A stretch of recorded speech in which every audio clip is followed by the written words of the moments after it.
I did not test my mic before. Okay, I think it's working. Just a few minutes, everyone.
If you're all hearing random computer noises, because I'm switching some things around, but welcome.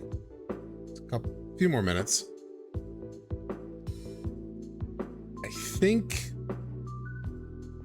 I might do something extra fun after countdown, if I could find it.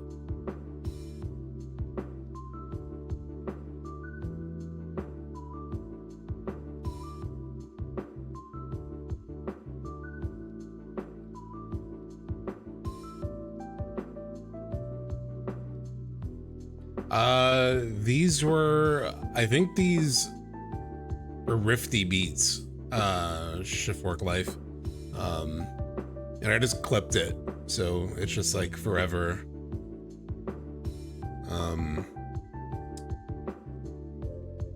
Hold on.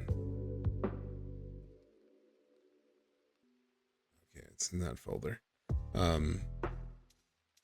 Yeah, I could probably find the link a little bit later. I'm just a little busy getting this stuff set up. But I'm pretty sure it's Rifty Beats. I'm pretty sure is this particular one.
So, man.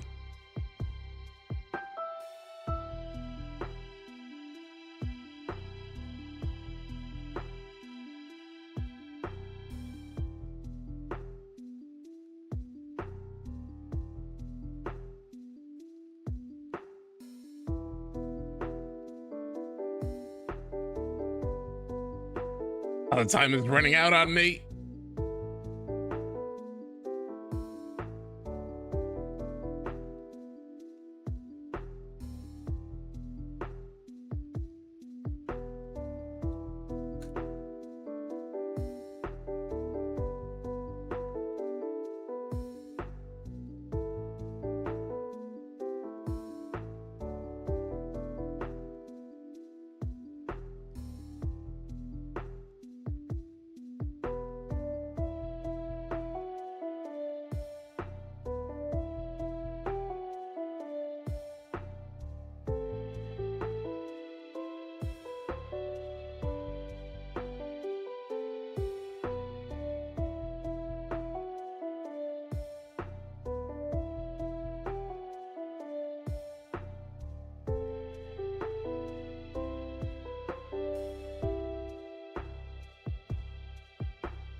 Okay.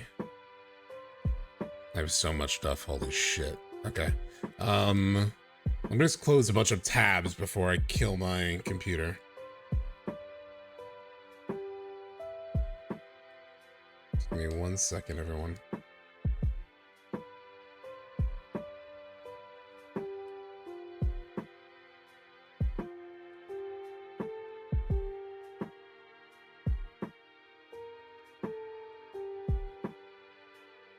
All right, let's start with just a little, just to set the mood. To set the mood. Hello, Fat Music. Let's set the mood with this. Hey, wrong one, wrong one. Ah, shit.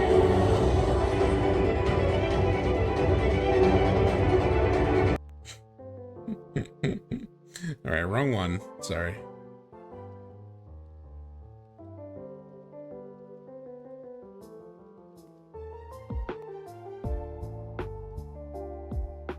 Sort of, you'll see. I want to give that one more of a proper introduction. Why can't I find media file?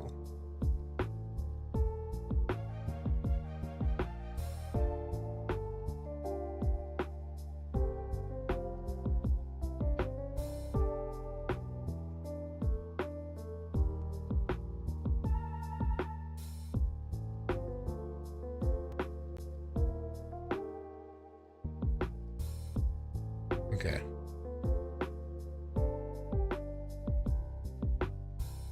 Go out of studio mode. All right, let's set the mood now. Hey, Alex. Hey, Stefaroth. Let me just say hi real quick to a couple people. Toolman, Stefaroth, Kafkapura, Codeman, Alex, Fat Music, Serendipity, Not Done Rick. Hey, don't worry this time. Yeah. YOLO, YOLO, not really. Hey, Shiftwork Life, Mono, Red Sarge, Eggs with Feelings, Sephiroth already said, Dragondo, Radcliffe, I think I covered everyone. So hi, I know my face isn't up yet, but let us quickly switch to this mood setter, just a quick mood setter to get into the big topic of the stream.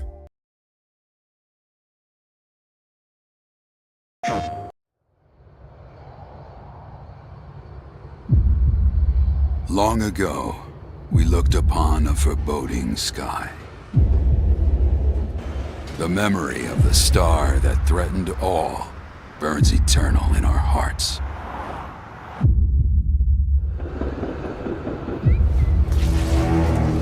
In its wake came an age of silence. Yet with each fond remembrance, we knew those encountered were not forgotten. That someday we would see them again. Perhaps it was no more than wishful thinking.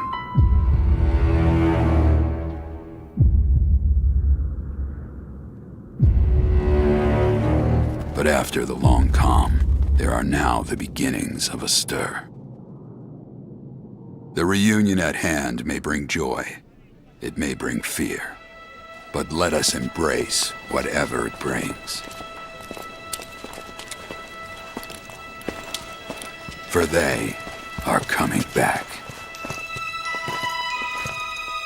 At last, the promise has been made.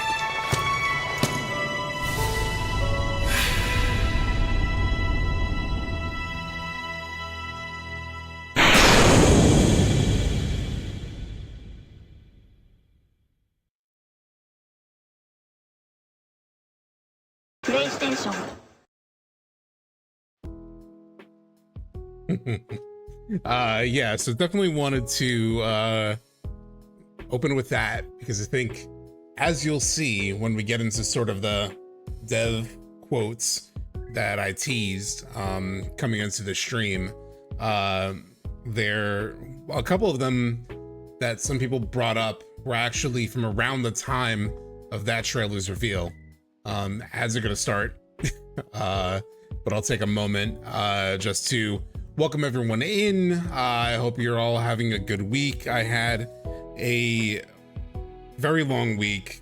I was in a couple different cities for work, and so it feels like to me, it feels like I've been gone away for like 2 weeks.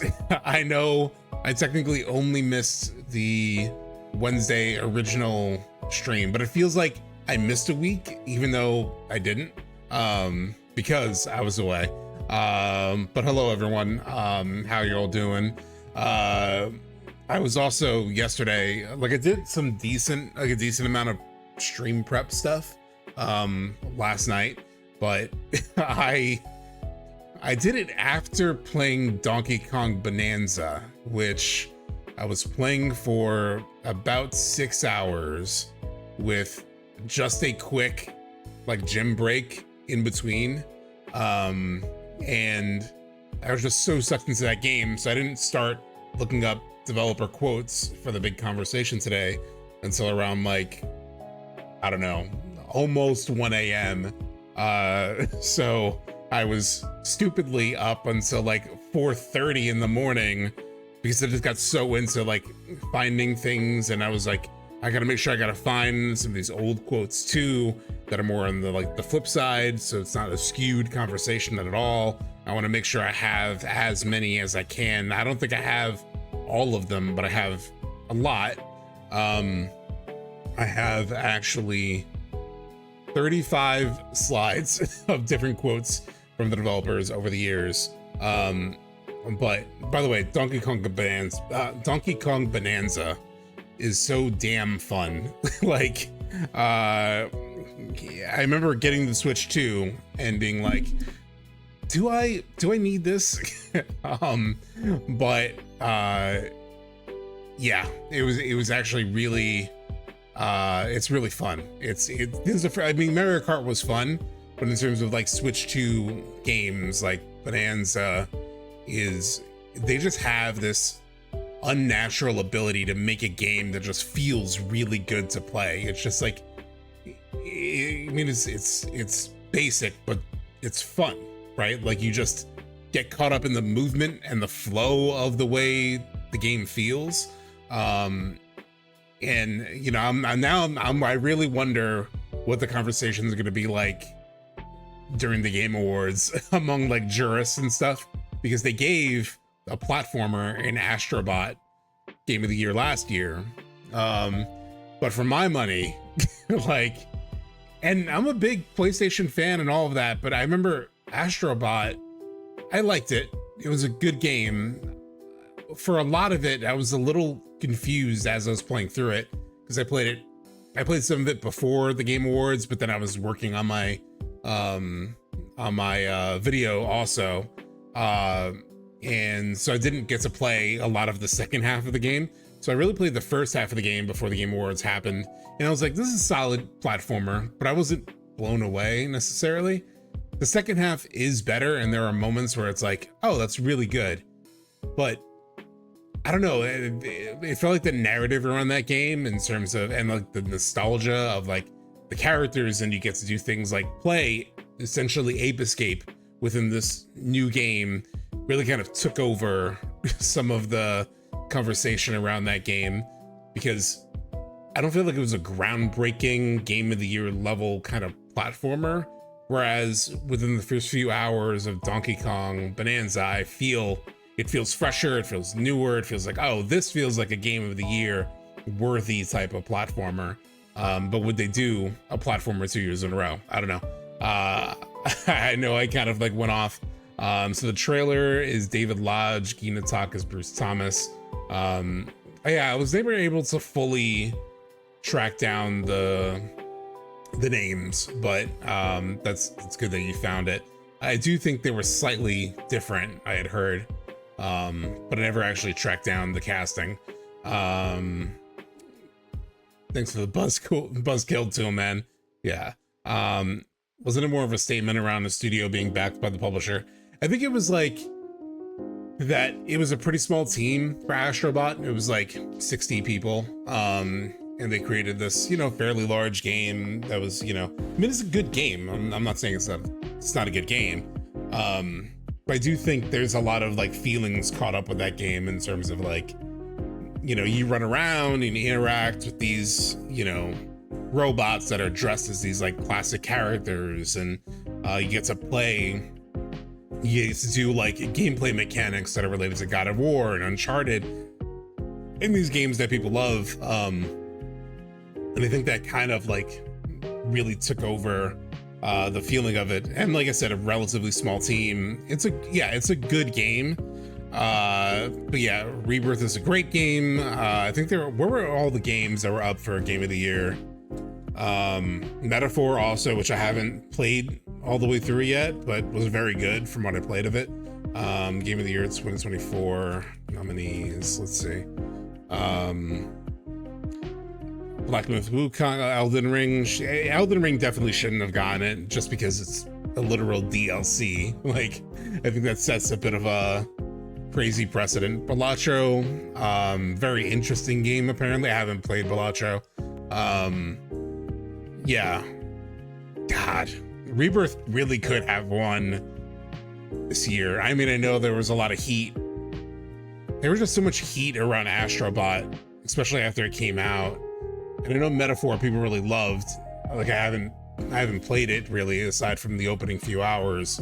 But Astrobot release date, because that came out later in the year.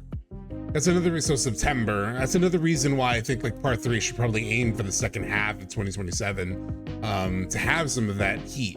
Not that games early in the year can't win. Elden Ring came out early in its year and it won. God of War, I think the year that it won came out in like March or something. Breath of the Wild came out in like March of the year that it came out. So a game can come out early and win Game of the Year, but I don't know. That was just an interesting thing. Silent Hill 2 Robs. Oh yeah, it didn't even get nominated. That's why I was like, the field looks weird. Yeah, because Silent Hill 2, I think it got nominated for something else, but not Game of the Year. Yeah, Astrobot is childlike nostalgia of the game, 100%. They really pushed the branding of Shadow of the Erdtree as an expansion to avoid the DLC moniker, and I wonder how much that influenced getting the nomination. I'm sure it did, and I hear it's amazing. I haven't played Elden Ring, but you know, as far as like DLCs goes, isn't it like almost 30 hours? And like, I mean, it's a pretty beefy DLC. From how long is Erdtree? How long is Erdtree?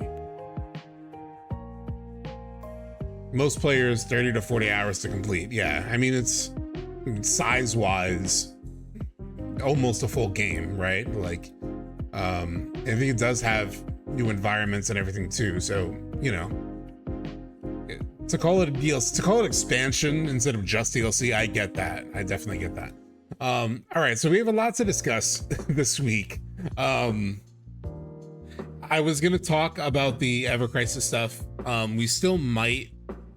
Truthfully, you know, I'm curious what you all think. It was, I did not expect, so they really teased the hell out of the Ever Crisis thing before it came out, in terms of like the truth revealed teaser.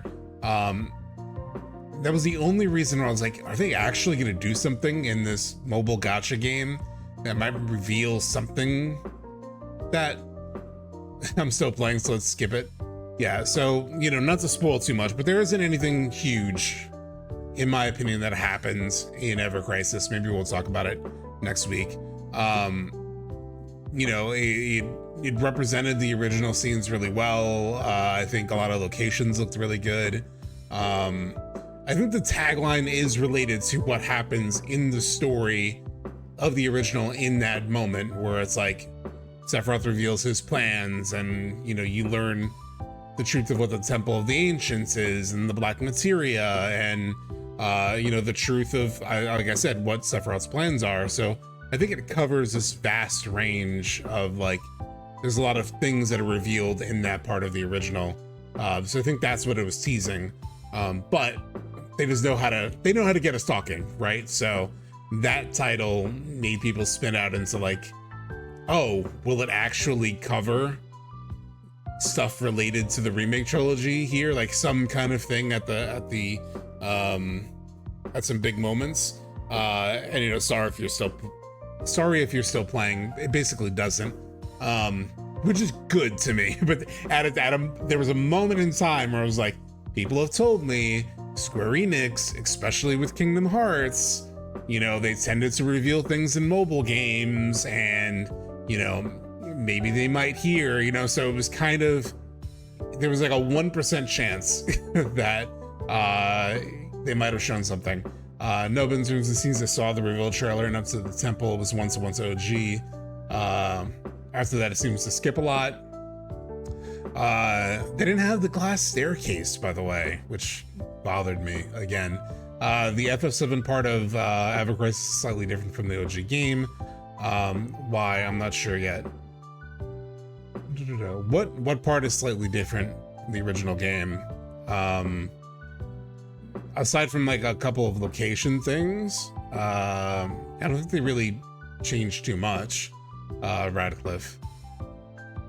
I'm so out of the sub and his staircases. I know. Well, they hate spiral staircases for some reason.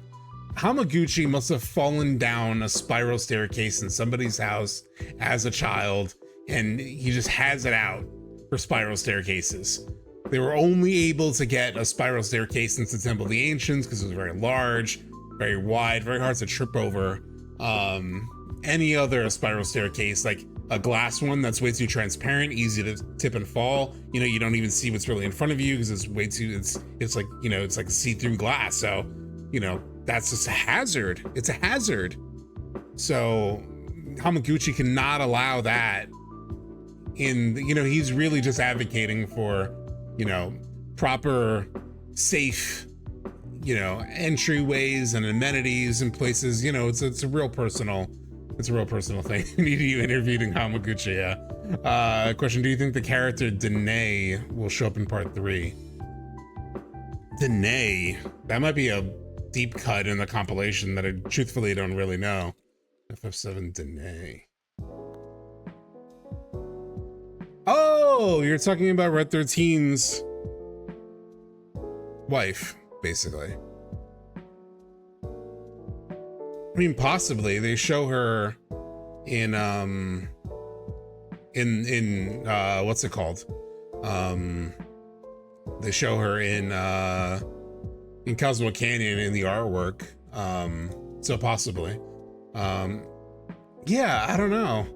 It would be nice to see her because we've never seen her aside from like from Before Crisis stuff. Apparently she showed up. She's Before Crisis lore. Yeah, I can pull this up. I just had it up. Danae. FF7. Let's see. Let's go into the watching screen.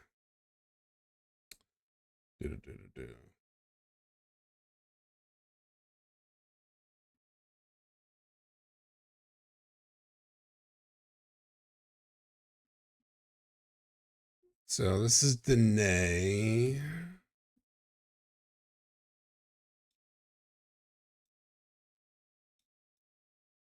Danae's the other known living member of Red 13's unnamed species. Together, she and Red 13 called Nanaki in Before Crisis, where to perform a ritual held every 50 years in Cosmic Canyon to appease the planet. A male and female guardian were required for the ceremony, but Nanaki shows fear at the prospect of performing the ritual. Danae considers him a coward. I actually don't know the Before Crisis stuff between these two. This is actually new for me too. Hey, thanks for the follow, Etra A. Now Red's Cubs were just delivered by Stork. Yeah, I could see them including part of the epilogue, definitely. Or maybe they have a moment. I'm not sure. Hey, what's good, Etra? We're just answering a question from Amber Fireheart about Danae, who was essentially, well, we're reading the description now, but it's the other living member of Red 13's unnamed species. There was a lot of it apparently in Before Crisis, which I know some of the Before Crisis stuff, especially like stuff about the Turks and Alpha or Elf, I don't know how to pronounce her name, but who was a really awesome character who, if I wanted to, I really enjoyed her character. That day, the Turks are sent to Cosmo Canyon to capture a member of the species for Professor Hojo. The player Turk comes upon Danae to capture her, but Nanaki moves to protect her. So that's how the Turks capture Nanaki, and she escapes, knowing Nanaki is not a coward. As part of the ritual, she is placed in an altar for several years, which explains her absence throughout the current continuity of the series. So she's in an altar throughout the events of FF7. It is speculated that the cub seen with Nanaki at the ending of Final Fantasy VII may be the children of him and Danae. You can see her in some of these screenshots. That's Red and her, or Nanaki and her. I do wonder if like Red 13 will have people will like tell people to address him as Nanaki outright. Like I know Barrett does. But even like the game's menus and stuff still stay Red 13, and a lot of the party still calls him Red 13 in Rebirth. So I wonder if they actually officially make a switch at some point where it's like Nanaki. The party calls him that. The menus read Nanaki. I do wonder if they'll do that at some point. The Before Crisis stuff is so intriguing to me. Elf, I wonder if she'll make an appearance. Yeah, I forget her fate. That's why I was gonna say, it's like, if there's anyone who I want to see, like even more than Genesis, I want to see Elf. Just Elf is badass as hell. Like has a standoff with Sephiroth and whatnot. It's already going to be a game that is loaded to the brim with content. Yeah, as we talked about. Also, apparently Ojo says he killed her. Barrett addressing Red as Nanaki after the Cave of the Key is so beautiful, honestly. Yeah. And like I would love if they actually fully adopted as the full party, and you know, he actually, because it does feel a little weird to call him Red 13, knowing where that name came from. Even though I'm so used to it, and it's easy just to say Red, you know, like, but I feel like it should go back to Nanaki at some point. I've completely missed anything Before Crisis. A lot of people have. It was like a weird little shitty looking game, like mobile game, like you would play on like a Nokia phone. Let me see if I can find the video of it. Before Crisis playthrough. Yeah, here we go.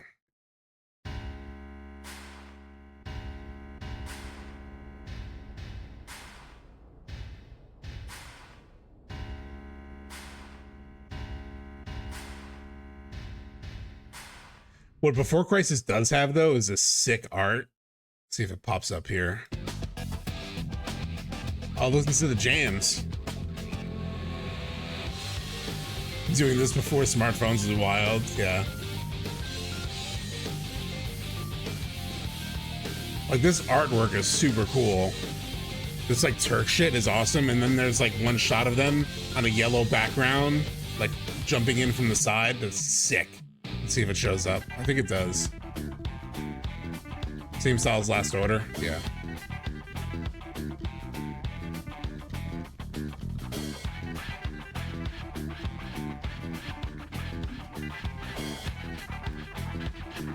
God, phones were such a different beast in Japan. We had nothing like this in America, at least, on a regular flip phone. Like, this is on a flip phone that this played out for people, which is nuts. I think I watched Last Order back in like 2010 or something. Yeah.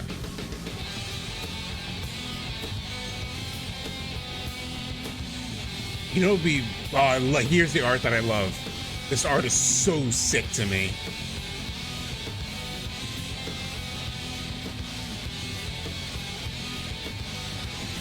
This is another shot of it, I thought. But yeah, I love that look. So yeah, I mean, this game is look at this. When the actual game was like this,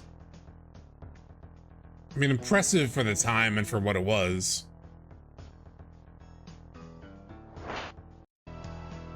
God, where's the combat? Oh yeah, here's combat, I think. It was only fan translated, yeah. There's like a PC version that people made that's like playable. It kind of looks, yeah, didn't someone like remake this using RPG Maker? Yes. I don't know if it's completed or not though, even. I wish I knew where I can go to find elf scenes, because She's so sick. Let's see. Elf. Sephiroth. See if any like video comes up. Sephiroth versus Elf. Yeah, check this out. On the 12 Days of Fantasy. It's supposed to get ported, right? But it was more like the thing about it was it's supposed to be an Ever Crisis. But they just haven't had time to really like cover anything. See if I could find the Elf shit.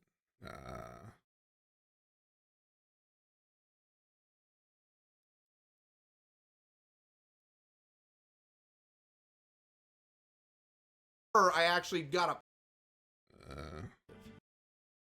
Oh. So this is Sephiroth versus Elf, I think. Fitting end for someone like you. This is the end. Where's Sephiroth? It looks like he came in here. Down with Shinra. What the fuck? Okay. So here, right here, just watch over here. It can't be. You're impressive. You blocked my attack. So Elf blocking a surprise attack from Sephiroth. So it's you, the silver-haired soldier. Sephiroth. What is your name? I am Elfie, the leader of Avalanche. She's so badass, though. She's so cool.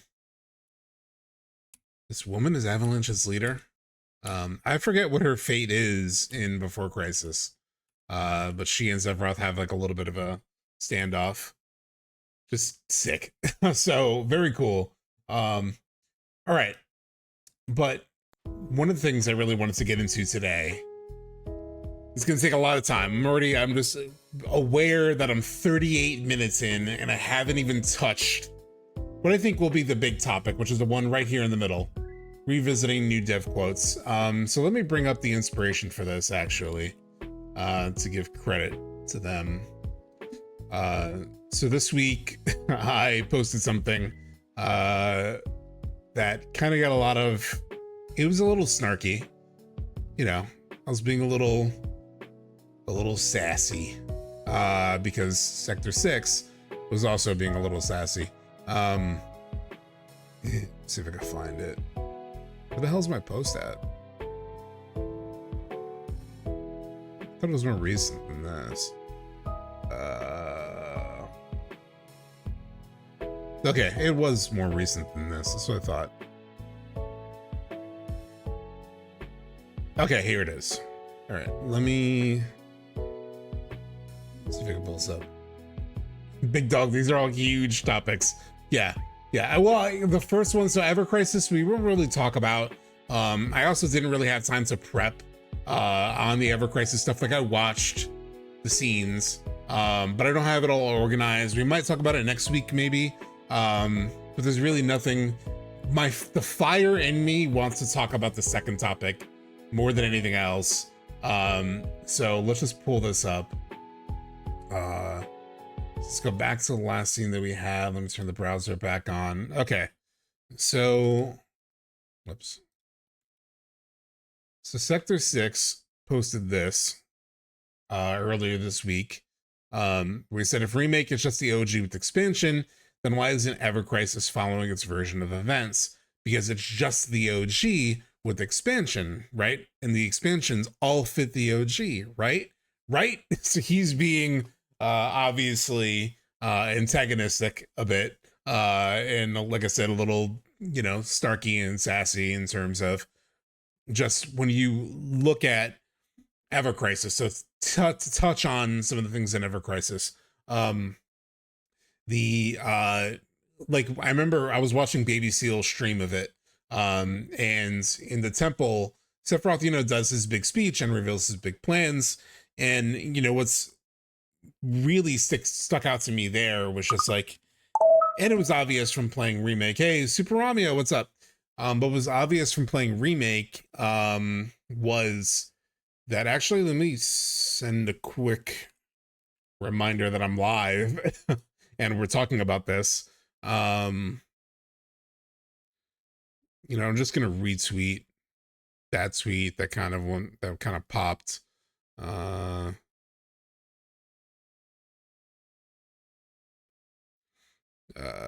Quote, we're live and on twitch.tv/subtext. Talking about this post and tons of developer interviews from 2015 to today.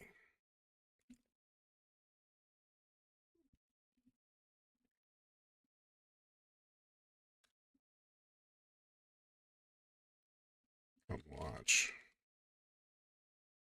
Okay. Theo Bean. Doesn't Zach's whole involvement and being there in remake disprove this tweet though? Doesn't Zach's whole involvement in being there in remake disprove this tweet? That it's the original? Well, I mean, this tweet is sarcastic. This tweet is saying that it's not just the original. That's why the conversation is important. Theories get shut down immediately if people insist that it's just the OG plus. What was that, YOLO? Yeah, the clear materia mystery feels so important, needs more attention. So we'll definitely talk about that. We'll talk about the clear materia thing while we play the game, because I'm planning to get through the Genova thing and get into Ghost Still Soul, and we'll get to that scene. I feel like the one meme of the dude behind the tree in the yellow jacket, hands rubbing together, getting ready for the good stuff. Let's see. What else do I have here? EC follows OG with slight changes. The remake series is way different. Yeah, I agree, Radcliffe. Ever Crisis is largely the OG with some slight changes and differences. Some of them are even like a little more corrections back to the original translation, or what should have been the original localization. So even things that seem slightly different, if you were to compare it to, say, the Shin Archaeology cut of the original, you'll see that the dialogue is even closer to that version. So it's a little more of a course correction of the original. I had that person blocked. That's why it's important. Okay, careful now. That which lies ahead does not yet exist. That line still gives me chills. His vocal timbre makes me feel like this is a Sephiroth who potentially wants to be free, the one who's reflecting on Rosen. Yeah, possibly. We talked about that in the past, yeah. Agreed, I genuinely believe in the devs too, that the remake series is more than just OG+. The gloves are off for this stream. Zach's assistance does disprove that they're just remaking the OG.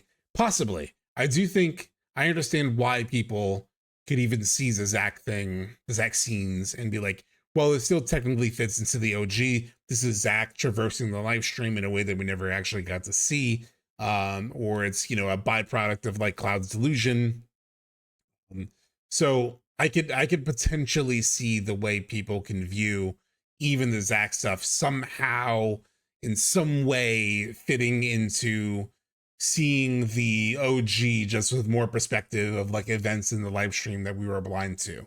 I could see people believing that, or like giving real logic to that. Yeah, Cloud isn't beating on air. That's just giving up the black materia like in the OG. In addition, I believe that if we hadn't seen Zach interacting with Cloud, yeah, I mean, sure. To me, the remakes are just a retelling of the OG and compilation side together. So actually, we'll talk about that a lot, because there's specific dev quotes about that dynamic specifically, and we'll read them and talk about them and what they could mean, because I think there are ways to interpret that are multifaceted. They could just be it's tying it into the rest of the compilation. It's potentially also a step beyond that we'll talk about. Zack and the OG was simply a plot device with a name. Almost every time the devs touch anything from FF7, they rewrite part of it to fit the new narrative they need. Yeah. So he posted this, which of course sarcastic. And then I replied with, makes me think about how dev quotes get weaponized. People say the dev said it's not a sequel, but they've never said that. Closest wording is follows the OG. But no one cites lines like this of kept the original in mind. Saying you keep something in mind is so evasive.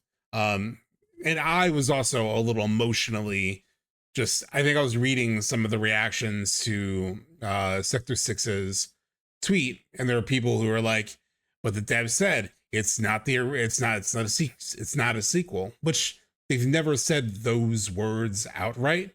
So it's just like a little bit of like, they've said things like it follows the original still and whatnot. So like, I understand viewing those quotes as, you know, a denial of some kind.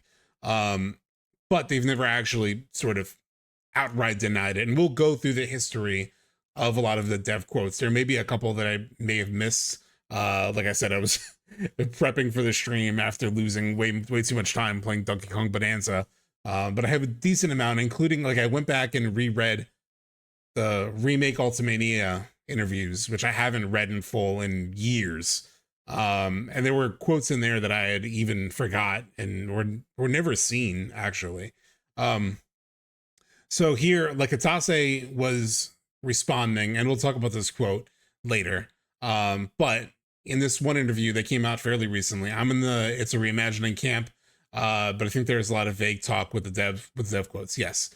So hearing this quote, that's from a few years ago, or from last year, this year. I think this year or late last year. I can't remember. Katase said, I don't know if this is something, because people in the context of the interview, the person asked about, like, if there are any specific theories that he would like to talk about and address. And so he said, I don't know if this is something unexpected or anything. And I guess there's not really a specific thing or theory that I can comment on right now.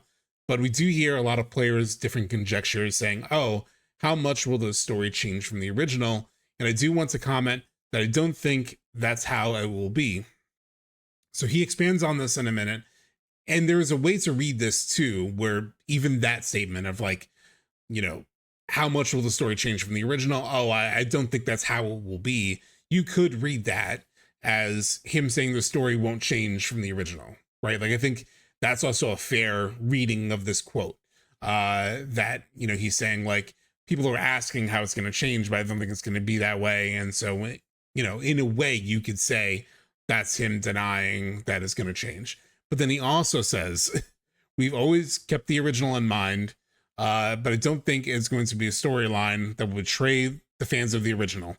So let's hyper dissect that quote for a second. So we've always kept the original in mind. So it's like, but I don't think it's going to be a storyline that will betray the fans of the original. So to me, when you say I'll keep that in mind, it means that it's an important reference point, but you're not going to follow it one-to-one, which what they said before, right? That it's, you know, they've always kept it in mind. They're always referencing it. They want to maintain the major elements and the core story beats, etc. But it's just interesting wording to say, I'm going to keep that thing in mind. That's, you know, somewhat evasive in terms of, like, it's like when you get advice from someone and you say, I'll keep that in mind. Doesn't mean you're going to 100% follow that advice. And then also the storyline that will be, it's not a storyline that will betray fans of the original, which I talked about in my video. I just think it's interesting wording. I could be reading way too much into it. That's very possible. But I feel like if you say something is going to wind up being something that won't betray fans of the original, then I think by definition, you're caveating something and you're saying, okay, so it's, I understand how people can think that these changes might feel like a betrayal, but it's not. So again, I think there's just, like, a lot of weird wording that they've been using because they keep avoiding saying anything, like, definitive either way. So he says, but also at the same time, it's been 27 years since the release of the original Final Fantasy VII. There are these things that we can only do now in the remake project that can bring a new happiness, a new sort of feeling of satisfaction to players playing this game now 27 years later. What this will entail exactly is something we hope players will experience soon. I talked about the second half of this quote in my video. I really took it more of like new happiness, new sort of feeling of satisfaction could be like new elements, new resolution, not exactly being the exact same. But it could also be something different from that, right? Like a new happiness and new sort of feeling of satisfaction could be talking about, the end coda of the game, essentially, where in the original, we only saw the passing shots of characters' faces in a flash as the live stream made contact with Meteor, and we don't really get any other answers or scenes of the main cast after that point. So they could just be like the new sort of feeling of satisfaction could just be maybe seeing more of what happens after, the big impact with Meteor and getting a little more of that satisfaction of like knowing what happens to characters. That could be another way to sort of like address this quote or live up to this quote. Let me catch up on some of these chats. So I don't think the devs would spoil the trilogy ending, but making a definitive statement about what it actually is. They want the ambiguity. Yes, Toolman, I will be talking about that, but yes, got to be super careful what and how they say it too. Yeah, and there's also the translation element. So a lot of these interviews were getting sort of a secondhand translation where a media outlet is sort of like providing this translation to us. So they may have done the translation themselves. So it may not be 100% accurate. So that's also something to keep in mind. To me, that just sounds like they're going to keep the core of the story the same, but telling it differently. And that is what the devs have said, Etra. So like we will talk about that, and we have plenty of quotes about that. Betrayal is a weird thing. Some fans felt AC betrayed the original, others didn't. It's very subjective. True. Yeah, that part always gets me. They can only do things now that it's a remake. This is why I keep going back to it being a requel. There's also this quote from co-director Toriyama. As it says at the end of the game, the unknown journey will continue, and Cloud and his friends will be on that journey for a while yet. From here on, the Whisperers cannot act to maintain the destined timeline, so fans can look forward to seeing what kind of future awaits the team. So that quote that you're referencing, Kyrios, just falls in line with like the ending of the remake of just like the unknown journey. I forgot all about this quote. This just showed me again that the story is more just the OG plus. The Kyrios one. So let's talk about a lot of these quotes. So I pulled this together. Let me see if I can set this up in a way that makes sense. I don't think I could full screen it. Could I? Maybe I can, and then adjust the full screen. Browser. So I pulled a bunch of interview quotes. Some of them were from people who were definitely like more in the camp of continuing of the original. It's the original plus a little bit more. Let me also just set one more thing up real quick. I just want color block. It's up in the back.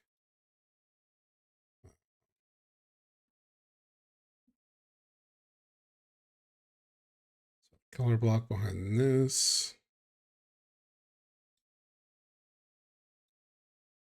Okay, and then I'll make the color white.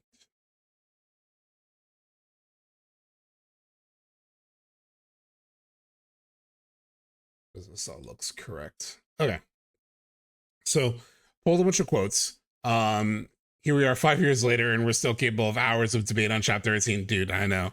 Okay, so this is one of the quotes somebody brought up in response to my tweet. And so it's from an interview with Famitsu. I tracked down the source because I wanted to also make sure I had kind of sourcing for all these. I wanted sources and dates for all of these because all this stuff all that context is actually really important. And you see it in this very first quote. So in this quote, this was presented to me as sort of an example of how Remake is, how like their intention is that it's not a spinoff or a sequel, right? And it's easy to see this quote. So let me read it. So the question or the thing that Famitsu said to Katase and Nomura was, it was all a matter of timing. The title was decided to be FF7 Remake. It was a pretty straightforward title, and I was surprised that it didn't have a subtitle. Katase says, besides Remake, there was also an idea to add a subtitle that was more about the story, but, and then Nomura jumps in, if we added subtitles, it would give the impression of being a spin-off or a sequel, so we wanted to avoid that. Katase, at the beginning of today's keynote presentation, so again, this is 2015. This is around like the E3 big reveal, even though it's December. So at the beginning of today's keynote presentation, a video of the reactions of people who had watched the teaser video was used. They were skeptical at first, but when the word remake appeared, they were convinced that FF7 is coming back, not a spin-off, and got very excited. If there had been a subtitle, they wouldn't have that wouldn't have happened. For that reason, we decided to use the word remake for the official title, as it is easy to understand. So there are a couple loaded things in this comment, in my opinion.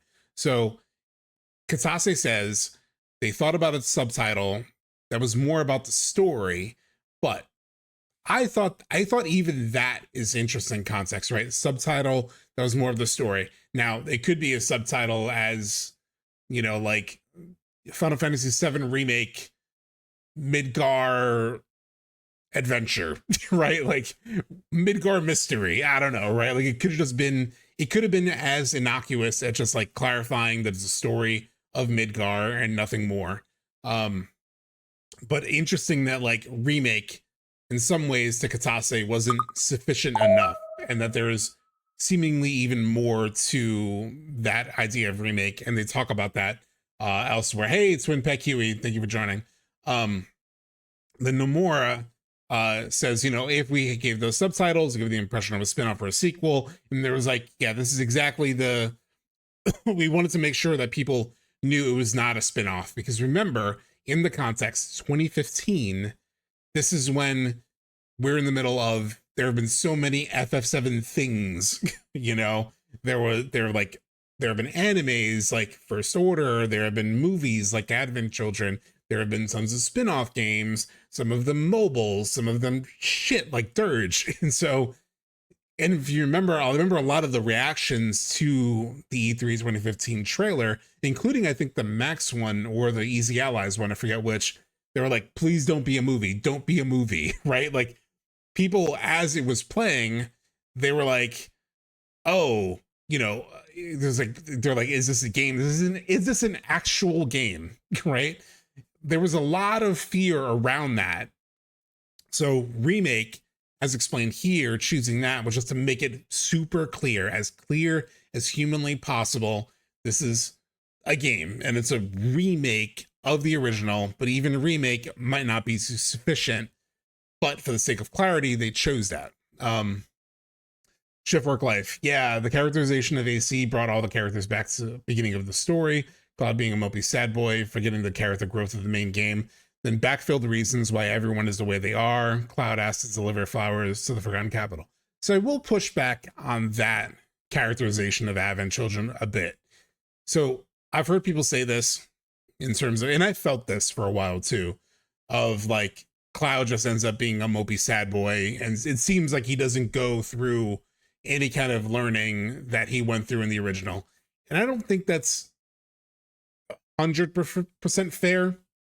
Like in Advent Children, he still hasn't fully processed his grief and his guilt. And so I think that makes him a sad boy, right?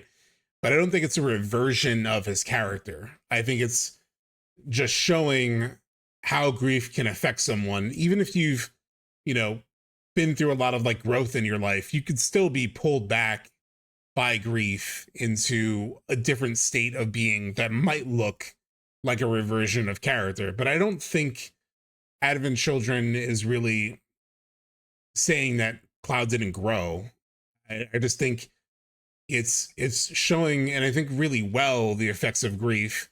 And so I have a lot of love for Advent Children and its depiction of Cloud over time. When I was a shithead teenager, I didn't appreciate it, right? Like I was like, who's this stupid shit? Like, why is he sad? We got over this. We went through this. He went to live stream. He learned everything. Why is he being a little bitch. And so I was bothered by it as a 15-year-old, but as someone in their 30s, now I kind of, I've gone through some shit.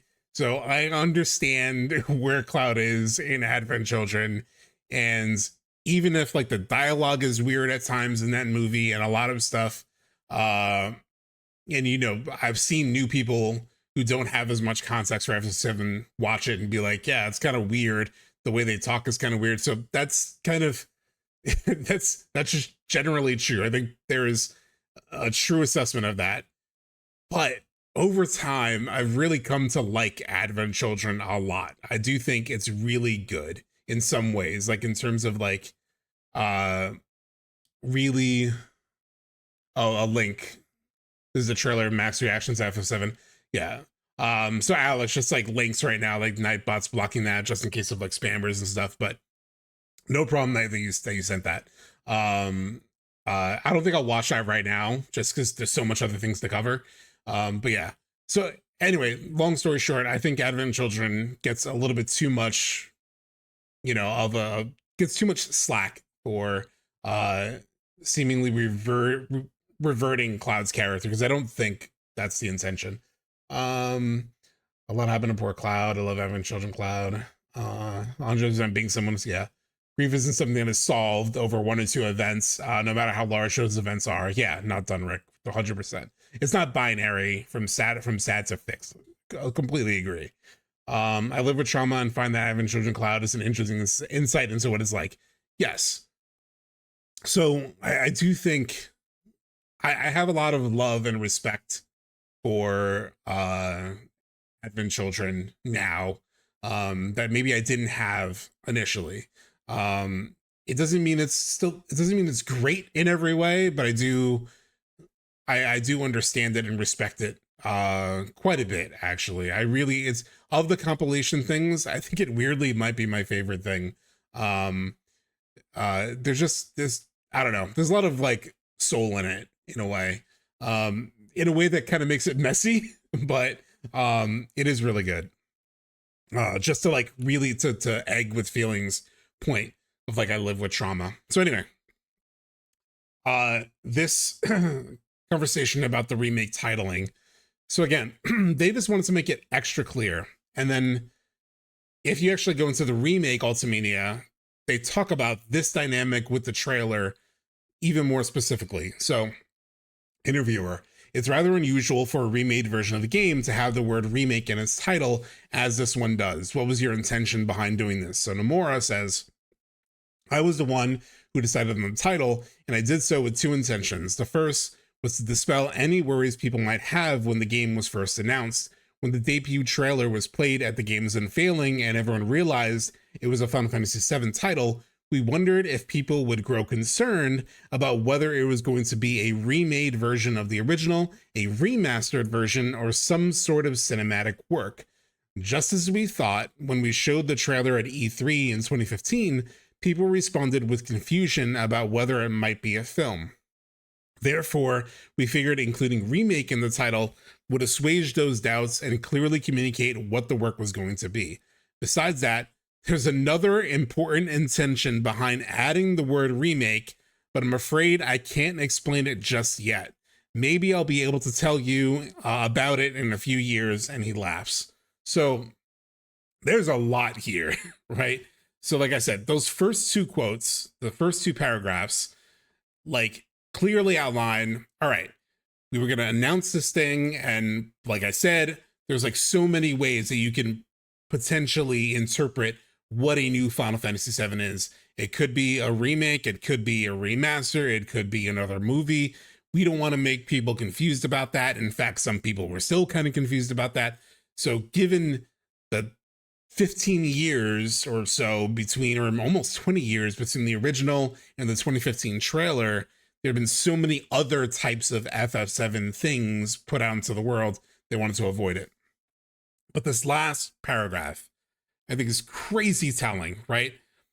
And I've read this before, but just reading it again with fresh eyes, just like Jesus. So besides that, there's another important intention intention behind adding the word remake, but I'm afraid I can't explain it just yet. Maybe I can in a few years. It's like, if it is just a remake, it's just the original plus some extra stuff, why do they have to, and this is not the first time they did it, but why do they have to like be so evasive around what the hell remake means, right?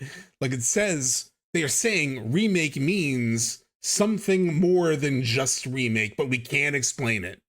Well, that's suspicious, right? I mean, to me, I've talked about this is my personal interpretation. I think remake doesn't just mean a remake of the game, but is a remaking of the world. It's a remaking of reality.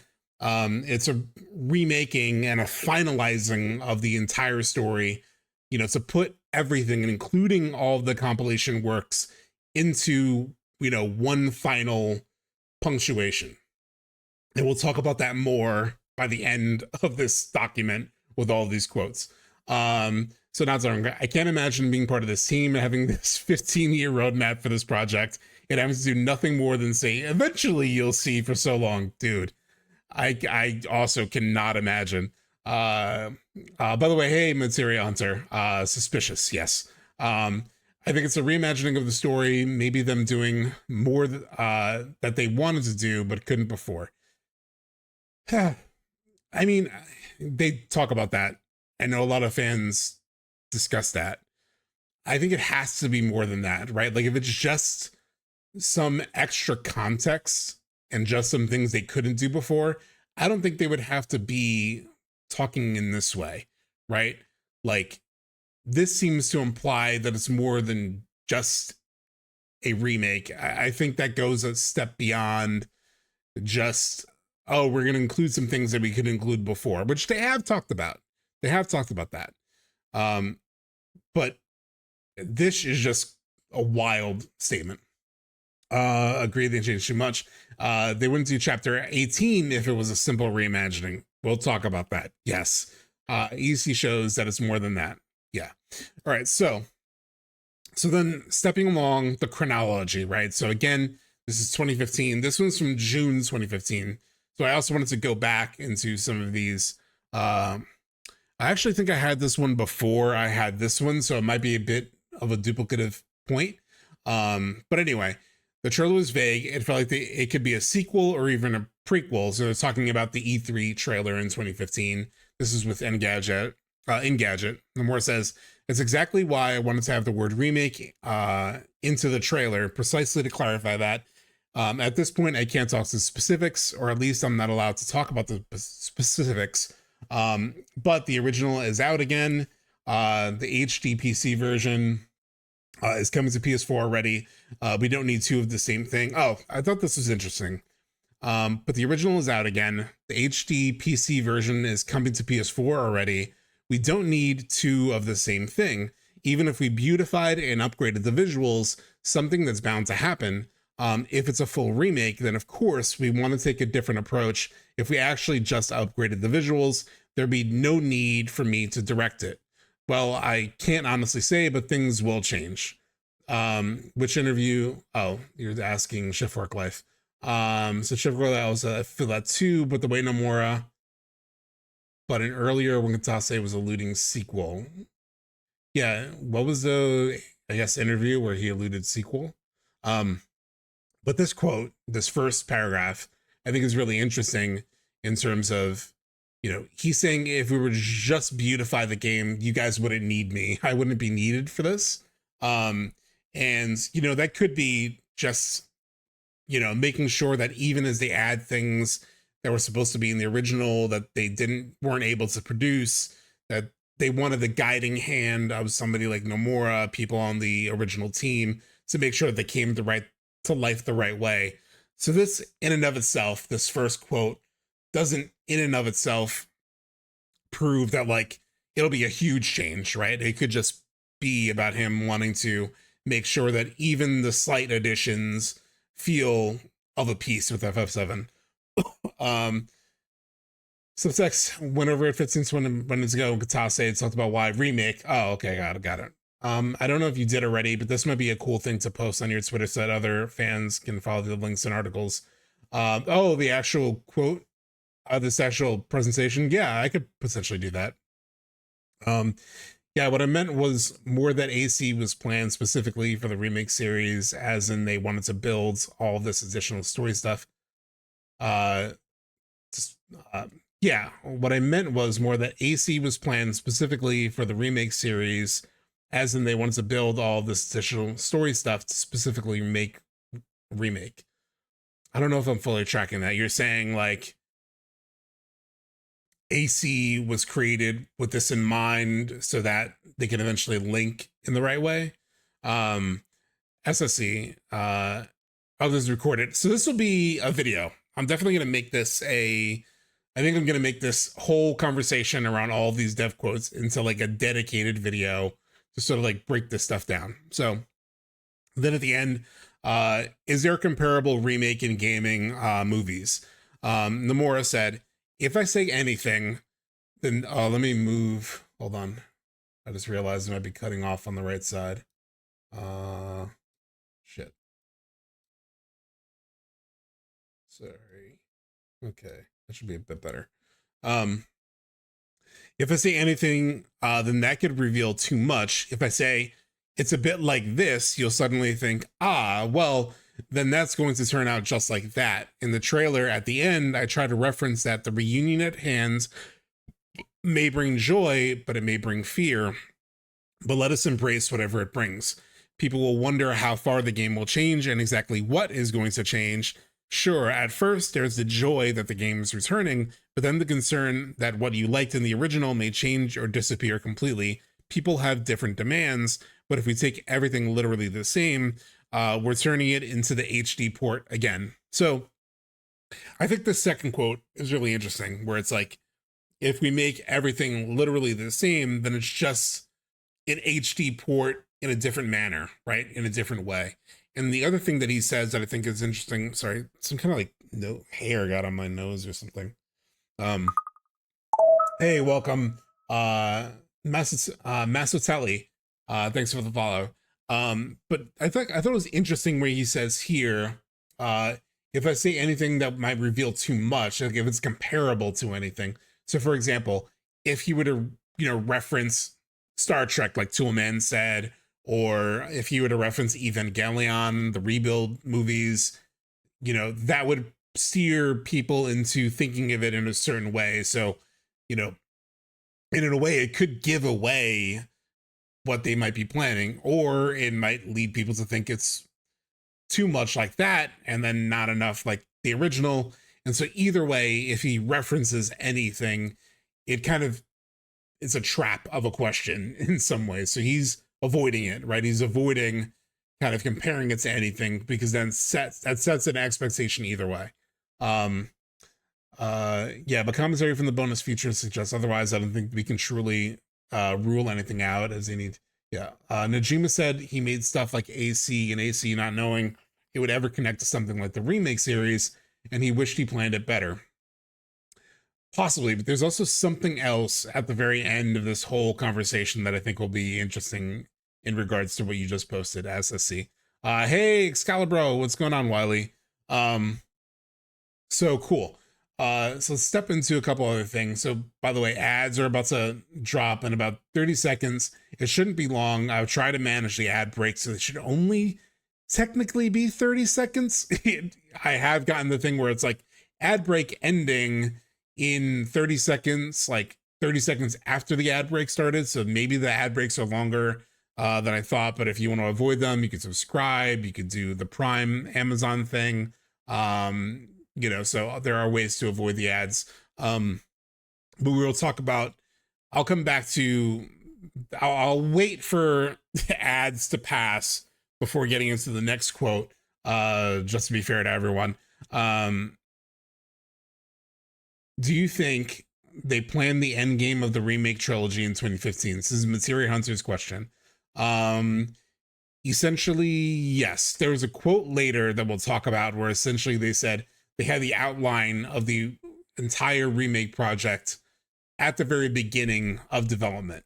So I thought that was interesting because it was a quote that I hadn't seen before. It was in the remake Ultimania.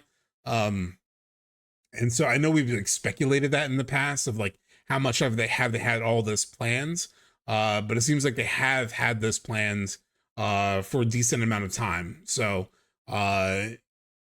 it's another bit of proof. Okay,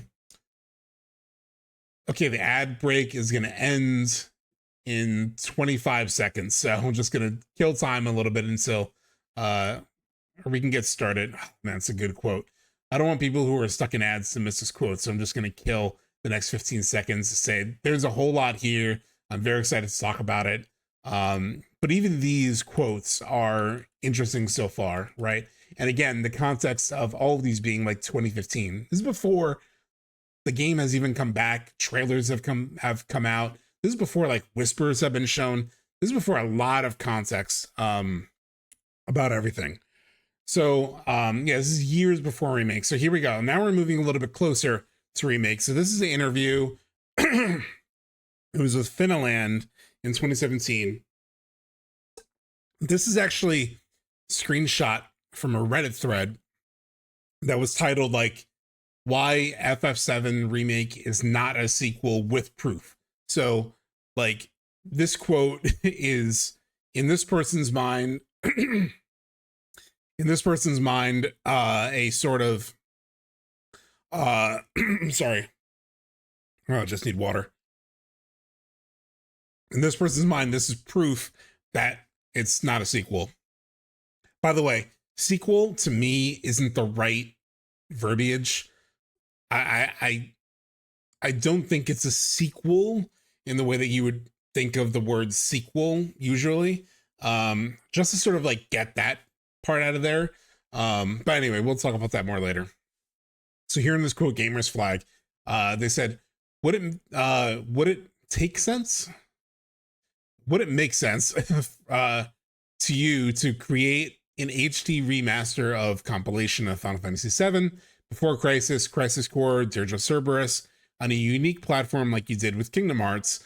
Beyond the possibility of making it, would you like to do this? And then Nomura answered, concerning Final Fantasy VII Remake, which is a title loaded with a lot of mystery for now, it will be different from the original Final Fantasy VII. It will, if we make a compilation, these games will hardly have an overall coherence. It will be difficult because there is no more continuity between the compilation and the remake for the moment.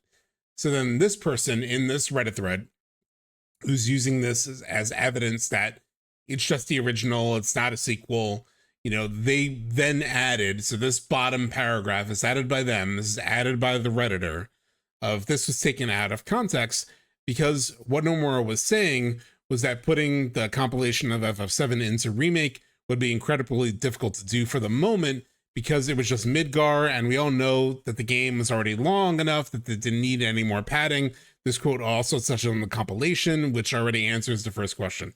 So I don't agree with how this is contextualized by this person. Like they're saying it's taken out of context.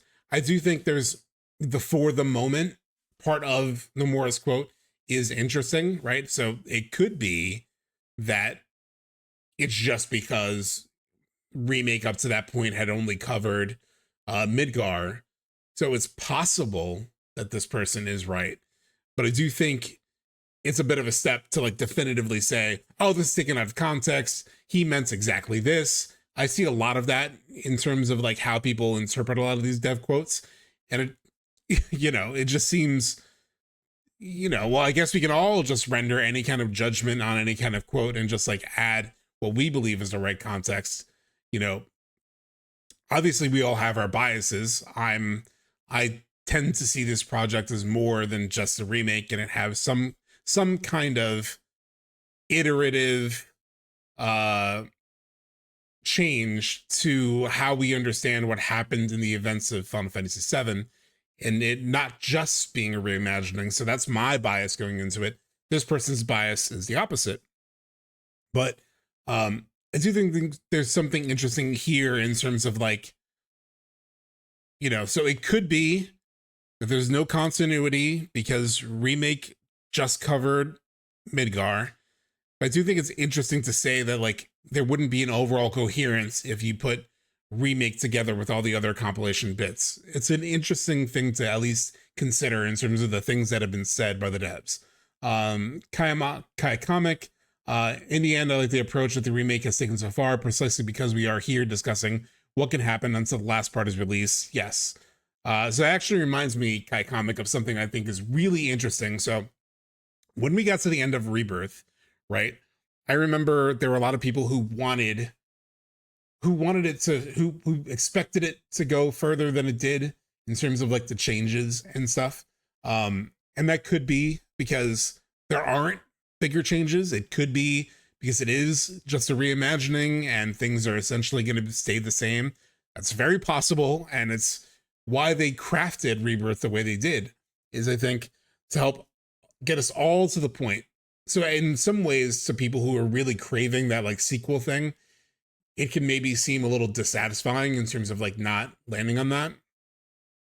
But really think about where we are right now, right? Like if Rebirth had settled, if this was a sequel or not, I think it would bring down a lot of the anticipation for the last game.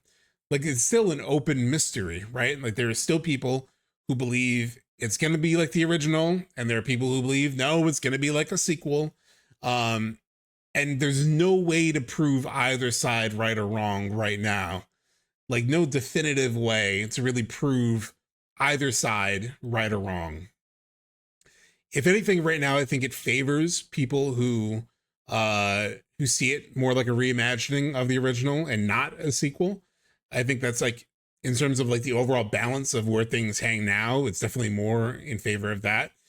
But there's enough still on the table that people are, you know, still believe, like myself, that it's more than just the original being remade. It's more than just a reimagining. They've put us in this like fucking on this teetering scale where it's really not settled, right? Like I know I titled the stream Settling the Debate, but I'm not gonna like render full judgment yet. It's not possible. But I just want to go through all the quotes and like have a full honest discussion about it. Walking that tightrope, yes, Farthers. Even with Sephiroth and Aerith from the future, FF7R still can't be a traditional sequel. It would still be a remake in the context that characters from the future are remaking the story. Kind of. I don't know if it's like characters from the future, but I do think like knowledge of the future definitely had impact on characters' choices, especially in remake, and potentially still with characters like Sephiroth and Aerith. At least in the live stream, they seem to still be operating with knowledge of what's to come. And then I was like having a little pause for a random rebuttal. So this was also from that Reddit thread from this person who's more in favor of like the original, is they're just doing the original in a different way and they're reimagining it. And they're saying like, these stories all follow the original storyline, so incorporating them into a sequel game that has a different ending doesn't make sense. If the devs really wanted to make a sequel game, they would have thrown the whole compilation of FF7 out, like all those YouTubers were saying, yet the devs didn't. Why? Because they're all relevant. The compilation of FF7 is canon, which Katase reiterates because someone asked him this, blah, blah, blah, blah, right? So the one thing I will say about this is just, I think there's this like ongoing assumption among people who don't think it's a sequel, that people who think it's a sequel or more than just a remake are saying like, oh, the original compilation doesn't matter, just throwing it away, like this guy says right here, right? That's not at all what I believe, for example, and what I think a lot of people on the other side in the more sequel camp believe. We are not saying Advent Children isn't important. It's incredibly important. The goddamn remake trilogy is dripping in Advent Children and the compilation. There's stuff for, elements from, Cisne, right? Being in Gangaga. There's Kyrie. There's all the things that are mentioned in that first paragraph. Like, there are all these compilation elements incorporated into the re-trilogy. And so, yes, they're all incredibly important. The only thing they were arguing is if the chronology still leads up to Advent Children happening the way that it happens, completely unchanged after the events of the remake trilogy. But obviously, it has an impact on the game world that we're experiencing in the remake trilogy. The characters saw visions from Advent Children. Characters fought the Advent Children themselves. Like, there's no person is saying that the compilation isn't important or isn't canon. It is canon, whether this is a remake of the original or whether this is a quote unquote sequel, which again, I don't think is the right verbiage, but you know. So Turbo God, first chat. Coming from Kingdom Hearts, where we look at the endings and restoring worlds, would it be a possibility to consider the world of F7 remade from there? It's kind of far-fetched though. So I haven't played Kingdom Hearts, so I can't really say how much it would relate to how Kingdom Hearts does things in terms of restoring worlds. But my overall theory is essentially that they are remaking reality. They are remaking FF7 into like one final version of the story. Do you see a way that the third part won't let a lot of people down? I think it'll let people down. Part 3 will definitely not satisfy everyone. It's impossible. They've set themselves up in an impossible place. There's no way to please everyone. Inevitably, people who thought it were more of a sequel will either be satisfied or disappointed. People who thought it was just the original with some, additions to it will either be satisfied or disappointed. I don't think there's a way for either sides of those to be fully satisfied. Some people along the way are going to be disappointed. I think it's impossible. It's part of the risk, right? They decided to sort of allude to changes and then string things along for 2 games and not provide clarity.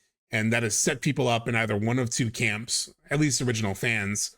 And so some faction, either of those factions are going to be disappointed no matter what, I think. They might respect it. They might come to respect it. For example, Advent Children, I wasn't a big fan of originally, like we talked about, but now I see a lot of beauty in it. So maybe over time, people who are disappointed with where they land in part 3 might come around to it, might like it a whole lot. But I think in the moment, there are definitely going to be people who are dissatisfied with part 3. Difference between the opening of FF7 Remake and the opening of Chapter 1 for Ever Crisis version. Oh, I don't know what that's talking about. Sorry, I'm just catching up with chat. I hope they don't put Genesis in the Nibelheim incident. That was cringe. Well, they already haven't. If you play the Nibelheim incident already, unless you mean like in the live stream version of it. But no, I don't think they will. And honestly, to paraphrase Hideo Kojima recently, if everyone likes a thing, yeah, they failed as creatives. 100% Dunrick. I look forward to by the way, Dunrick, there's something really funny with your name where it's like the shorthand for your name is just say Dunrick, but your actual name is not Dunrick. But it's just like easier for me to call the thing that your name is saying you're not. But I look forward to the multi-hour video essays when it's all said and done. Yeah, some say Omni Sephiroth, Aerith. Others say they're from the future. The latter is the closest to make them as being from a sequel. But even then, it still can't be. Regardless, it's still future knowledge influencing the past and thus remaking it. Yes, Delta. 100%. That is what I agree with. Like, regardless, it's still future knowledge influencing the past, the OG story, and thus remaking it. And we've talked about it, how there are elements of the original story that are now coming in super early. Bizarro Sephiroth comes in a lot earlier than it did at the end of the original. The live stream sequence with Tifa has already been like previewed. She's already pieced together that Cloud was the one who was trying to stop her from going up the mountain, which is a big part of the live stream sequence in the original. So that information has been moved up. So a lot of things have been moved up in terms of the chronology of the original. You could say it's just to make space for the new stuff. But I think it's also because that new stuff will have some kind of consequence on where everything lands. So man, I just don't believe people when they say that all these things were unused concepts they wanted to put in the original. I agree. I also don't agree that, I mean, there are definitely some, even the whispers themselves and the original documents around the OG FF7, the clones were supposed to look like, sort of like the whispers. They were supposed to be more, these like, I forget exactly how it's described in the OG development docs, but it's basically these whisper-like things or how the clones were supposed to look. But obviously Remake is using not only that same design for the whispers, but they also have the actual clones in the robes. So like they ultimately ended up using the robes in the original FF7 for the clones, but it feels like the whisper, the idea for the whisper design came from how they were originally going to show the clones. The robes was to fly around and be parts of Genova. Yes. So going into then the next set of interviews. So this is an interview from 2024. I thought I had more. Hold on.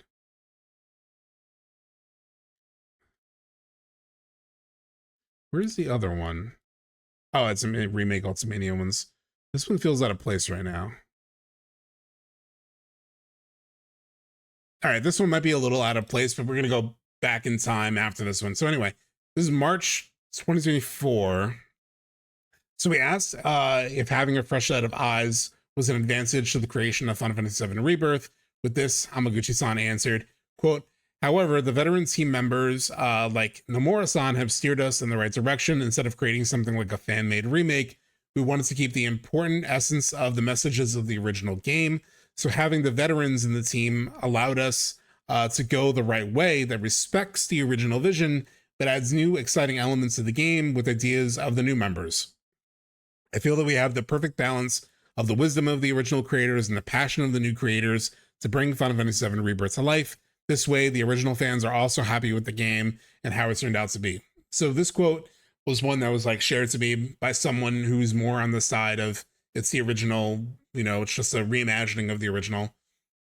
And, you know, they continually say things like what's highlighted here, right? Keep the important essence and messages of the original game, respects the original vision. But what they don't outright say, really kind of at any point, is like, it's just the original. Like, they don't say it's just the original story. They say like the core elements of it, the important essence and messages of the original, but they haven't fully like committed to like, it is the original story. They say they follow the flow of the original story. You'll see another quote like that. But there's always some weird caveat. But I think this is related to like my video, right? Where I proposed a potential version of the ending that still respects the idea of like life and death, but still feels new. I think they want to create a sort of like thing that doesn't feel completely fractured from the themes and the ideas that made the original what it was, so that you could say it's remade, it's different, it's you know, an additional build, a final conclusion, but it still feels like it's Final Fantasy VII. I think they're constantly trying to walk this tightrope that's hard to verbalize, and that's why the quotes continually come up feeling like they're unclear or they're ambiguous, or there's always some weird caveat either way, right? So yeah, so let me catch up with chat. Ads are going to start in 15 seconds. If you want to skip them, you can subscribe or use your Prime subscription to avoid them. So I don't want to sound salty here, but I feel like many people on this side of things don't often argue with the evidence from in the game, only from interviews. Toolman, I mean, I agree. You know, like, I don't want to be unfair. Some of those people may be watching the stream as well. I will say, I do think they show, well, events have still largely played out the same. You know, Aerith's fate still appears to be the same. A lot of like the core elements, you know, essentially are the same. There have been additions like the Gi tribe or the full exposition around the Gi that wasn't in the original. But it doesn't necessarily change anything. Like in a real consequential way.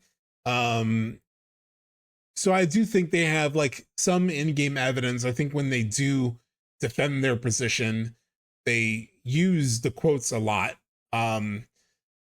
So, I do think there is that sort of dynamic at play. But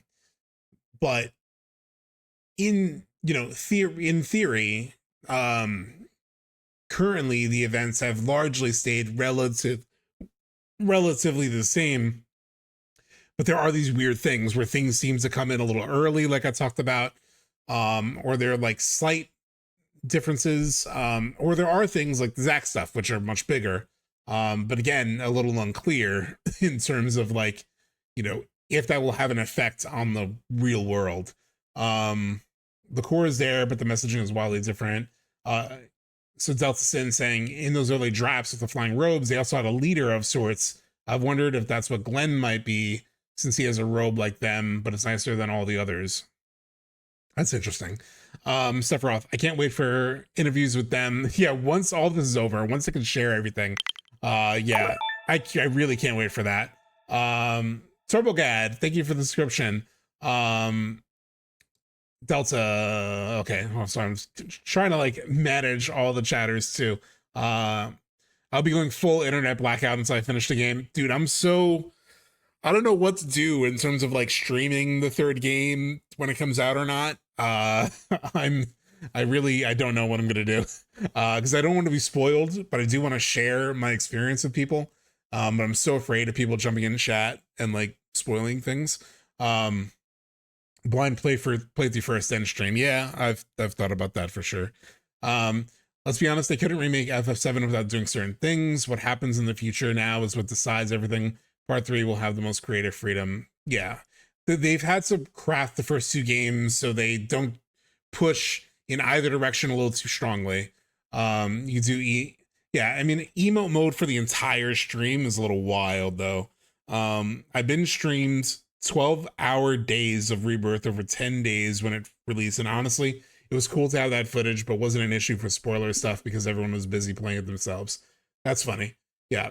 I mean, what I've thought about is like, if I were to get an early copy from Square, I might do a recording of my first playthrough, and put that up on YouTube in like, as like a series where you do get my like, my initial true response, and then I might stream more of like an analysis playthrough, kind of like we're doing now. Release era always has me going crazy. I'm trying to play, but also want to hear others' thoughts and watch. Yeah, it's so hard. Yeah. So true. I know that I should go on a blackout. Yeah. So let's continue back on these quotes. So in the remake Ultimania,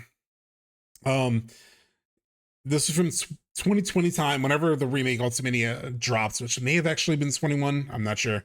So the interviewer, what did you place the most emphasis on when producing this game? Hamaguchi, we were careful not to end up with a game that does no more than borrow Final Fantasy VII's world and setting, but to deliver a modern entertainment experience that incorporates fan favorite parts from the original.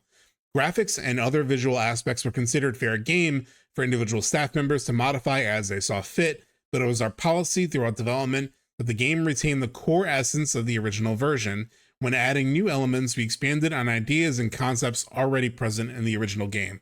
So there's a quote when I was going back through the remake Ultimania, and so funny, I'm like chasing my water with cold brew. But I always have cold brew with me during these streams, and I'm talking so much that I can't enjoy my cold brew. So I'm trying to take small moments where I can like drink my cold brew. Anyway, so Hamaguchi, so here he says, it was our policy throughout development that the game retained the core essence of the original version. So again, another version of what I said in terms of they're always saying these things of like the core essence, the major elements, the crux. I actually couldn't find the crux quote, which I know is famous before Rebirth came out. The crux of the story won't change, is what they said. But I couldn't find the exact quote, and I asked my friends if they could help identify it, but I haven't heard back from them yet. So I weirdly, it's the one quote that was discussed the most, but I can't find. But either way. And then there's this last part, right, of like, when adding new elements, we expanded on ideas and concepts already present in the original game. So this is again from Remake, and enjoy your lukewarm cold brew. Yeah, or my lukewarm brew. So the thing at this last one that's highlighted is, I think it's actually a quote I haven't seen people bring up. It might be because I have that full translation of the Remake Ultimania, and I don't know how many people have it. I don't know how many people have access to that full translation, but this is one that actually is more in the favor of those who believe it's the original with some iteration, right? It's just a reimagining of the original. Is it saying that, like, when it comes to new elements, you know, we're expanding ideas and concepts that were already present. You could take that as being like, okay, so any of the new stuff conforms to the original in some way. I do think I think in a lot of ways, though, even some of the really new stuff is a build upon stuff from the original. So like us being able to like walk in different worlds, in different like dream worlds and like illusionary worlds with Zack and whatnot, is kind of a build upon what happens in the live stream sequence in the original. Like in the live stream sequence in the original, you walk through these events. I mean, they're kind of unchanged. You're more walking through memories rather than like whole new worlds. But it kind of is sort of just a building upon of that, you know, potential element from the original, even if it is a lot newer in a way. So I think there's gotta head out. Hey, thanks, Ramio. Appreciate it and keeping things balanced. I'm trying. Even though I definitely have my biases, I'm trying my best to sort of be fair to all aspects of the conversation. So I do think there's something interesting here that does support people who are more on the side of it's the original plus a little bit of extra, but that things ultimately do conform to the original in some way when they're adding new stuff. If I recall, it was Nomura or maybe Katase was the one who said the crux wouldn't change, and that was during the marketing for Crisis Core Reunion. Oh, okay. I couldn't find the actual quote. It's one of the most famous ones, but I couldn't find the final one. I was even going through some of my old stuff, and I know it's somewhere, but Materia Hunter, maybe the expanded ideas and concepts included things like live stream stuff. I think they've definitely taken the live stream, they've definitely expanded what the live stream is and how it works compared to what we knew in the original. So again, Remake Ultimania. There's so many of these quotes I want to make sure I'm moving through as well. So interviewer, I thought this game's story would conform to the originals aside from some new supplementary episodes, but I was surprised to realize partway through that a grand bit of trickery was hiding beneath the surface. And then Nomura says, "You don't say," and laughs. There's an ad break coming in a minute. Again, you can skip that if you subscribe or use your Prime to subscribe. Nomura, I'm sure you were left wondering what's going to happen next. Interviewer, how did the scenario come to unfold the way it does? Nomura, when I asked Kojima if he'd write the scenario, I was clear about my demands up front. I said, if we're going to remake Final Fantasy VII, I want it to be done like this. At that point, I was intent on making something more than just a remake. The battle system this time incorporates elements of the original's games, ATB mechanics, yet also reborn with a real-time approach. In a similar way, I wanted to make a story that players would feel is fundamentally Final Fantasy VII, but also something new. So this quote in highlights kind of cold brew check. I'll take it now since the ads are about to start anyway. I feel like that ad break came super fast. It's supposed to be only every 10 minutes, but anyway. In a similar way, I wanted to make a story that players feels fundamentally Final Fantasy VII, but also something new. This is like such a perfect example of like straddling both, right? It's so easy to see this supporting either argument. You know, it's saying fundamentally Final Fantasy VII, so it's going to be unchanged, but also something new. So maybe it's going to be something new in a huge, big, substantive way, or maybe it's something new in a small way, right? Like the little mysteries that they've added, the little like, what's going on here? What's going on there? It really, it kind of is this, again, another one of their like balancing act, tightrope quotes. I do think it's again, it's interesting that they caveat fundamentally Final Fantasy VII rather than just saying it's Final Fantasy VII. So again, I still keep seeing this caveating in these quotes, but it's not 100% definitive. Thanks for subscribing, Devious Meister 26. Codeman, was this a quote? The crux of the matter lay in determining what to preserve and what to revolve. This was particularly challenging because we needed to convey to players what had changed and what remained unchanged in Rebirth. During this phase, my inspiration struck during a visit to the movies, specifically Disney's Beauty and the Beast. That wasn't the quote I was thinking about, but I guess he used crux more than once. But there's definitely one quote that's like the crux of the story will not change, that I just need to find the full attributed one to. Weirdly, I couldn't find it though. I've definitely read it before with my eyes, but everywhere I search Codeman, you're probably not gonna find it. So I spent like 30 minutes trying to find it. So you're gonna DM me? Okay, I'll keep an eye out. All right, so again, they're like straddling the line in that one. So another interview from Remake. At key points during the story, there are flashbacks of scenes that are supposed to take place in the future. Nomura, we initially planned to include almost no foreshadowing like that while the player was in Midgar. Nojima, we intended to hold back. This is so interesting to me. Like this quote, I did not read. I have never read this quote, actually. I'd never seen this one before compiling all this stuff for this stream. So this one's really interesting to me. So again, Nomura, we initially planned to include almost no foreshadowing like that while the player was in Midgar. Nojima, we intended to hold back and have the storyline seem only a little different. Nomura, that glimpse you get of Biggs during the ending cinematic is a remnant of that. So that was like when Biggs wakes up in the end.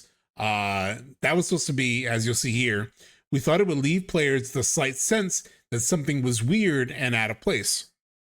However, our on-site staff kept adding these snippets of future events, wherever they could.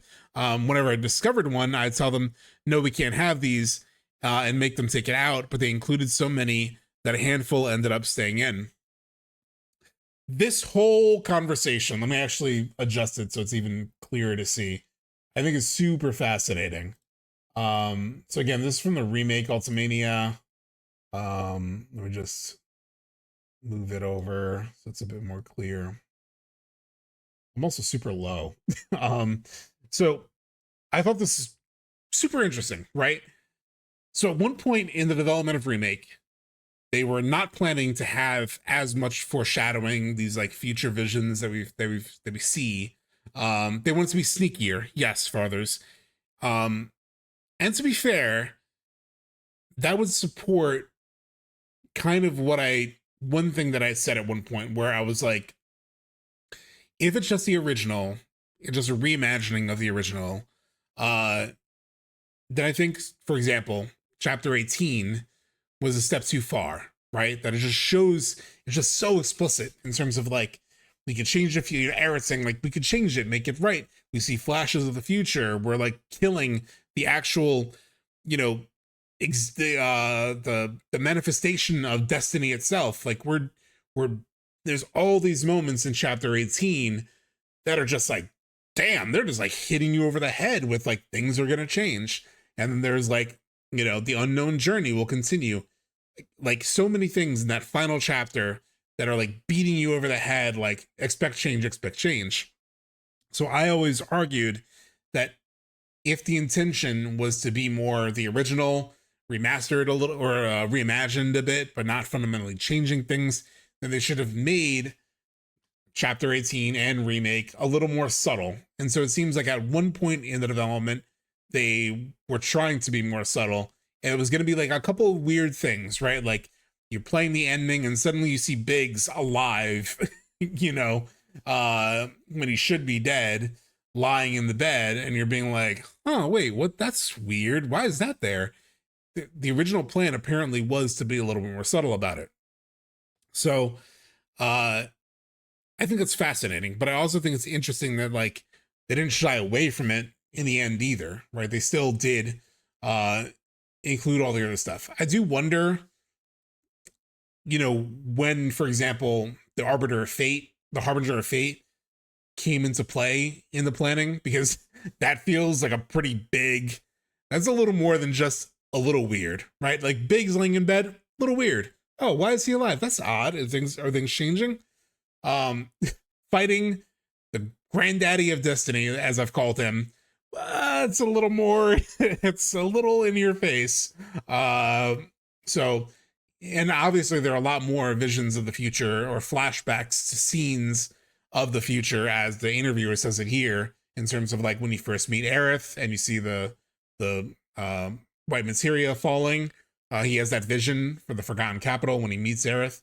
There are all these like foreshadowing moments that are all throughout Remake. Obviously, they plan for it to be less in your face at one point during development, but they continued to just add more stuff. So let me catch up with chat a little bit here. Cloud was even supposed to have a flashback of Zack's death in Remake, but Nomura removed it. Interesting. Where was that? Where did you read that, Delta? If this is just OG plus, then Aerith's speech in chapter 18 makes absolutely no sense. I've largely argued that. Aerith walking away from Cloud, he sheds a tear. Yeah, there was another one. They didn't show the scene, but everyone put together that was Sleeping Forest. It would have been interesting, to be honest, if we had a bit more of a puzzle there. There are some times where like I do wish they took the more subtle approach. It would have been interesting to have that be even more mysterious, of like, are they really changing things a lot or just a little bit? As they've written it, at least how they wrote chapter 18 or Remake as a whole, in my opinion, they really crafted Remake to feel more like a real tease that things will change. Rebirth is a little bit closer to this original vision, where it's like smaller things are a little bit different, a little bit out of place, happening a little bit earlier, not happening in the case of like, for example, going to Rocket Town, which we will, but things happening in different orders and slightly different. Rebirth feels closer to this, right? In some ways, but a little more subtle. Obviously, Zack's worlds being like a big difference, but in terms of the main plot, Rebirth feels a little bit more like this. They wanted to throw some curveball in there for us, keep it interesting. I like these changes. My friend who put me onto FF7 hated it. Yeah. The part about Zack's death flashback was in a Shinra Arch post, and it was based on either Ultimania or maybe something in the... Oh, okay, got it. Yeah. I don't have that one for this conversation, but that's interesting. Did you ever DM me? Oh, yeah, you did. So what was it that you sent? Let's see.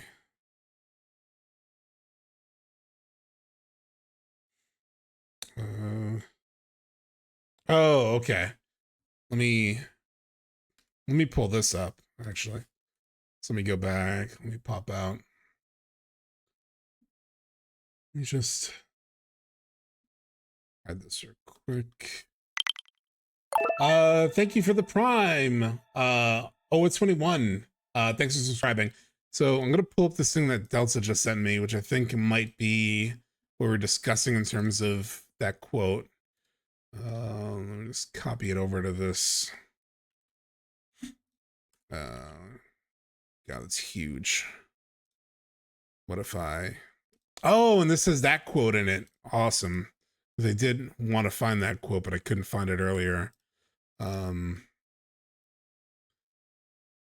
Okay, so let me just move this stuff around. Okay, so some late breaking quote from that Deltason found. Thank you. This was from Audrey And this is an interview with Gamer JP, 2022. 2022 Gamer JP. Let's have this. Audrey. You found the file? Okay. You want to send that? Oh, shit. Sorry, everyone.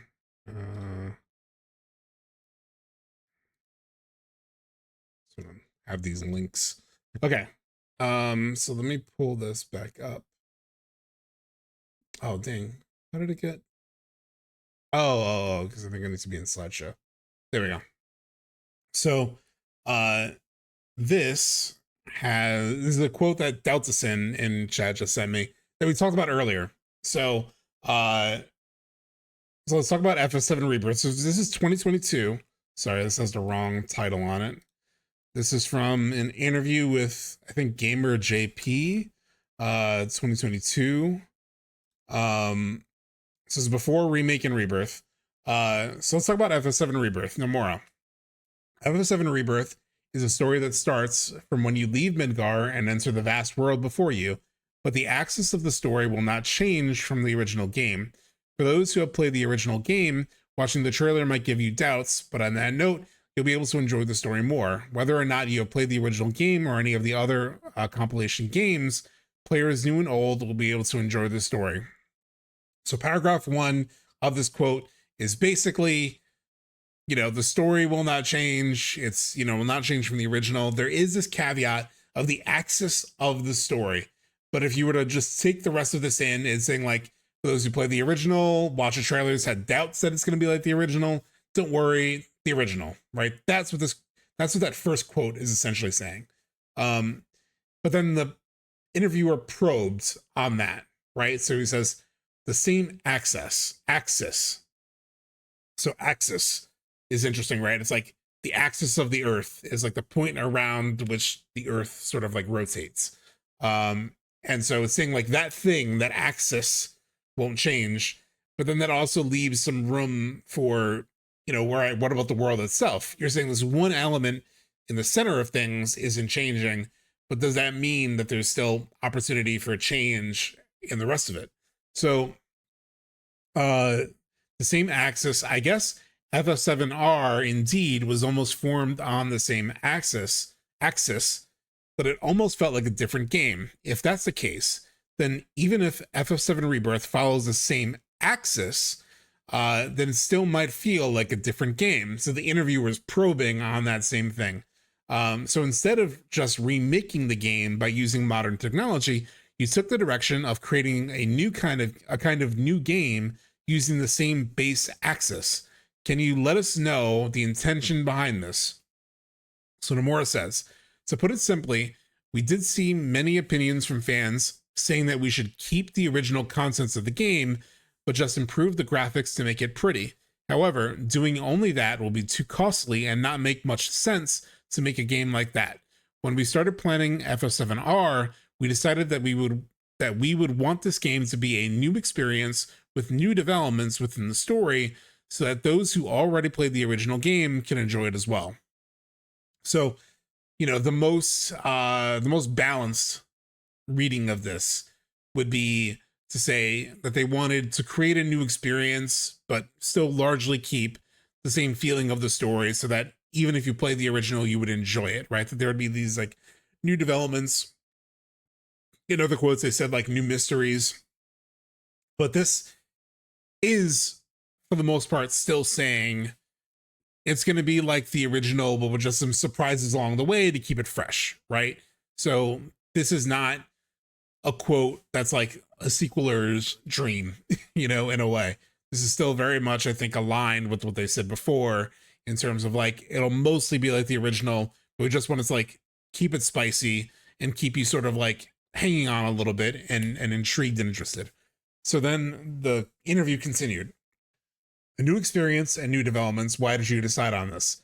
Nomura, the mystery of Nibelheim was probably one of the most important parts of the original game, and to how players who played the original relive that mystery, most would say, oh, I already know what happens. All they would need to do is replay it to know. With a project of this scale, simply remaking the game in better graphics would not make sense.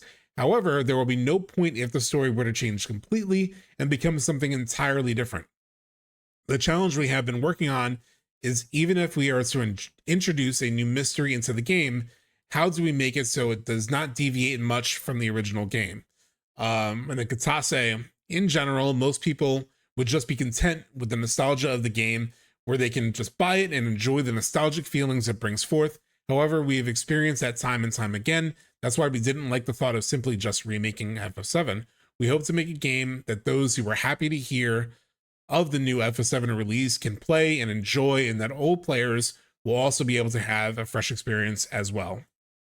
So again, I think the net, like the total of this whole page, is largely in favor of those who view it as like the original, just more reimagined, right? It's like, it's saying you don't want to completely change it, or you don't want to make it something entirely different. You just want to add some mystery into the game so that without deviating much from the original game. So the fairest read of this is that, given these words that are on the screen, this is saying it's not going to deviate much from the original game. It's still going to be essentially following that, and it won't break the story. I think there are ways where the plot can change, but there can the sort of like core themes and ideas can stay the same. I think this quote, taking it at face value, is probably still more original reimagined. Delta Reed, my read on that is they intend to follow the same plot, but they can change the story without deviating from the plot. So you're saying sort of the flip side of what I argued in one of my videos, right? That like story and plot are different, and that the plot will largely follow the same elements, but the story around it will be different. So, for example, you could say at the end of Rebirth, they retain the plot point of Aerith's death, but it's conveying a different story in some ways, right? Like there's more things happening in that scene, even though the plot point is Aerith's death. There's more things that are happening in terms of the crazy flashes, what Tifa sees, what Cloud sees, and the rainbows that are facilitating a new story overall, even if the plot point feels very similar. I think that's a fair interpretation of that. Not done, Rick. All this topic makes me think of the ship of Theseus debate, which is essentially how much can a thing change from its original essence and still be itself? And that question through the lens of a creative work is really fascinating, in my opinion. I'm so glad for what they've done with this project. That's it. That's my input. I like it. Yeah. So going back to Remake Ultimania, I think this is an interesting quote. Shoot, I made it too big almost, and I gotta like resize it. Stupid color block. All right. So I thought this is interesting because, like, on its face, it's seemingly nothing. This is almost a nothing quote. So the interviewer says, this is from the Remake Ultimania, so more 2020. Why does Aerith have this mysterious knowledge of future events and things she's never heard of before? Nomura, why indeed? You'll have to wait for future titles to get an answer to that. It's just interesting to me. This quote was interesting to me because he says that you would need future titles to understand why Aerith has this mysterious knowledge of the future. But she doesn't have knowledge of the future anymore, seemingly, in Rebirth, for example. So you play Rebirth and you get no answers around why she understood the things that she understood. To date, the only answers we really have are in Remake itself.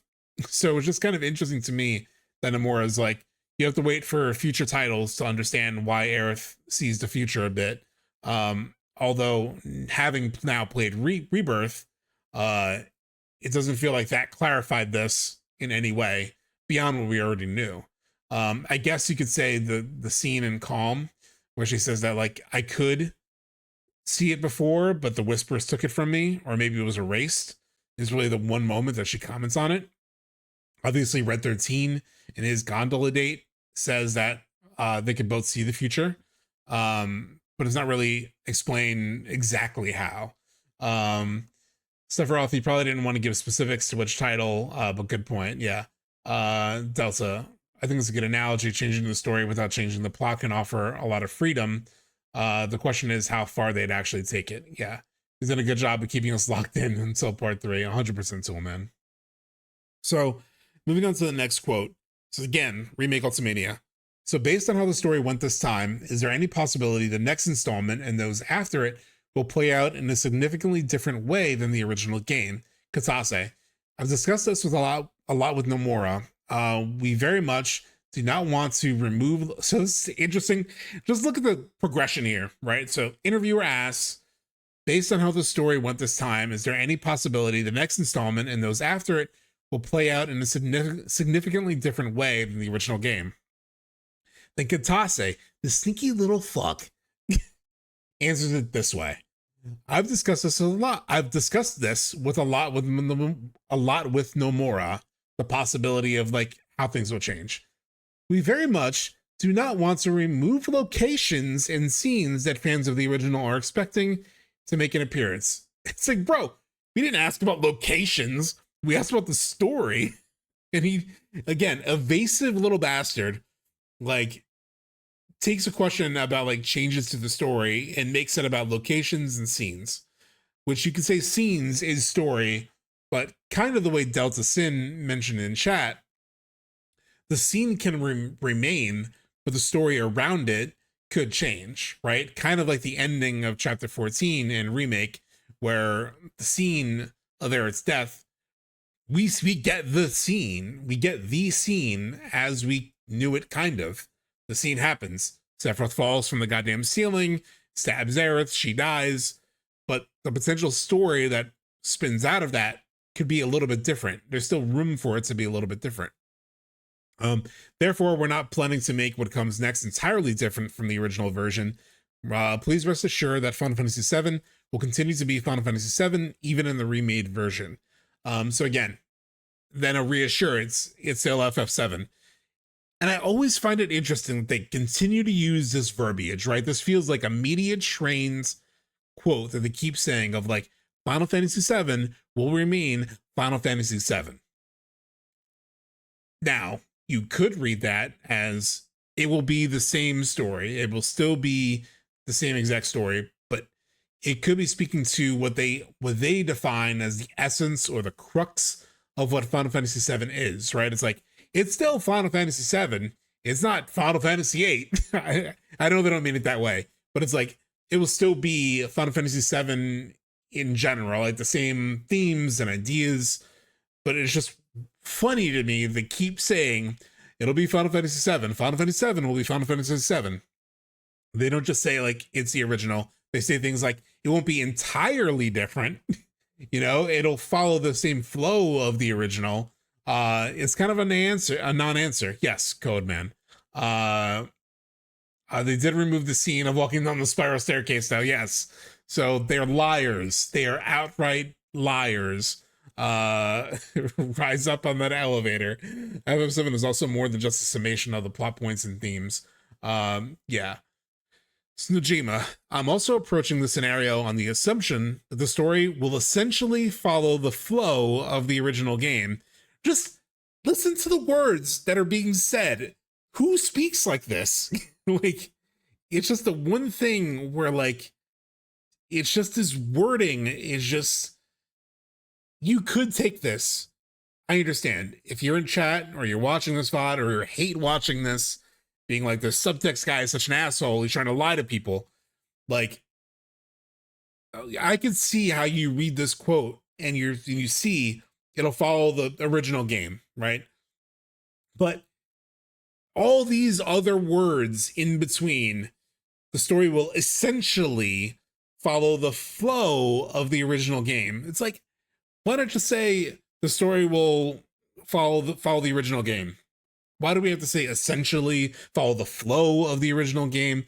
Exactly as Radcliffe is saying, it's slippery, right? Like, it's slippery wording, because I think they are balancing on this like pin needle where they don't want to or they can't just promise it's gonna be the original.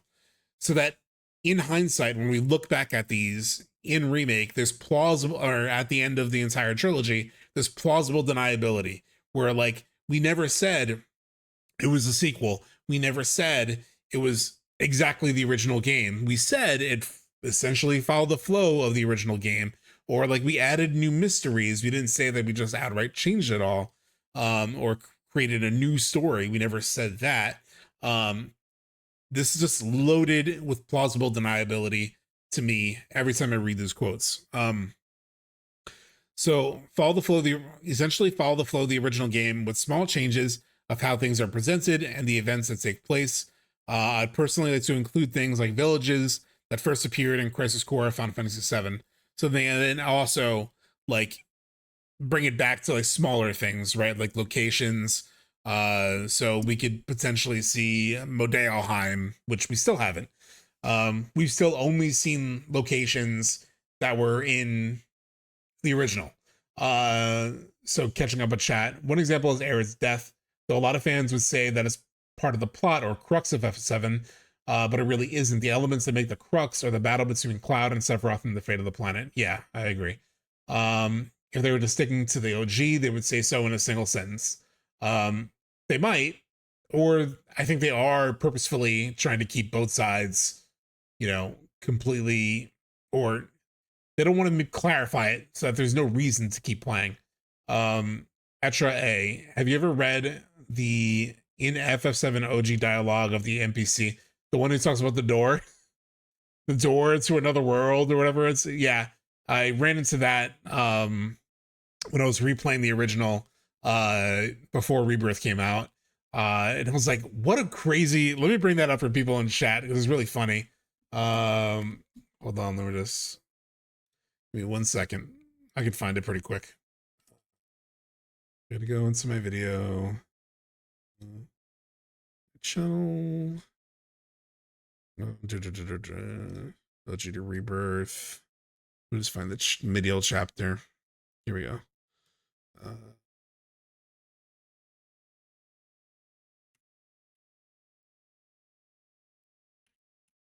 Jumping. Okay. So this is pretty funny.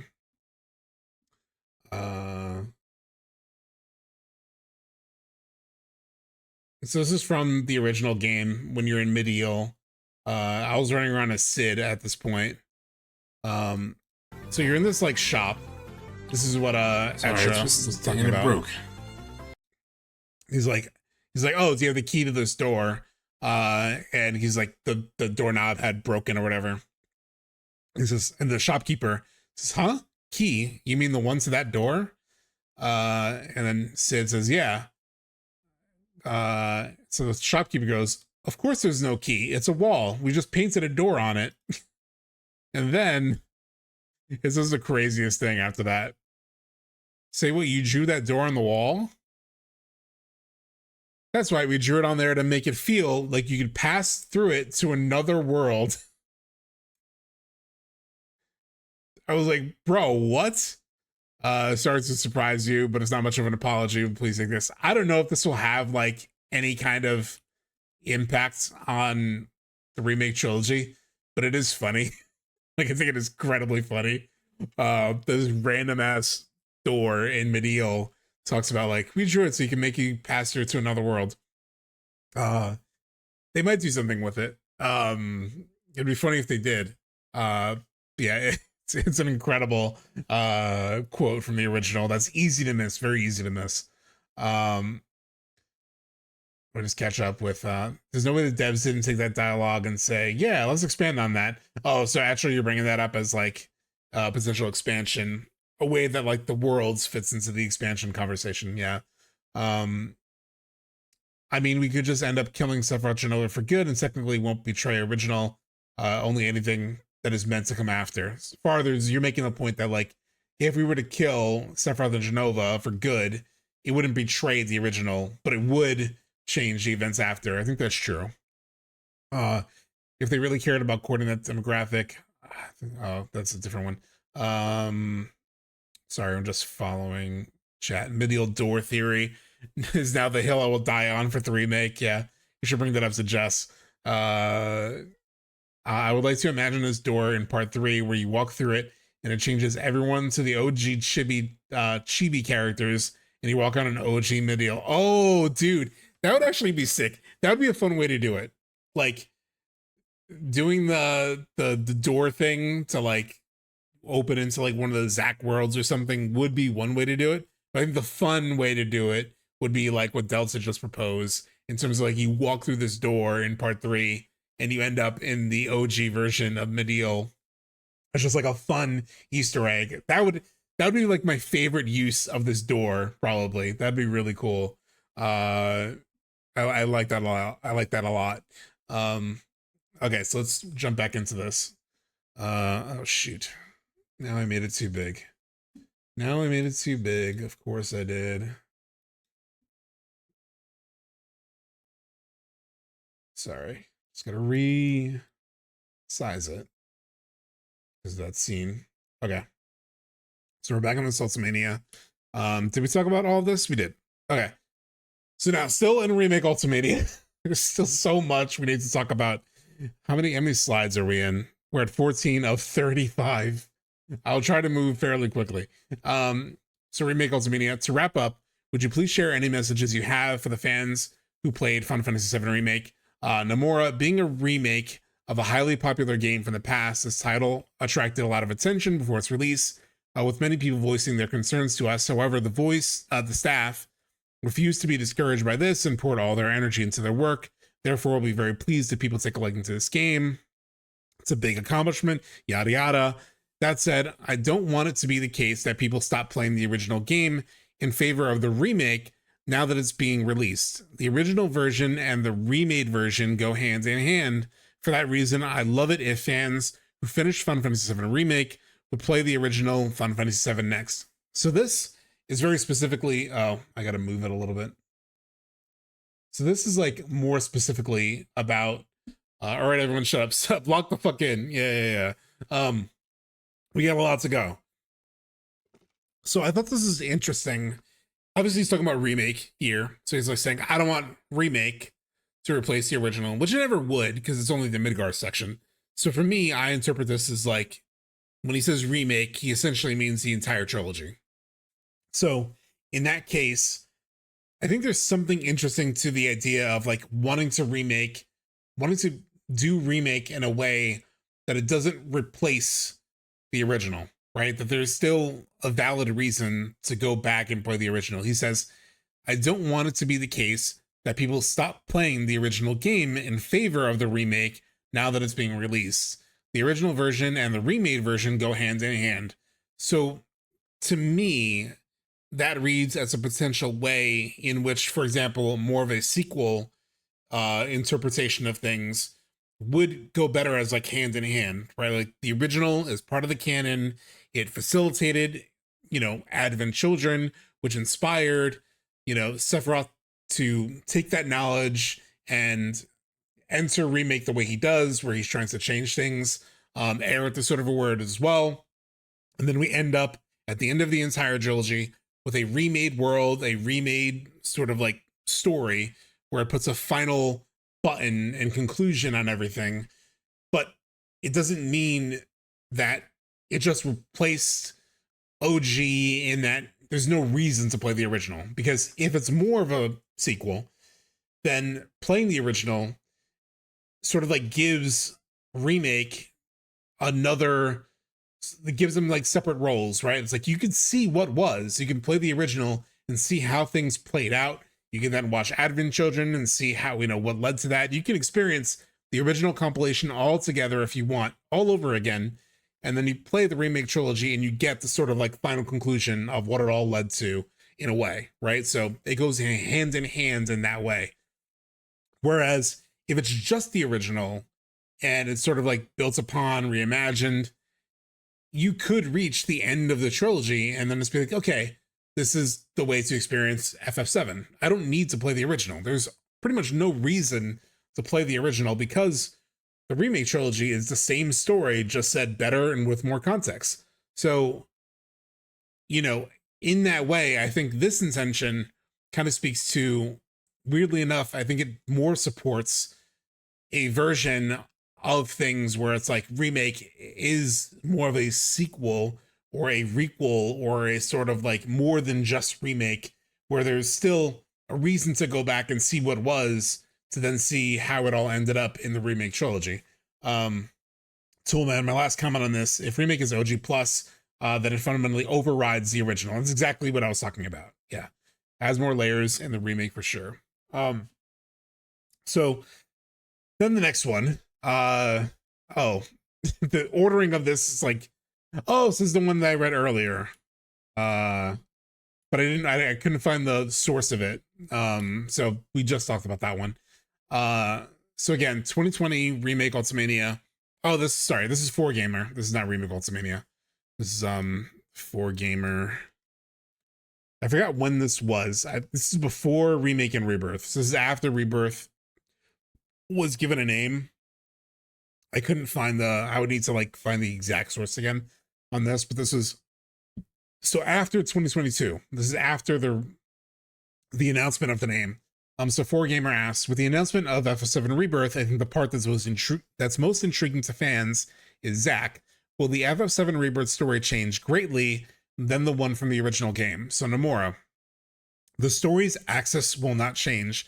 Regarding this new mystery that is different than the original game, I'm sure that those who play the original will enjoy a fresh experience while playing Rebirth.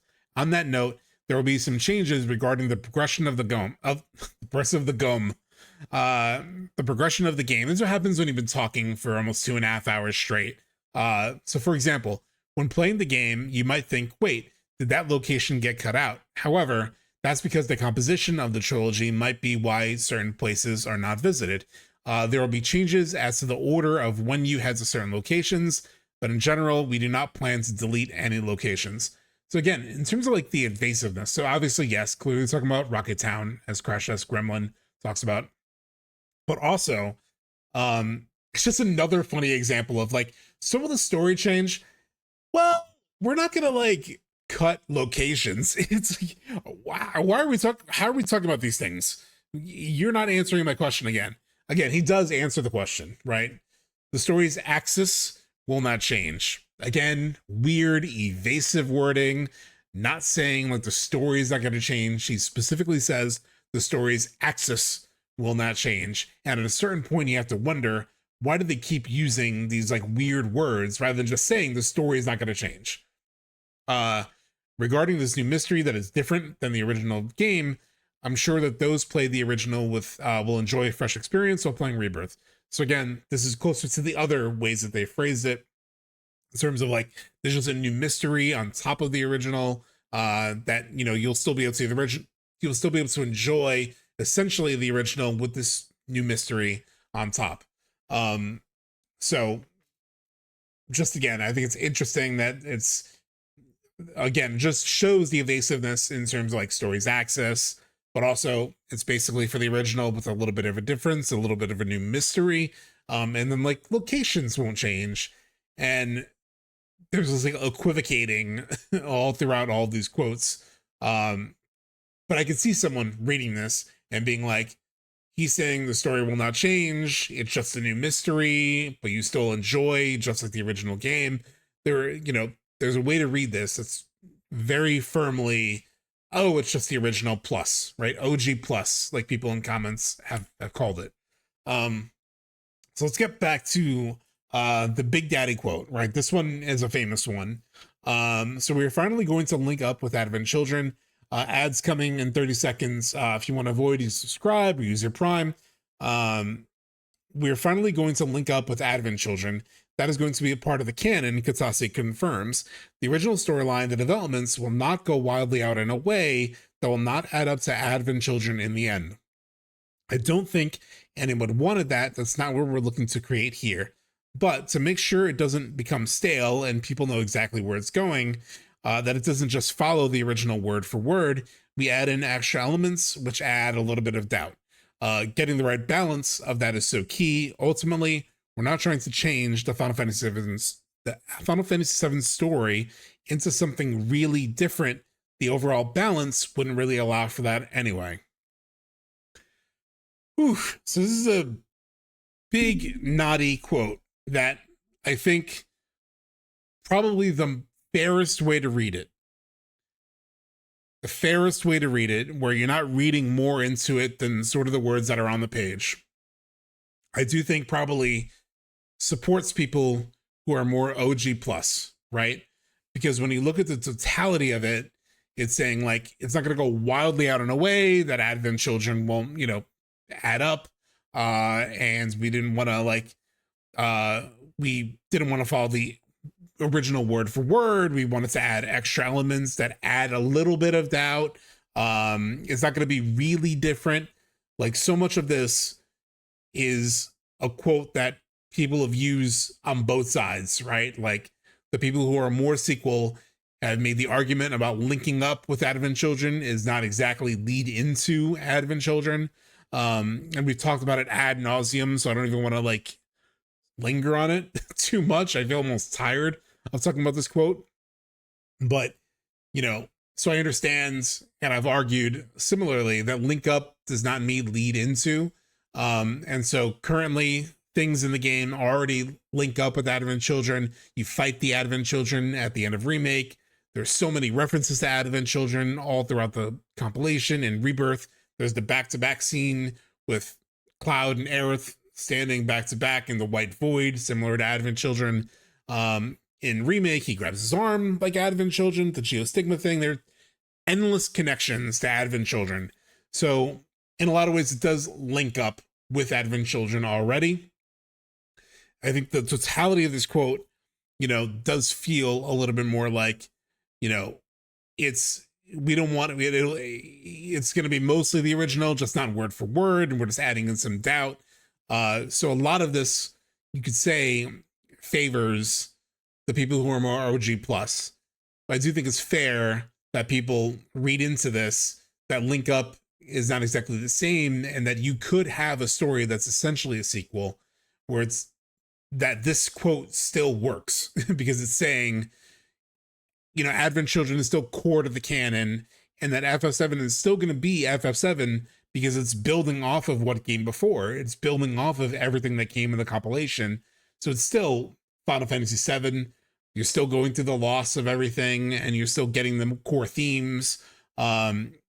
This is almost like the quote in terms of how one thing that the developer said can be twisted and used for either argument. And I think you would be fair to use it in supporting either argument.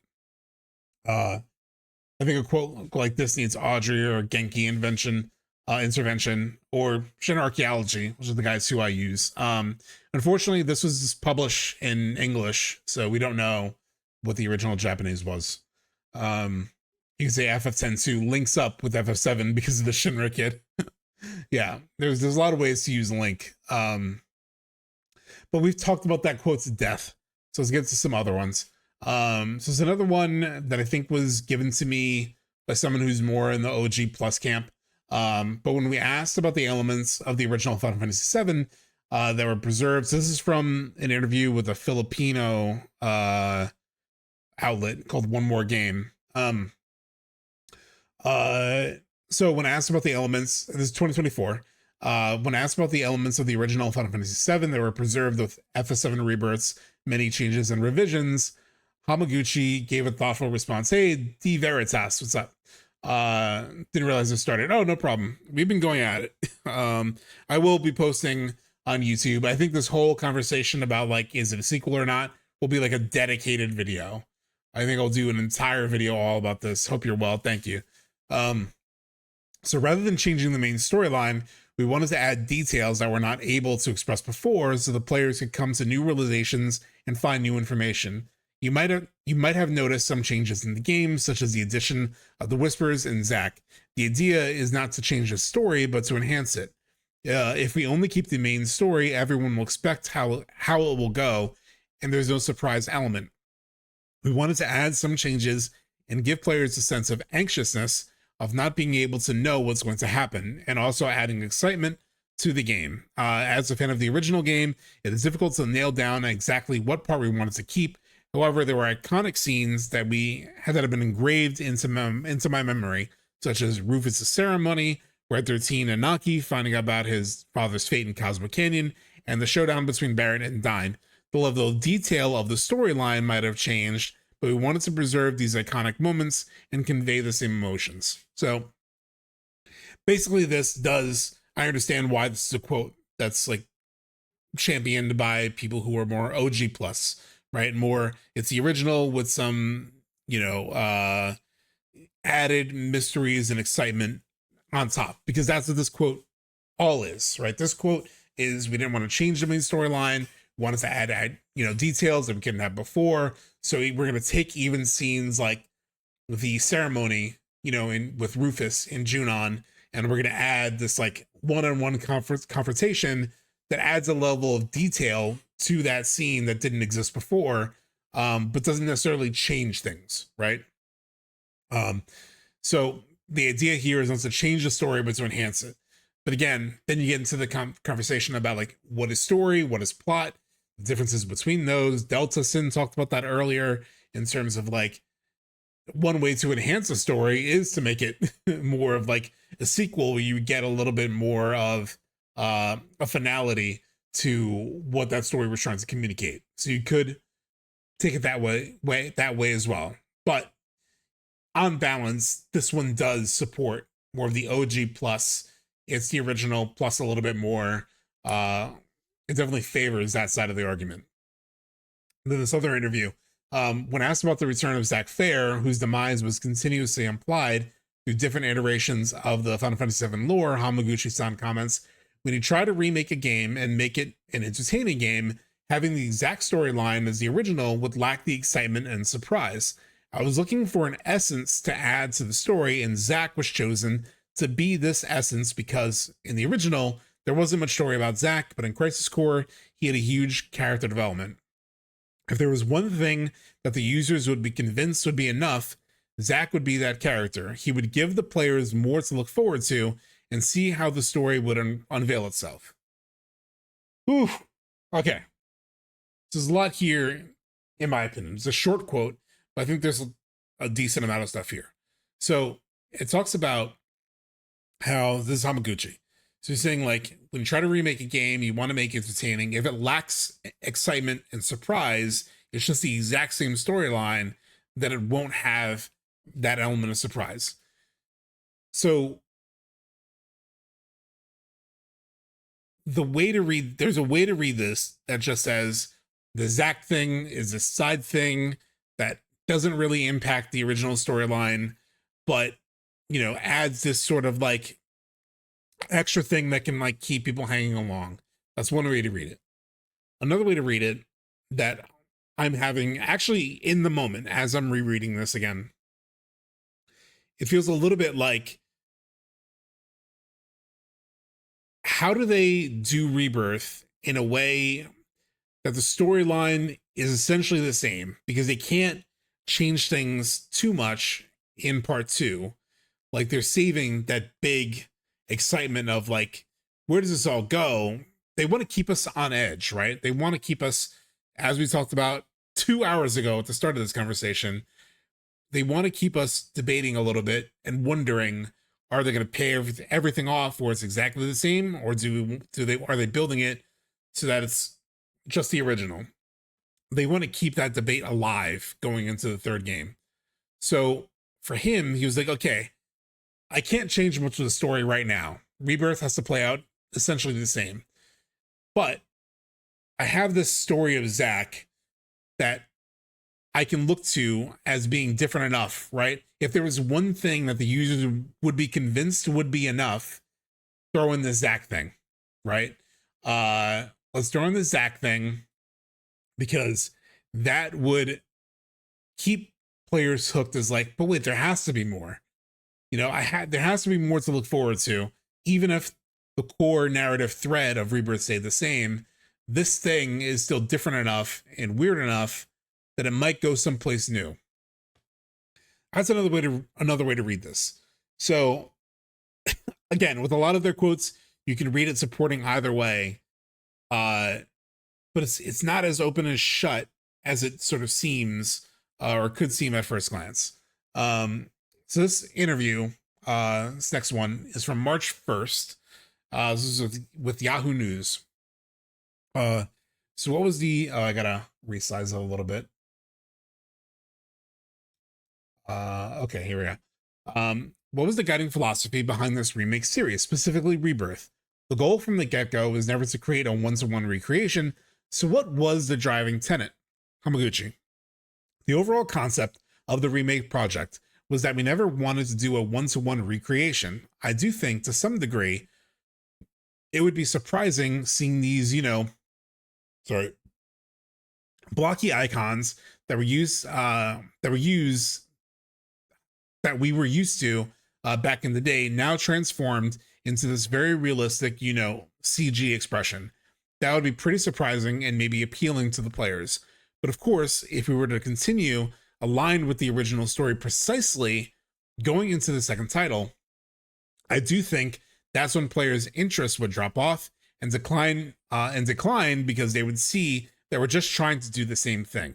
So again, he's continually afraid of like people walking away and feeling, oh, things are just exactly the same. That's not interesting, which is maybe a faulty premise to a lot of people. Hey, official Jedi, welcome in. So my belief was that it's necessary to create and add original elements along the way in order to sustain this interest and pique the curiosity within players, to keep everyone guessing and thinking, this is a little different from what I remember, but I'm curious to see how it's going to pan out. That's part of creating this very enticing story within the series as well, and that was definitely a core philosophy within us as we were embarking on this project. So, another example of just like, we want to keep people guessing, we want to keep people thinking exactly what I talked about with the last quote. But he's like saying we can't keep it aligned 100% precisely with the original, otherwise it wouldn't be interesting enough to sort of like continue on. People can say they disagree with that. I think there are plenty of people who would say if they just remade it and it stayed, attached to the original story all the way through, that they would be hooked because they love FF7 and it's good enough on its own. Even new players could experience the story as it was in the original with better graphics, a little bit more detail, and it'd still be great. And they wouldn't need all this stuff to keep us like on the edge and on hook. I think that's a fair rebuttal to this, but clearly they've talked about it a lot. They see that just remaking the story as you know it is not enough. So it could be deception. It could be marketing, as Dunrick mentioned. It could be just a way to string you along and keep you hooked until the end. The question is, creatively, what do you do if you make a story where you string people along with the promise of like things might be a little bit different in the end, and then you don't make it different? I think you then create a scenario where you've created something that is, I think, almost hated by a lot of people, right? It's like, oh, so you did all this stuff. You changed Jarrett's death. You, added all this bullshit like the whispers and whatnot. And in the end, it's just exactly the same. The story didn't change at all. You promised that like fate would be changed. We could challenge fate. We can make it right. This can't be the future that we face, as Tifa said in chapter 18 of Remake. And in the end, you just give them the same thing. I think you just create an environment. If that's all you're building to, you create an environment for people to kind of hate it, right? Be like, what was all this for? What was all this buildup for? And they could do that. I think Squid Game season 3 was that. They had a lot of buildup. They had a lot of things that seemed like characters were going to meet, have conversations. It seemed like there was a lot of like real buildups to certain moments that then didn't happen. So with that, ads are about to start. I'm going to jump to the bathroom, but ads play. You can comment on what I just said and so forth. If you want skip the ads, you could subscribe. Be right back.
Hello, hello, hello, hello, hello. Hey, everybody. So, quick temperature check on how you're all feeling. I will catch up a chat. Just want to make sure this is still interesting to everyone. I know I have a lot of quotes. I do feel a little bit like it might be repetitive at times, but I just wanted to like go through everything because I feel like we keep seeing these quotes in like bits and bops, and we don't really just like sit with all of them and really give them all like a fair shake and really read through it in its totality. But so I know it's a lot. Let's do a quick check on like how far in we are. So I just read this one. So it's like 21. So it's 22 of 35. But so we're more than halfway through, and I think these next ones should go relatively quickly. But just wanting to, get a check on how everyone's feeling. Everyone's still having fun. Viewership still seems fine. It seems like we still have pretty much the same numbers we've had the whole stream, but just wanna make sure everyone's still enjoying this too. Let me catch up a chat. So I think they'll need to connect the new mysteries together in the end, sort of like how the latter half of Death Stranding 1, which I haven't finished, so sorry. The first half seems like a mess of a subplot. That makes me excited to finish Death Stranding 1, which I might play after this, unless I get caught up in Donkey Kong Bonanza again, the damn freaking monkey. Delta Sin, I think the changes not paying off would alienate even more fans. Yeah, all that would remain are the hardcore fans who would like FF7R no matter what. Yeah. Toolman, they could do that, but who wants that? YOLO, not really. Yeah, they need to have a good payoff. Otherwise, what was it all for? Yeah. Dunrick. Or not Dunrick. Yeah, I think the percentage of people, hey, thank you, Okiwell, for subscribing. Not Dunrick. Yeah, I think the percentage of people who do want that is a very small number across the entire FF7 video game landscape. And that's exactly what they kept alluding to in those interview comments. Just doing the same thing would ultimately not be worth the resources, both financially for Square Enix and also for the team creatively. I agree, not Dunrick. I think like, could you imagine? I mean, it could be what they're doing, but could you imagine like putting all these resources into like making this really interesting sort of like mystery, and then the payoff just being, oh, it's the same. Like, don't worry, we did the thing. It's like, I think they want that feeling of like, oh my God, that's Final Fantasy VII. Like they don't want people. That's why they keep saying that verbiage of like Final Fantasy VII will be Final Fantasy VII, is that you don't want it to feel divorced from like the story and the themes and the ideas of the original. You want to stay true to that, but you want this like sort of new feeling afterward that you didn't get, that would make all of this worth it. And so to that end, I think they need to go a step beyond what we all know. If they reuse AC's ending at the end of part 3, to me that doesn't feel like a significant enough change to justify this path.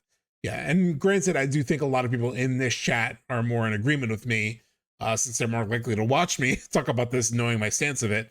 But yes. Key Machine, lurking but enjoying the convo, thanks. Delta Sin, in the beginning, I think 99% of the fans would have just wanted a 1-to-1 remake. Now the fans are split into 3 camps.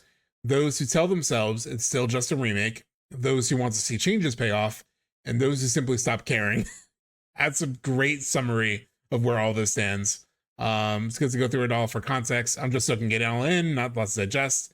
Gotta finish DK and Death Stranding before Tactic. Oh my God, you're Rod Toolman. It's a lot of money and like, yeah, 10 to 15 year project. So let's get some like, we're getting into like newer quotes here. So this is a quote from January 23rd this year.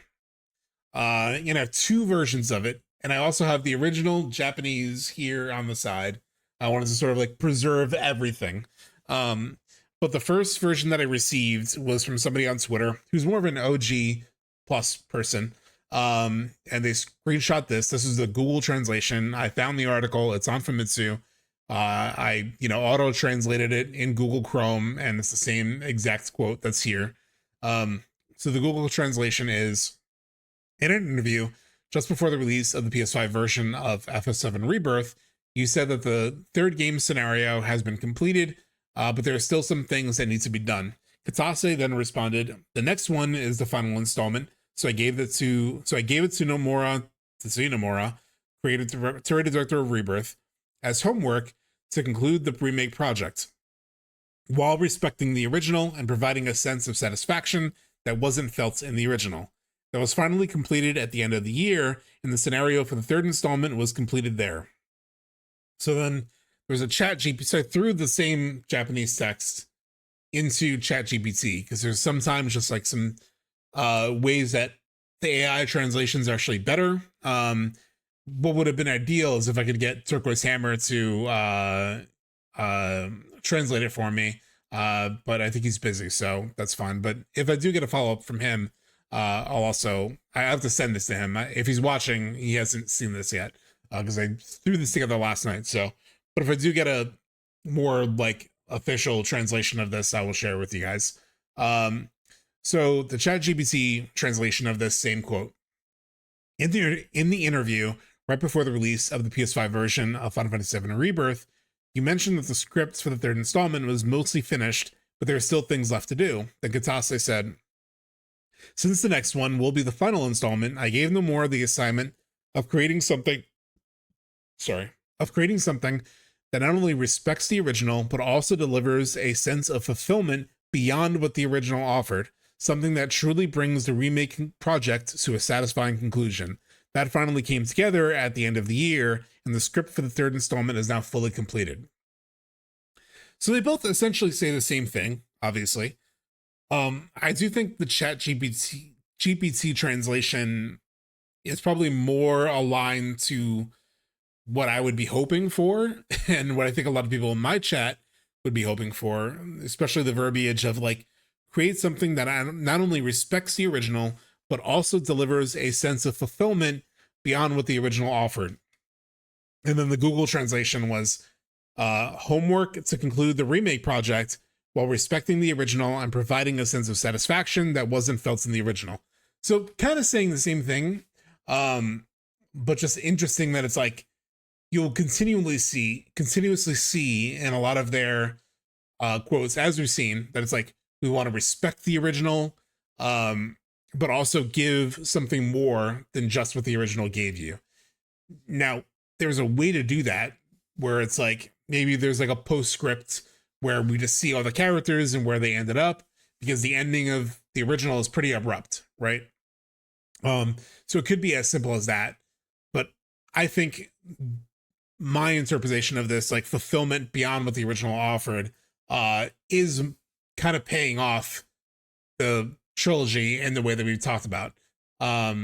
So this one is really interesting. I thought this quote from Famitsu from this year.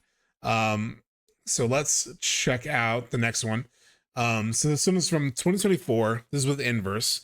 Something I do with ChatGPT is I'll ask it to localize your translation and mention that FF7 is the subject matter. Then we'll know that FF7 specific names and terms into their English counterparts. Interesting. I don't think it was necessary for that quote, but that's interesting. There are lots of fans out there that have an interpretation of Remake and this trilogy being more of a sequel. So someone also sent this to me. This is again from somebody who's more of a OG plus person. So there are a lot of fans out there that have an interpretation of Remake and this trilogy being more of a sequel than a reimagining. I hadn't seen this interview before yesterday. What's your reaction to that? And what is it like making these games when everyone has different theories and thoughts about what's going on? Hamaguchi, there are two main points that we took care of, keeping intact for the remake series. Sorry, I'm actually just like realizing that we're in an ad break. It's only 20 seconds, and I want to give this, I want people who are like stuck in ads to be able to see this.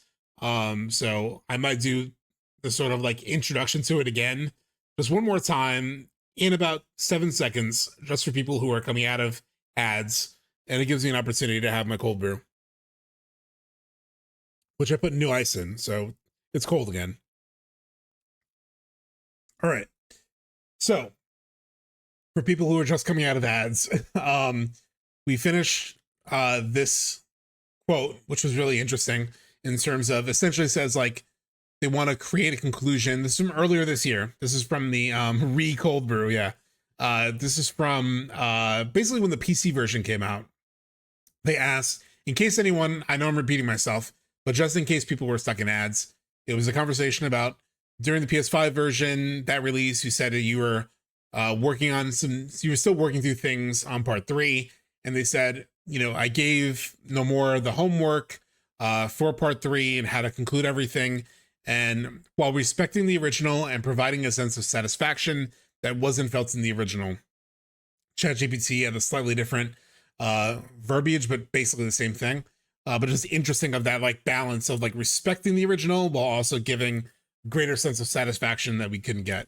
And then I started to read this quote, which is from Inverse, that I'd never seen before, sent by someone who's more of an OG reimagining fan, who, this is interesting. It's the first time I read it was yesterday. So there are lots of fans out there that have an interpretation of Remake and this trilogy being more of a sequel than a reimagining. So the interviewer is directly asking Hamaguchi about this whole sequel thing. What's your reaction to that? And what is it like making these games when everyone has different theories and thoughts about what's going on?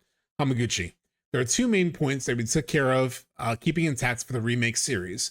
The first is, having had 20-something years pass since the original Final Fantasy VII, we now have the technology to be able to depict the game and the storyline in much more depth.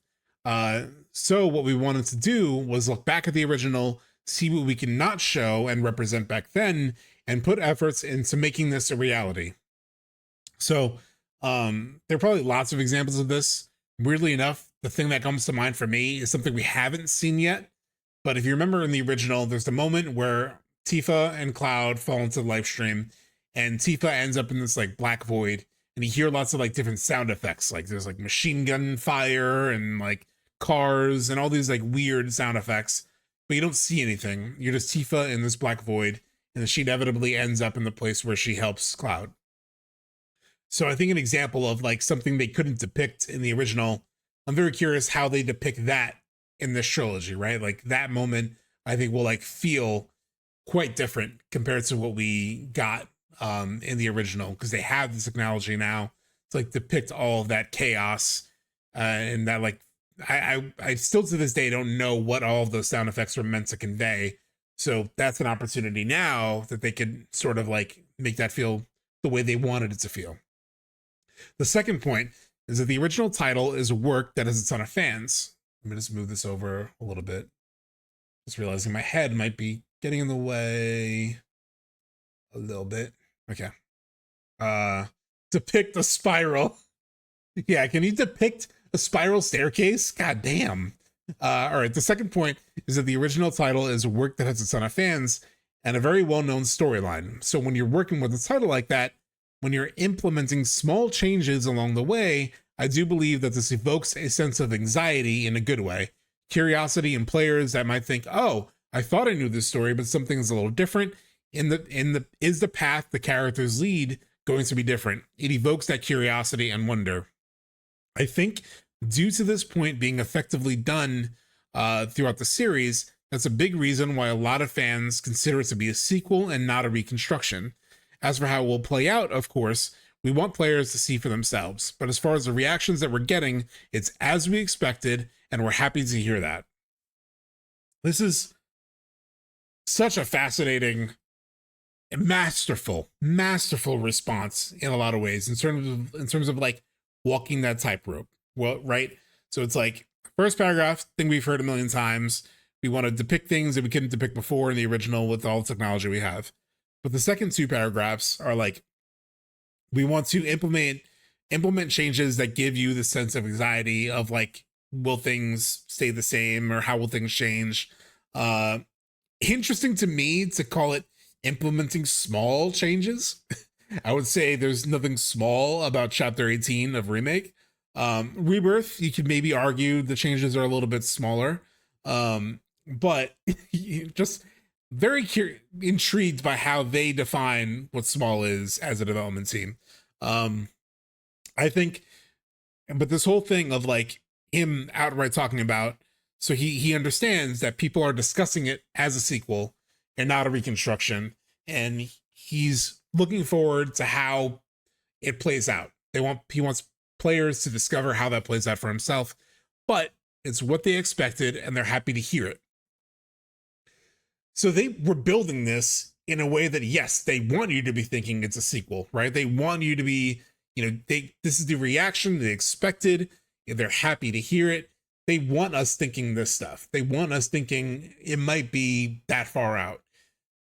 It could be because they plan to swerve us and ends the way the original did, or it could be because we're not crazy and feeling like things are a sequel is a valid response that they were hoping to stoke, right? So I think this quote is really fascinating. You could take it either way. I take it more toward the like, okay, they wanted us thinking it's a sequel and they wanted us, seeing how that plays out, but he's also not going to confirm it, right? He's not going to say, he can't confirm either way.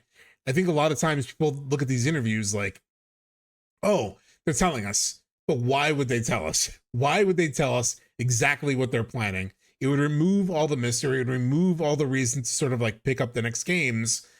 They need to keep it a mystery. The only thing they've given us, as we've seen, as we've gone through all of this, is maybe a bit more reassurance that don't worry, we're not losing the original. But like, if all their plan is to keep it exactly like the original, why would they give away? Why would they continuously say, oh yeah, no, it's just the original, it's fine. They're hoping to create all this mystery. They're evading all the questions about it as much as they possibly can. Yet they're kind of giving you, oh, but it's kind of like the original. I think my interpretation of that is all these conversations of like, it's essentially the original, it's following the flow of the original. That's kind of the red herring in a way. They want us to sort of like, that's the only thing they're giving us. And the things that they're not saying, I think is even more telling than the things they are saying. You could see that as a very biased view of things. You could see that as like, almost one-sided way of seeing that. But I'm seeing it as like, if I were a creator and I wanted to keep the truth away from people, I wouldn't say anything in the interviews that would bend you toward the way that I want you to end up thinking.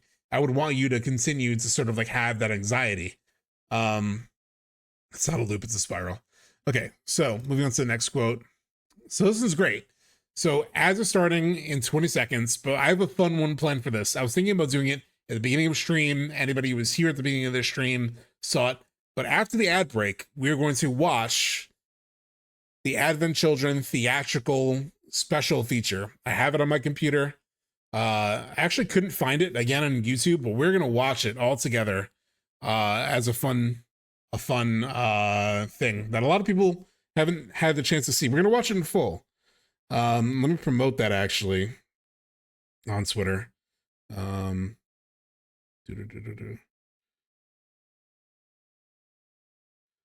While ads are playing, let me just write this tweet out. Hey, we're going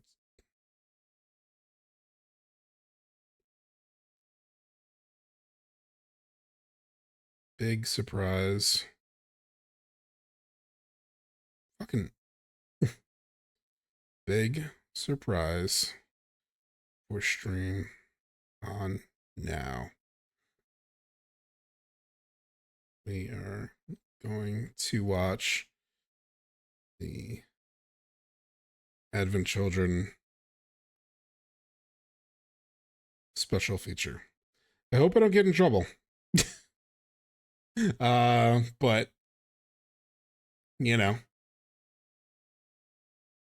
let's do it. So the ad is going to end in about 20 seconds. So again, YOLO, I know you're really so excited about that.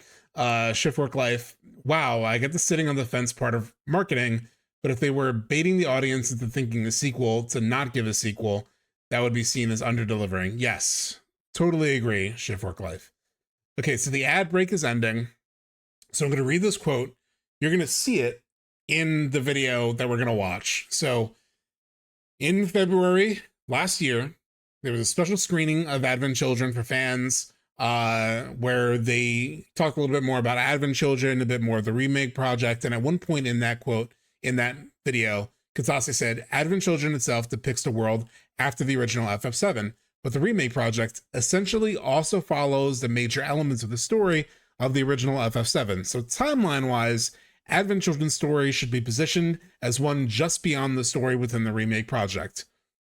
So this seems to indicate, sequentially, Advent Children should still come after the remake project. People have pointed out the word should as sort of like a big caveat of like it should come after, but who knows? And then also, I think it's a lot of words here, right? Like essentially also follows the major elements of the story of the original Final Fantasy VII.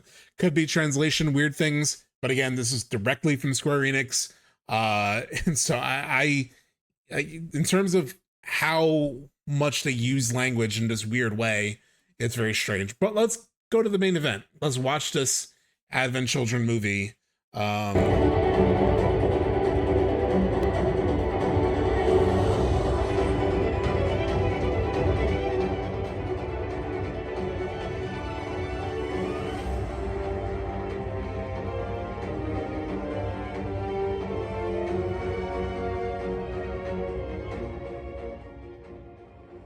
皆さんこんにちは。ファイナルファンタジー7アドベントチルドレンのプロデューサー、そしてファイナルファンタジー7リメイクプロジェクトのプロデューサーの北瀬義則です。アドベントチルドレンディレクター、そしてリメイクプロジェクトではクリエイティブディレクターを務めております野村哲也です。ファイナルファンタジー7リバースディレクターの浜口直樹です。この度はファイナルファンタジー7アドベントチルドレンの上映会にご参加いただいたお礼に本作の制作秘話と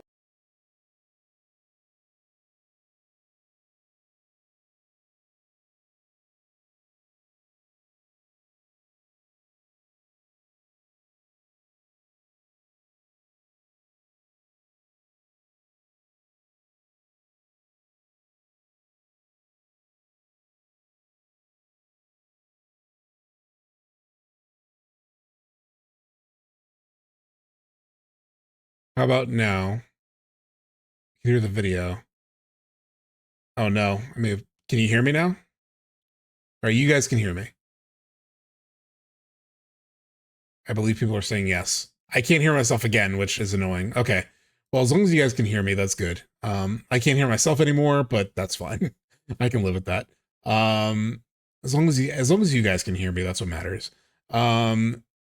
So let me, I realized I wanted to do it a little bit differently. I was going to have it full screen like that, but it kind of limits I can't pause it and things like that. So I'm just going to play the video off of the media player. We're just open with media player.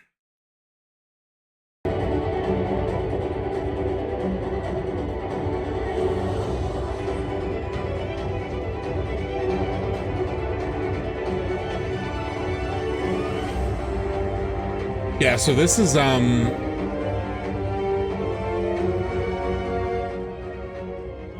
this is just the official Square Enix subtitles. This hasn't been fan dubbed or subbed. そしてファイナルファンタジー7リメイクプロジェクトのプロデューサーの北瀬義則です。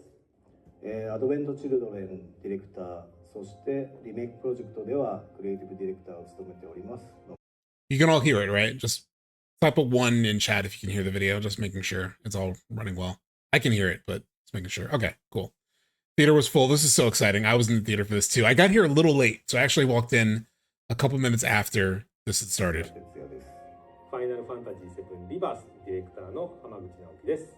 この度はファイナルファンタジー7アドベントチルドレンの上映会にご参加いただいたお礼に本作の I wish I could like rotate this a little bit. Is there any way to rotate it like on an angle? Shoot.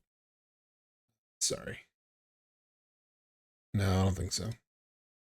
There might be a way, but I don't know it. 制作費はと You can all read the subtitles and everything. It's coming through, right? Trying to make sure you can all see it. 2024年2月29日に発売予定のファイナルファンタジー7リバースにどのような関係をしているのかについて少しお話ししたいと思います。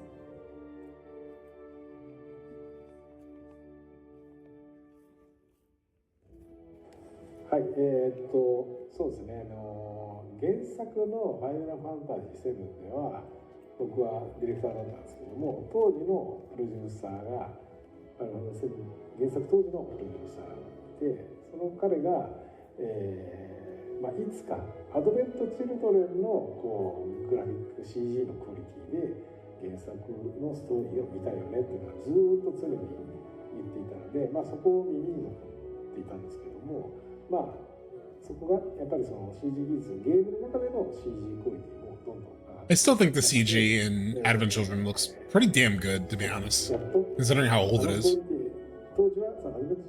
But yeah, it's closer. The game is closer to it now. ゲームでも再現できるような時代が来たので、その言葉が耳に残っていた話が、今であるならばそのリメイクプロジェクトとして当時のプロデューサーが言ってた思いが It does hold up, yeah. と思って、リメイクプロジェクトを作る、一つのきっかけとなりました。ファイナルファンタジー7、リメイクリバース含めてなんですけど、このファイナルファンタジー7リメイクプロジェクトっていうゲーム制作はこのアドベント・チルドレンのグラフィックをちゃんとゲームの中で表現。They definitely did that. It definitely landed that feeling of the graphics of Advent Children. And even better, you know. God, that's so cool, isn't it? Like really just like taking that in for a second, like seeing that transition from an Advent Children scene to a remake scene. So cool. Isn't that freaking awesome? It's like an obvious thing, but it just hit me seeing that. 映像作品だと捉えています。リメイクプロジェクトの方はある意味このアドベント・チルドレンがあったからすごくスムーズであったと思います。オリジナルから突然そのリアルスケールのキャラクター。So Advent Children actually helped them sort of in the process of doing remake, right? They kind of nailed the visuals a bit already, and they could just carry that through. カクカクしたキャラクターがこんなになるんだっていう衝撃があったかなと。Ads coming in 30 seconds. If you want to skip, you can subscribe or use the Amazon Prime subscription.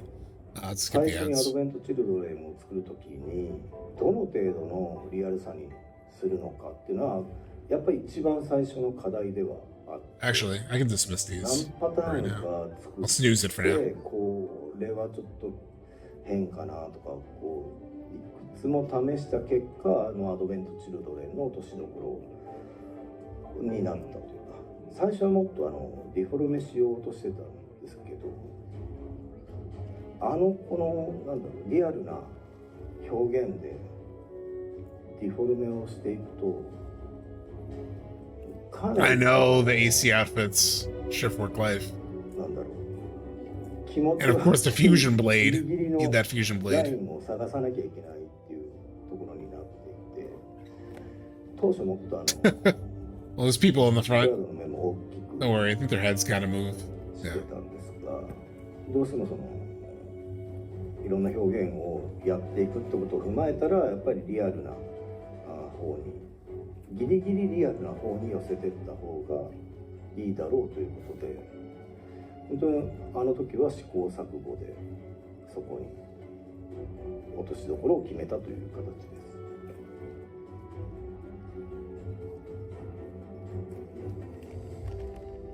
Even Fishnet Barrett? I don't know about Fishnet Barrett. I can't co-sign Fishnet Barrett.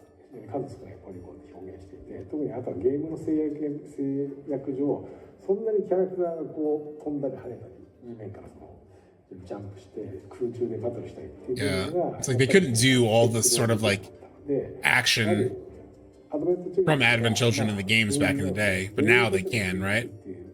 And there are moments where like you're flying around as Cloud, you feel like Cloud in AC. to be fighting in midair like superhumans. Yeah, you feel that, especially in Rebirth, with the updated aerial combat. So it was unique to the movie, and they obviously able to bring that into the game.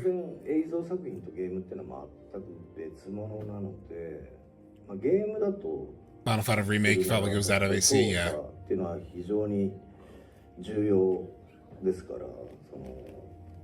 ストーリーの部分よりもある意味長く触れる部分がゲームプレイになってくるので I think there are times where we get lost in this like debate between like, is it just the original or is it more than that? We can lose the forest from the trees at times of just like how amazing it is to be able to feel, experience this world in this way. 作り方も違いますし、そういう意味ではそのストーリーだけで見せる、ストーリーだけで FF7 を表現するっていうのは、しかもそのゲームだと何十時間っていうその長い尺で語れるものを数時間、2時間弱にまとめるっていうのは、かなり、全く別の。No matter what happens in the next couple of years of Part 3 and whatever else they do, I'll always be thankful for the years they gave us. Absolutely geek out over this world 100%, and to give us a feeling of like being in Advent Children in a way, that movement that we fell in love with in Advent Children we now experience for ourselves. To fully represent the expression, so this is actually this is more relevant to our conversation today. So the remake project started from the desire to fully represent the visual expression of Advent Children in the original story of Final Fantasy VII. Again, if you're more of an originalist, if you're more of a OG plus person, you're saying like the feeling of Advent Children in the original story of FF7. So this is a little bit more supportive of that side of the argument, where it's like he says that right here, like in the original story of FF7. So in that sense, CG visuals, including the characters that originated from Advent Children, are connected to the remake project. So I think there is much in common there. Another thing is that in terms of story, this is the quote that we just talked through. Advent Children itself depicts the world after the original FF7. But the remake project essentially also follows the major elements of the story of the original FF7. So timeline-wise, Advent Children's story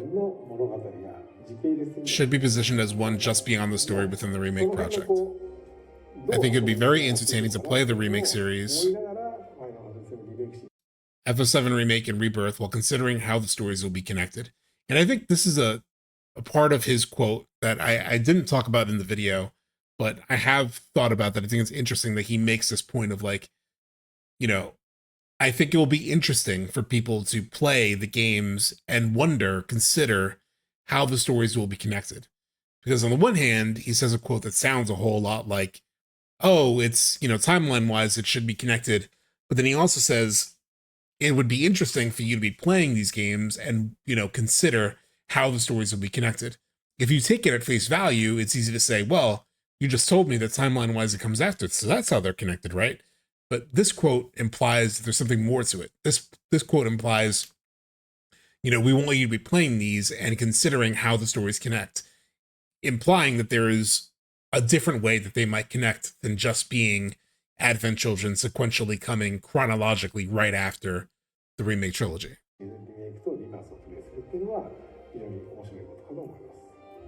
これまで出た全てのスピンオフをつなげるっていうことを Jimin-san said he wanted to.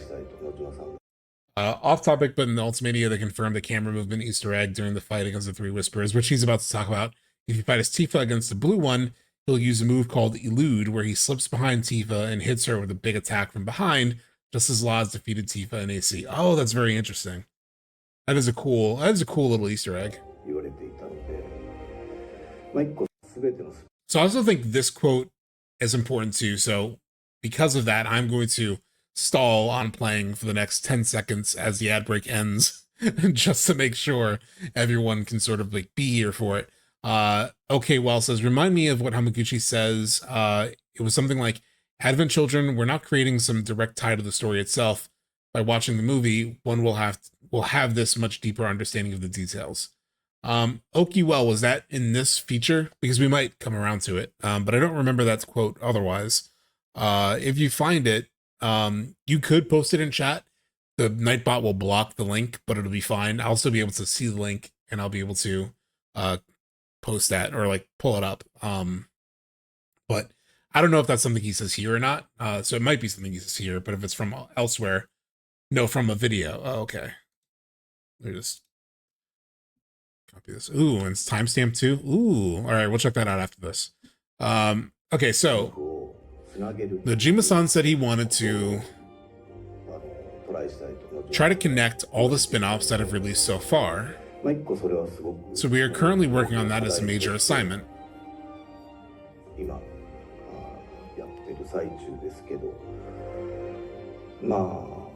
In that way, characters from all the various spin-offs, including novels,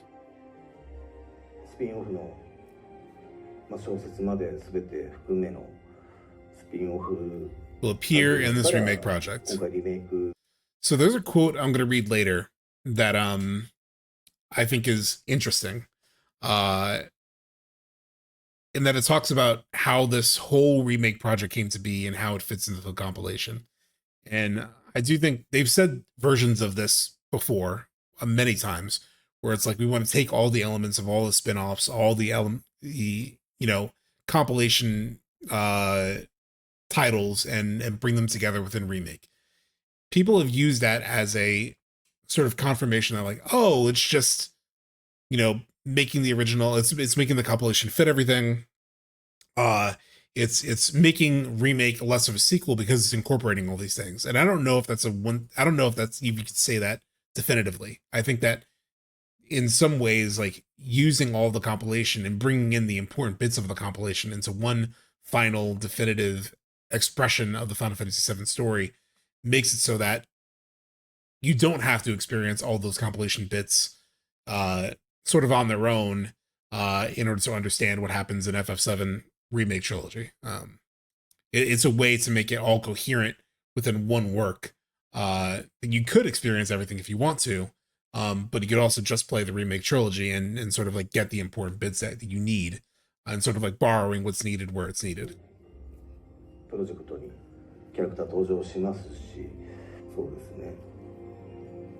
The whispers that appeared at the end of the previous FF7 remake, there are 3. These 3 inspired the Advent Children will appear. I'll stop reading everything. All these are not separate stories. Okay, I said I was going to stop reading, but then this quote, I think this quote is very interesting. All of these are not separate stories, but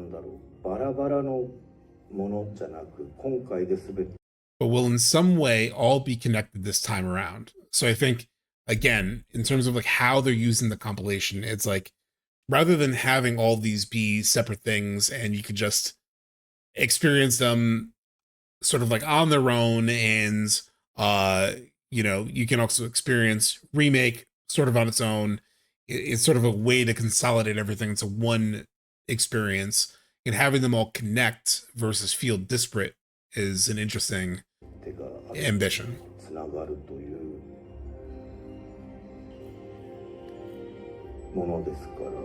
Again, I feel like even if the way he's saying this, right, is like he's very contemplative. He's like, in some way it'll all be connected. They're again using this kind of like strange verbiage to being like, we want you to be playing these games and wondering how it's going to connect, considering how it's going to connect to Advent Children. We are thinking of like how we could very smartly bring all these things together in one. It's like, if it just flows naturally into if it's just the original with a little bit extra, then why would there have to be so much effort in terms of like, this goal of like connecting? Of course it should connect, if it's just part of the original. If it's just the original again, like of course it should just easily connect in, because the original connects with all of it. So playing remake and watching AC after would make you understand where the 3 aspects of Sephiroth originated from. So playing remake and watching AC after would make you understand where the three aspects of possibly, yeah. まず今作FF7 リバースでは皆さんが知ってるもう非常に悪役で強いセフィロスっていうところの前のまだソルジャーだった頃のセフィロスがどういかに自分の生い立ちとか自分の宿命を知ってそれを受けてどんどんダークサイドに落ちていくっていうところをリバースは非常に丁寧に描いておりますので、This we know. おそらくよりセフィロスに対して愛着を持つというか彼の気持ちを理解もできますし、それを知ることで I never really thought about it, but it is interesting to see him like saying that he feels that this time around you might have a greater appreciation of like Sephiroth's feelings around things. I mean, I think I thought I felt plenty of it in the original, but it's just interesting when you tie in the Ever Crisis stuff and like if they're doing something more with Sephiroth in terms of like building sympathy and empathy. It seems like he's kind of hinting at a similar thing here. 多分今作これから皆さんが見ていただくアドベントチルドレンっていうのもまた違った見方に、なってくると思いますのでぜひ両方お楽しみいただきたいです。次は皆さんにファイナルファンタジー7リバース Some gameplay footage of Rebirth. ご用意いたしましたのでぜひご覧ください。 I think it's just a trailer. Oh, it's a fight. There's not much here. It's just what we already know. Rule over the planet. And they have like a little hype trailer. Let's get to work. You are truly a model. Those destined for rebirth do not fear the unknown. Reclaim our world. So funny. I'd forgotten about those lines in the trailer of like those destined for rebirth do not fear the unknown. Just again, them playing with the whole unknown thing. I mean, you could say it's just marketing, you know, like they want you to think it's unknown. They want you to think, you know, it's there's nothing sort of like bigger to it. But yeah, it's definitely interesting. Okay, I'm gonna make these quotes a little bit bigger again. There's an ad break coming in about 30 seconds. So just a heads up. Oh shit, I may have made it too big again. So I realize I'm gonna make it full screen. And then I need to resize it again. Yep. I did the thing I didn't want to do. Okay, bring it down. So interesting, right? I'm sure a lot of people in this chat may not have actually had a chance to see that before. But I think that was fun to be able to rewatch that whole featurette. It's kind of weird that they never just published that they never uploaded that to YouTube. Like I understand you want to have it as a special thing for people in theaters, but I wish they kind of like released that publicly for people, like after the fact, right? Like after the whole theater run was done, just so people could experience that. But so, Young Jump, 2024. So this interview, so the question, I think he's talking to Nomura. So this year saw the release of Final Fantasy VII Rebirth, the long-awaited second installment in the Final Fantasy VII Remake Project Trilogy. What goals did you hope to achieve with this work? Actually, let me just change this one last time. See if I can get my voice back. I can't hear myself anymore, which is really annoying. I wish I could. You guys can hear me, which is great. I just wish I can kind of hear myself. That's fine. All right, Delta Sin. One way to read this is to say that part 3 will show us more details on how OG connects to AC, as we know almost nothing about the 2-year gap. They could do something like Red Dead 2's epilogue, which sets up the premise for RDR1 is basically the link between Arthur and John's stories. Yeah. Show us the details on how the OG connects to AC. Sorry. Okay, so Young Jump interview. So this year saw the release of Final Fantasy VII Rebirth, the long-awaited second installment in the Final Fantasy VII Remake Trilogy. What goals did you hope to achieve with this work? So the answer, the goal of the Remake Trilogy, rather than being a remaster, is driven by the desire to correct and unify the distortions in perception. Typically, a remake is about keeping the game... sorry, my monitor keeps blinking in and out, and so like it's interrupting me. Typically, a remake is about keeping the game system and story the same while simply improving the graphics. However, in this case, more than 20 years have passed since the original, and merely enhancing the graphics wouldn't align with the current times. I also believe that players' memories have been significantly influenced by nostalgia. I don't think there are many people who've been continually playing FF7 for the past 20 years, so the memories of the past have probably changed slightly in each player's mind. Additionally, FF7 has several spin-off works, and there are instances where scenes in these works differ from the original. Therefore, due to the passage of time and the existence of these spin-offs, there are subtle distortions in perception in players' memories. If you were to replay it now, you might think, wait, was this scene like this? I remembered it differently. This is true for me as well, and especially for Nojima-san, the scenario writer, who was concerned about these distortions in perception. We aim to bring everything together in a unified whole. So I think it's interesting, in terms of like what we were just talking about, in terms of like, you can experience the story, right, in all of these different titles. You can play the original, you can play Crisis Core, you can play Dirge of Cerberus, you could, watch Advent Children, you could find Before Crisis, but it all sort of like makes for this very scattered experience, and it's why everyone has had this like different experience of like what FF7 is and what it's building to.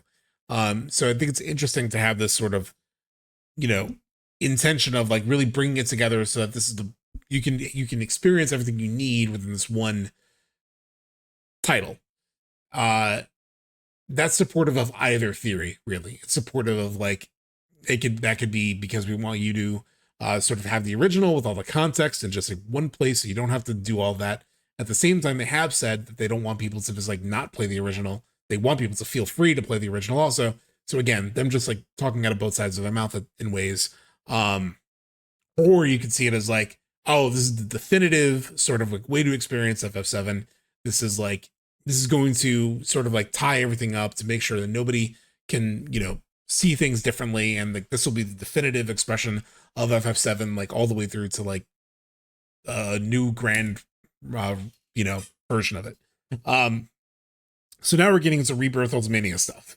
So about 3.5 hours in, we're finally getting to some more of the current day stuff. And this is from the Ultimania for Rebirth. So somebody has sent me this translation. I don't know where it's from. Given the coloring, I'm assuming it was ChatGPT. But this is from the Rebirth Ultimania. So the question that's being posed here: many players predicted that Aerith's ending would also change because of the breaking of the wall of fate in the previous game, Katase. It's true that some may have imagined such a divergence, but the main storyline will follow the original storyline. So I think there's a lot of people who especially take that thought of like, but the main storyline will follow the original storyline as like a confirmation of like, oh, it's just following the original. And then Nomura says, to be honest, I didn't want people to focus only on Aerith's fate so as to not get their hopes up. So I intentionally didn't bring it up during the initial promotion, but I was asked so often by the media that I decided I had no choice to mention it. So this translation was framed basically to me as like, look, it's basically saying it's the main storyline. It'll be the same, as the original storyline. I know people expect the divergence, but that's essentially not what we're doing. And in fact, Nomura is like, oh, I didn't even want to talk about Aerith, but like people keep bringing it up, so I had to. This seems like it's essentially saying to the interviewer, hey, I know a lot of people expect change, but that's not what we're focused on. We didn't even want to talk about it, but people, forced it on us. I do think the marketing team definitely focused on it. But even as development staff, it feels, I think he's saying like he didn't want to bring it up in the promotion. He didn't want the entire promotion to sort of like orient around the Aerith thing, but they also oriented the entire game around that. Can I slide the chat over a bit? You mean the which one are you talking about, so man? The actual like chat? It has everything. But what was I gonna say? Unless you mean the other translation. It cut off part of the quote. Okay. Oh yeah, because you were reading ahead on the other side. So, that's definitely one way to read it. But then Shinra Arch has there's a full translation of the Ultimania that Shinra Archaeology did. It's not public, but I have access to it. just because, it's a legal thing. But we could share, like, I could share clips of it. So here, this is a different version of it. So the interviewer asks, I expect many players have predicted that Cloud breaking the barrier of fate in the previous game will also alter what befalls Aerith. Katase says, certainly there might be some who expected such a divergence might occur. However, you've also got this concept behind the remake project to generally adhere to the story of the original game. So I think, again, it's just like this weird verbiage, right? Of like, however, you also have this concept behind the remake project to generally adhere to the story of the original game. Again, these weird sort of like caveats of like generally adhere to the story of the original, rather than as it's framed up here on the left of like the main storyline will follow the original storyline. There's a lot more, like, I think the word is equivocating in terms of like how Katase is framing it up, right? Shift Work Life, maybe Nomura didn't want to talk about it, but yeah, the marketing team went ham on it, and Delta Sin, Rebirth was supposed to end at Gongaga, but not with Aerith's death, so it does make sense. They didn't want to focus on it. But at the same time, they did build the final version. That was what Nojima was originally planning. Nojima was originally planning to just go to Gongaga. But they then created a final game where everything leads up to Aerith's death. Everything leads up to the Forgotten Capital. So he may not have wanted to focus on that solely in the marketing because he sees maybe the fate that needs to be changed as bigger than just Aerith's fate. And if you focus the marketing on just Aerith's fate, then it becomes a conversation of like, that is the fate that's going to be changed, right? And in his mind, no, it's bigger than that, right? It's potentially could be bigger than that. Or he could be framing it up as like, no, we don't want people to focus on the changing fate thing. But all throughout all the promotion for Rebirth, it's focusing on the changing fate thing in the sort of recap of what happened in Remake Part 1. At the end of that, Red 13 just keeps talking about, beyond where fate could follow, and it's beyond fate and crossed, the threshold of destiny. They're still very focused on that in a lot of ways. So I think it's a bit disingenuous to sort of make it feel as if like you're not playing into that. But back into the fuller translation, Moore said, speaking honestly, we avoided drawing attention solely to Aerith's fate during the pre-release period, lest we encourage all sorts of expectations among the audience. So again, he's also kind of getting ahead of it in his mind, right? He's like, we didn't want to focus solely on Aerith because it says an expectation that's the fate that's going to be, that people should be worried about. And inevitably it's going to end with her still dying. So that may be disappointing to people. That's why when we began promoting FF7 Rebirth, we intentionally avoided bringing up the topic. However, so many people in the media kept asking about what would happen to Aerith that we decided we had no choice but to touch on it. We also made the game's tagline link in with Aerith's fate, quote, "The world will be saved, but will you?" So, just again, it's like they didn't want to focus solely on Aerith's fate because I think it sets up a different expectation in people. And you could read that as like, it's not going to change, it's just the original. Or you could read that as we are wanting to make sure there's a bigger picture to what can be changed. And if you focus solely on just the change that happens to Aerith, then it makes it feel like, oh, fate's not going to change. Delta, I agree that the fate being changed is bigger than Aerith. Her death was originally Nomura's idea, and it was to replace Katase's idea to kill most of the party at the raid on Sector 8. It's an important scene, but not central to the story. Yes. As I talked about in my video with like Aerith in Rebirth saying the exact words of like, it's not about me. It's not about me though. It's about saving the world and you. Which there's been debate on that with the translation of that too, because she technically doesn't say "and you" in the Japanese version, but in the fuller context of that conversation, she is talking to him and about him. So it's sort of implied as well. So in the next quote, so this is also from the Rebirth Ultimania. So you've stated before that with the remake project, you're aiming to combine all the lore and story from the series interconnected works into one. We just talked about that, right? Have you maintained that approach? Nomura, things haven't changed in that regard. To date, we've created a number of compilation titles and novels in addition to the original FF7, but across these you can see a number of minor discrepancies in terms of lore and how the story unfolds. Furthermore, every player no doubt has their own personal FF7 worlds, The remake project was started with the objective of uniting these countless versions of FF7, and FF7 Rebirth has carried on this concept. We've kind of talked about this one ad nauseum, so I don't need to go on about it. This is also from the Rebirth Ultimania interviewer. Whenever Cloud's brain, the way I started to read that felt like so. It sounded kind of funny. When Cloud's brain, goes to shit. Whenever Cloud's brain is overcome by interference, we see various flashback images. What is the significance of this? Nomura, there are lots of elements in play, but for now, I'll just say it represents a state of mind where one is unable to accept things. I found this very interesting when I was rereading everything, in prep for this stream. In terms of, he's saying there are a lot of elements in play, but for now, I'll just say, he's basically saying, but for now, I'll say it's the one thing we all know it could be, right? Like, he's saying it just represents a state of mind as being unable to accept things. So for now, he confirms the one thing that we know. The one thing we're supposed to take away, the one thing that should be clear as day to anybody who played the original, is that Cloud's head is a bit messed up. He's unable to accept things. He's actually giving away one thing, right? But he's also saying there's lots of elements in play. So if that scene is just about, a lot of people have taken that to be, oh, that scene is just Cloud's inability to accept things. That's all it is. There's nothing more to it. It's basically the original. There's not more to it. This answer implies that there is more to it. And the only thing that he can confirm is the one thing that is obvious, which is that it's supposed to represent his state of mind and his inability to accept things. But there are lots of other elements in play. But there's only one thing that he can confirm.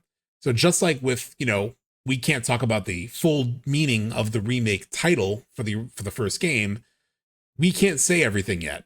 I can't talk about this yet more than this.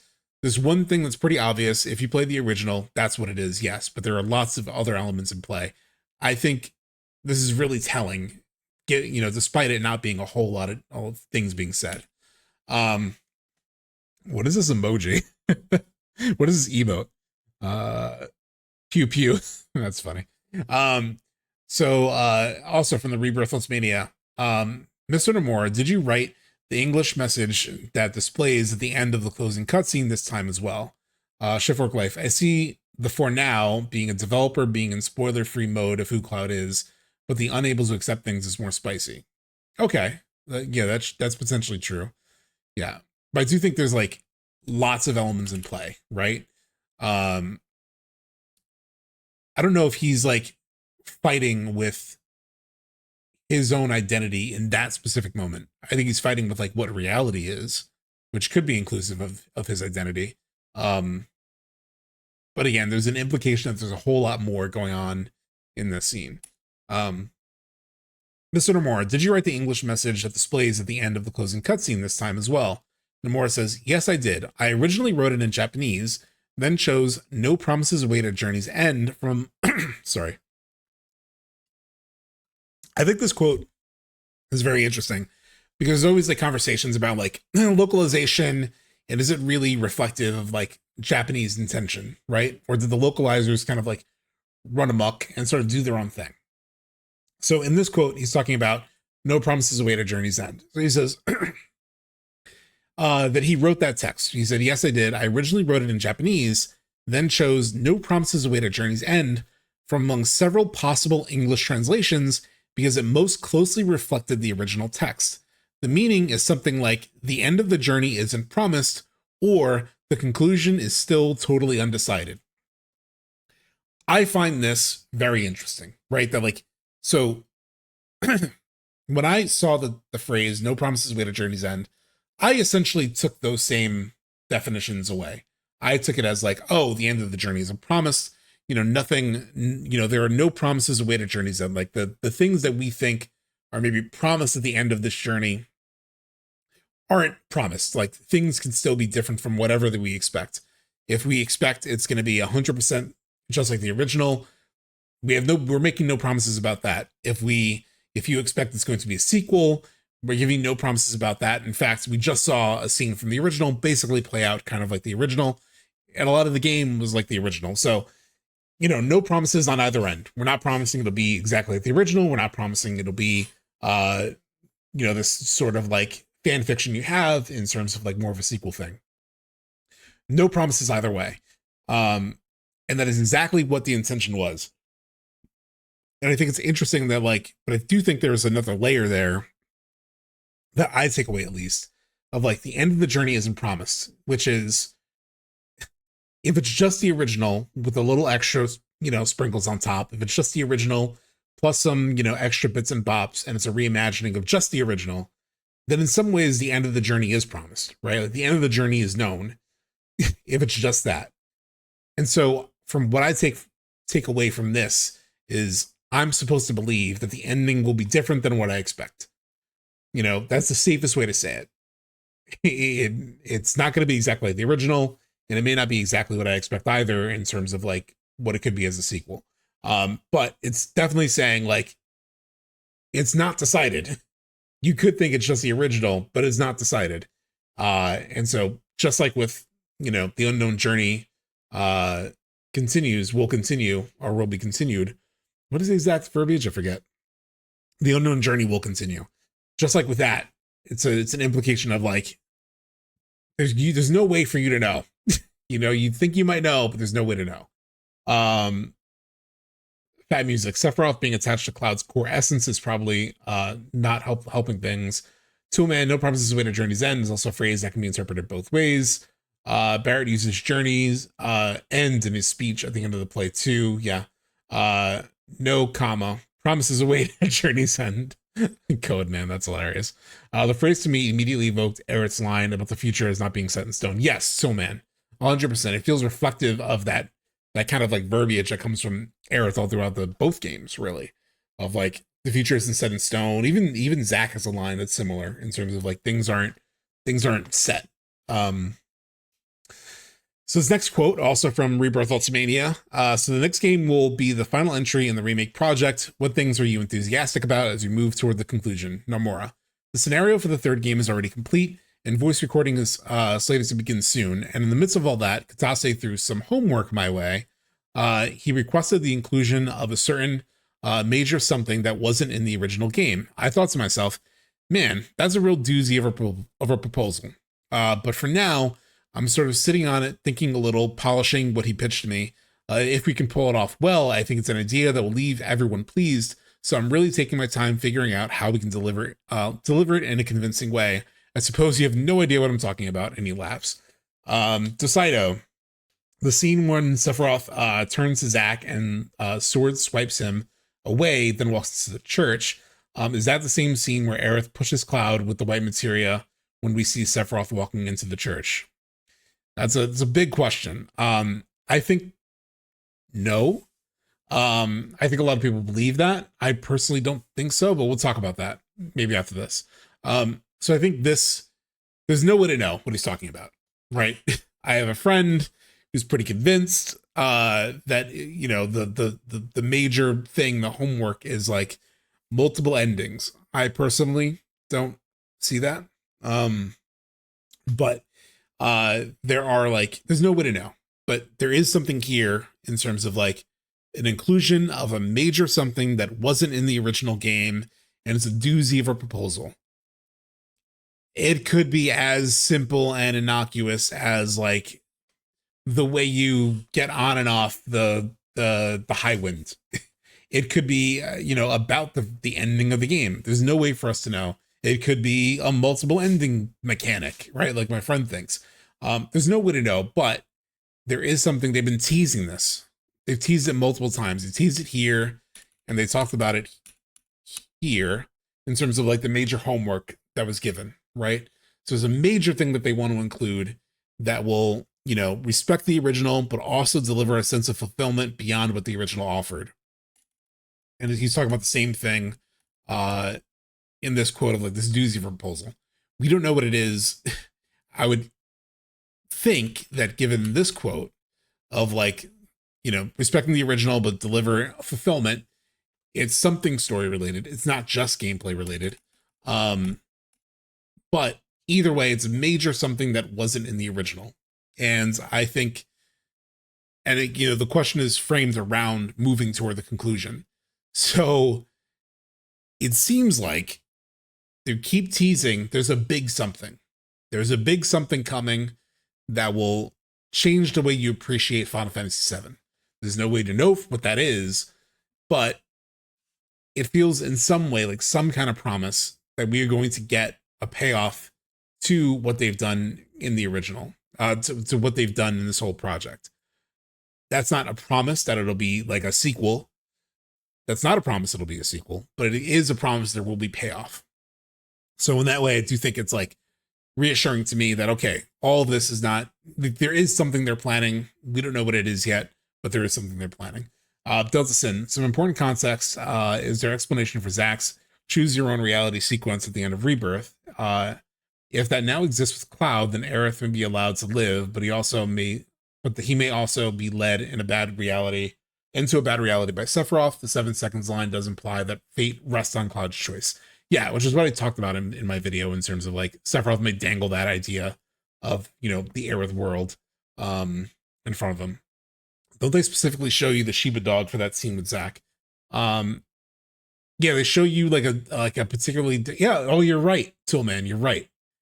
In that scene, that's a good catch. I don't know why I didn't bring that up before when people have like talked about that. So in the scene where, hold on, let me find it. So also to break up just quote city, let's actually play like a scene from the game. Oh, do I not have that?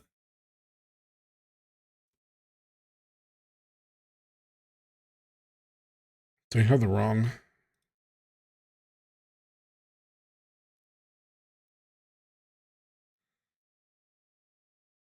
Oh, I have the wrong.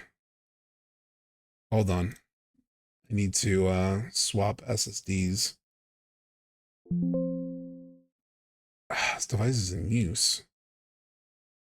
Hold on.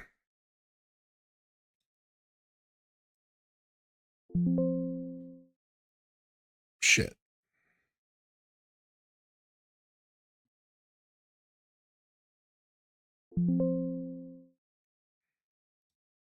How is the device in use? It's not in use. I'm gonna risk it. I'm gonna unplug this SSD. I'm gonna plug my other one in.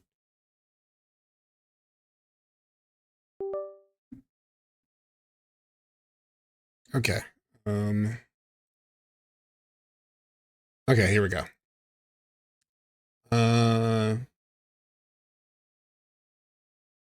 Well, I don't know exactly what breed of dog it is, but let's find that scene real quick. So Zack sees Sephiroth. All right, let's pull it up. I'm gonna have to resize this.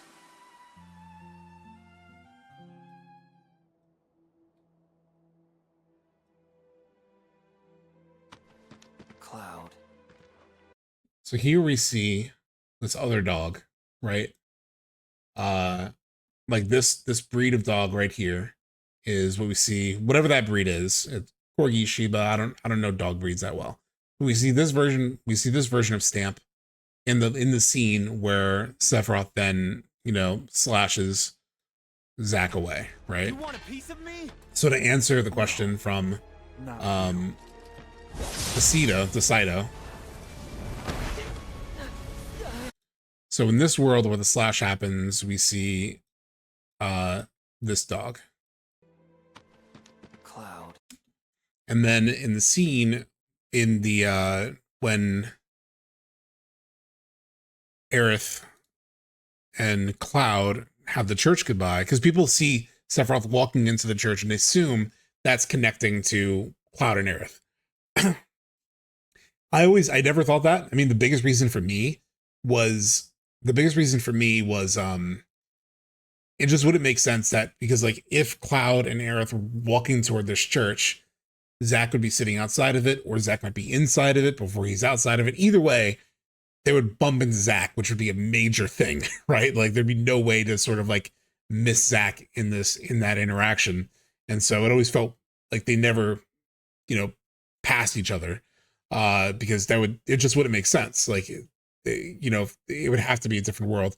But as pointed out by, who was it? Was it Deltason or Toolman? As Toolman pointed out, like the world, the dog that we see in the scene with Aerith and Cloud is a different dog.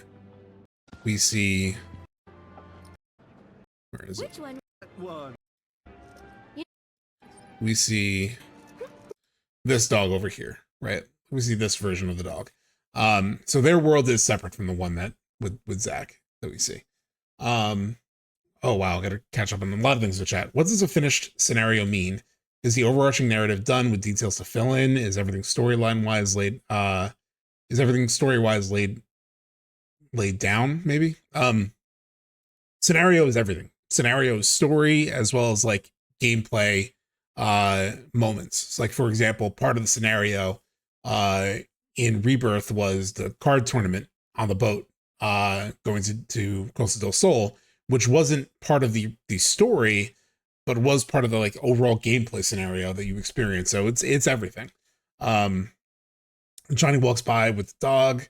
Oh yeah. By the way, have you somewhere talked about the different worlds so far, like how they are shaped, what they are, characteristics, how do they tie to the edge of creation? Not to those specific details. I was on a Joshy Poo podcast where he talked all about the different worlds and what they are. So if you want to watch that, you could just search for Joshy Poo. What are the worlds? What are the FF7 worlds? And you'll find that sort of like conversation with me, him, Sleep Easy, Baby Seal, a bunch of people talking about it. The scene in the tunnel at the Shinra HQ or Terraria worlds, the one, yeah, you're just talking about the different dogs and where they are. So far, they're just checking multiple churches looking for the real Aerith, then yeah. Sorry, catching up. The Rebirth Ultimania does bait the heck out of us though by asking, by directly asking what world Zack in is at the ending. I didn't include that, but yes, and they say in the, they literally say in the Ultimania that we don't see any stamp associated with that final church that we see Zack in. And so it's like a mystery as to what world he's in. So they definitely baited us with that. Okay, cool. So let's get back to the, let's get back to these quotes. I always have to, oh, I don't have to resize it. Don't resize it, just go full screen. There we go. So again, there's a big something planned and we don't know what it is. So Rebirth Ultimania, again, one more time. How many more do we have left? I think we're in the final, yeah, we're in the final stretch. The last like 5 or so quotes. So Rebirth Ultimania, interviewer, it sounds like FF7 fans are going to get a conclusion they can really look forward to. Let me move this a little bit. Nomura, I believe so too. Although each entry has its own different release date, we began making them with a firm overall picture from the start. I hope everyone will continue enjoying this project as well. This project till the end. So again, we've talked about this before.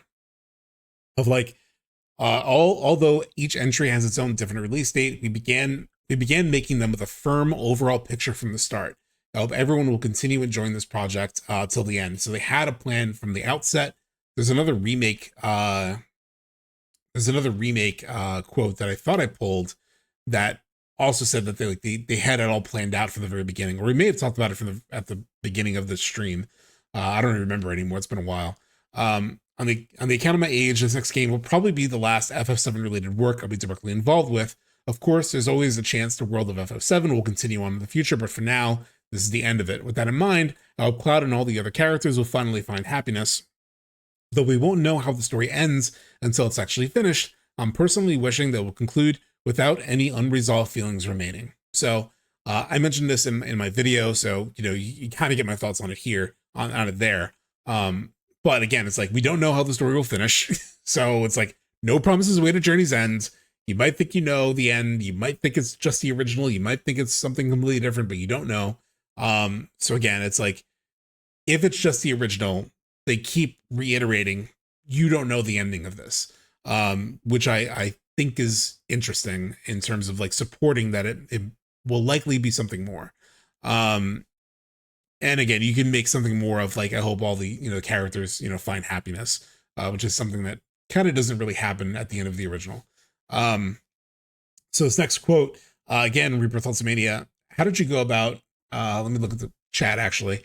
Like, is there an insight we can make if we associate a world to a dog? Oh yeah, I'm not really going too far down the dog rabbit hole. It's basically just a way to keep, what happens and where we are straight. I think that Aerith and Cloud being in a world where Zack isn't there has significance. Marlene did basically say that Cloud won't wake up until Zack does something. Mm-hmm. So this next quote, Rebirth Ultimania, how did you go about developing the scenario for FF7 Rebirth? This was what I was talking about. So Nojima said, first, I listened to requests from the scenario team, which includes people like Nomura and Toriyama, and then proceeded to make the plot. I got the basic feedback and we made adjustments accordingly. The basic cycle repeated. This Toriyama quote I thought that was interesting. By the early stages of FF7 Remake's development, we'd actually already created a general outline for the plot all the way up through to the end of the Final Fantasy VII Remake project. We used that plot as a foundation and sort of worked out the details as we proceeded with the production of this game. So I wanted to pull this out because I know we've talked about it a lot of times on stream in terms of like, have they had all this planned out? And in general, people have been talking about this. Are they kind of making it up on the fly, or has this been planned? Did they change their mind on what they were? So was Remake more about changing fate, and then they changed their mind and decided, well, maybe we're not going to go fully into the whole, changing fate thing because maybe the reaction to Remake wasn't great, which it was, but like maybe they changed their mind along the way, etc., etc. Been a lot of debates and conversations about that. And here Toriyama is saying in the Rebirth Ultimania, so after Rebirth has been published and out the door, out the gate into the world, he's saying by the early stages of Final Fantasy Remake's development, so the game before, we'd actually already created a general outline for the plot all the way up through the end of the Remake project. So he's saying we had it all planned out from the early stages of Remake's development. From the early stages of Remake's development, we had it all planned out in terms of like where this all ends up. Interviewer, so you had a fixed endpoint in mind, and we're kind of sculpting things toward that as he went. And Nojima decides like kind of a cheeky response of like maybe not so much sculpting as watching new elements be added and seeing things expand and settle. That was the impression I had. So I was catching up on chat if there's anything here. Yeah, you guys are just kind of going back and forth a little bit. I assume, yeah. So back to the Rebirth Ultimania. So understood. So would you mind sharing? So he's like responding to something else that the developer said. You can ignore us in chat. We're in a rabbit hole. Yeah, I can kind of tell. So would you mind sharing what you're excited about for the third entry? Iwaki, I'm not sure his role actually. I would need to look it up. The next game will serve as the final stage for all the new characters we've introduced in FF7 Remake and FF7 Rebirth. So I'd like to create a story that does them justice. I hope players will look forward not just to the main story, but the very episodes surrounding it. Toriyama, when development began on the last game, I could hardly imagine it would evolve into a long-term project spanning roughly 10 years. With the third game, I hope to create a title that will bring the world of Final Fantasy VII to a grand conclusion. I thought that quote, I actually meant to like highlight it and bold it, but with the third game, I hope to create a title that will bring the world of Final Fantasy VII to a grand conclusion. That again is also telling to me, right? Of like bringing the world of Final Fantasy VII. So as I was kind of alluding to, it's like, could we take everything that you know from the, entire compilation and bring it together, and we can bring them together into like one final conclusion on the world of Final Fantasy VII, like all things FF7 coming to a grand conclusion. Toriyama says that they're hoping to create a title that would do that. And so I think that is a really interesting part of this whole thing, and further supports that I think they're building towards something that will be like new and final for everything Final Fantasy VII. The grand conclusion sounds like a lot like Nomura's homework, possibly. Yes, Shift Work Life. Nojima, my work is actually almost complete with the main scenario for the third game already written up. We're surging full speed toward the trilogy's ending now, and I think we'll be able to deliver a title that will excite everyone. So please look forward to it. Folks, you hear it definitively. Genesis in Part 3. Yeah, going off of that, I'd have to guess Part 3's title would be Resolve. Yeah, that would be cool. I've wavered on Return as a title. I almost would Resolve or Revelation or something that kind of like makes you feel like, okay, we're heading toward an ending. And I think marketing wise, they probably should have a title that feels more like a conclusion. So something like Resolve would, you know, probably better do that job. The only problem with Revelation kind of that I've thought of is if they're like really militant about like keeping the re sound. It's like remake, rebirth, revelation. It's a little bit of a different thing, but they may not care. Katase, I think, also said that I wouldn't necessarily be re, but the R would be kept for it. I've heard people mention that before, but I don't know where they've heard that or saw that. Return seems like they're hinting at, but it's not my favorite though. Yeah. Reclaim possibly, but again, I think it's like it should be a re. I think that sounds like a final stamp, you know. Okay, so man, if you can find it and you can just post it in the chat, Nightbot will block it, but I'll still see it. So this is from Anime News Network. I talked about this in my video as well. I don't know if this is something unexpected or anything, because he's asked about theories. And I guess there's not really a specific thing or theory that I can comment on right now, but we do hear a lot of players' different conjectures saying, oh, how much will the story change from the original? And I do want to comment that I don't think that's how it will be. We always kept the original in mind. We talked about this earlier.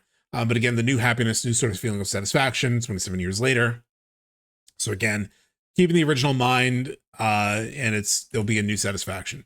And then this almost last quote, yes, this next to last quote from Genki is mentioning Toriyama, and I mentioned this in my video as well.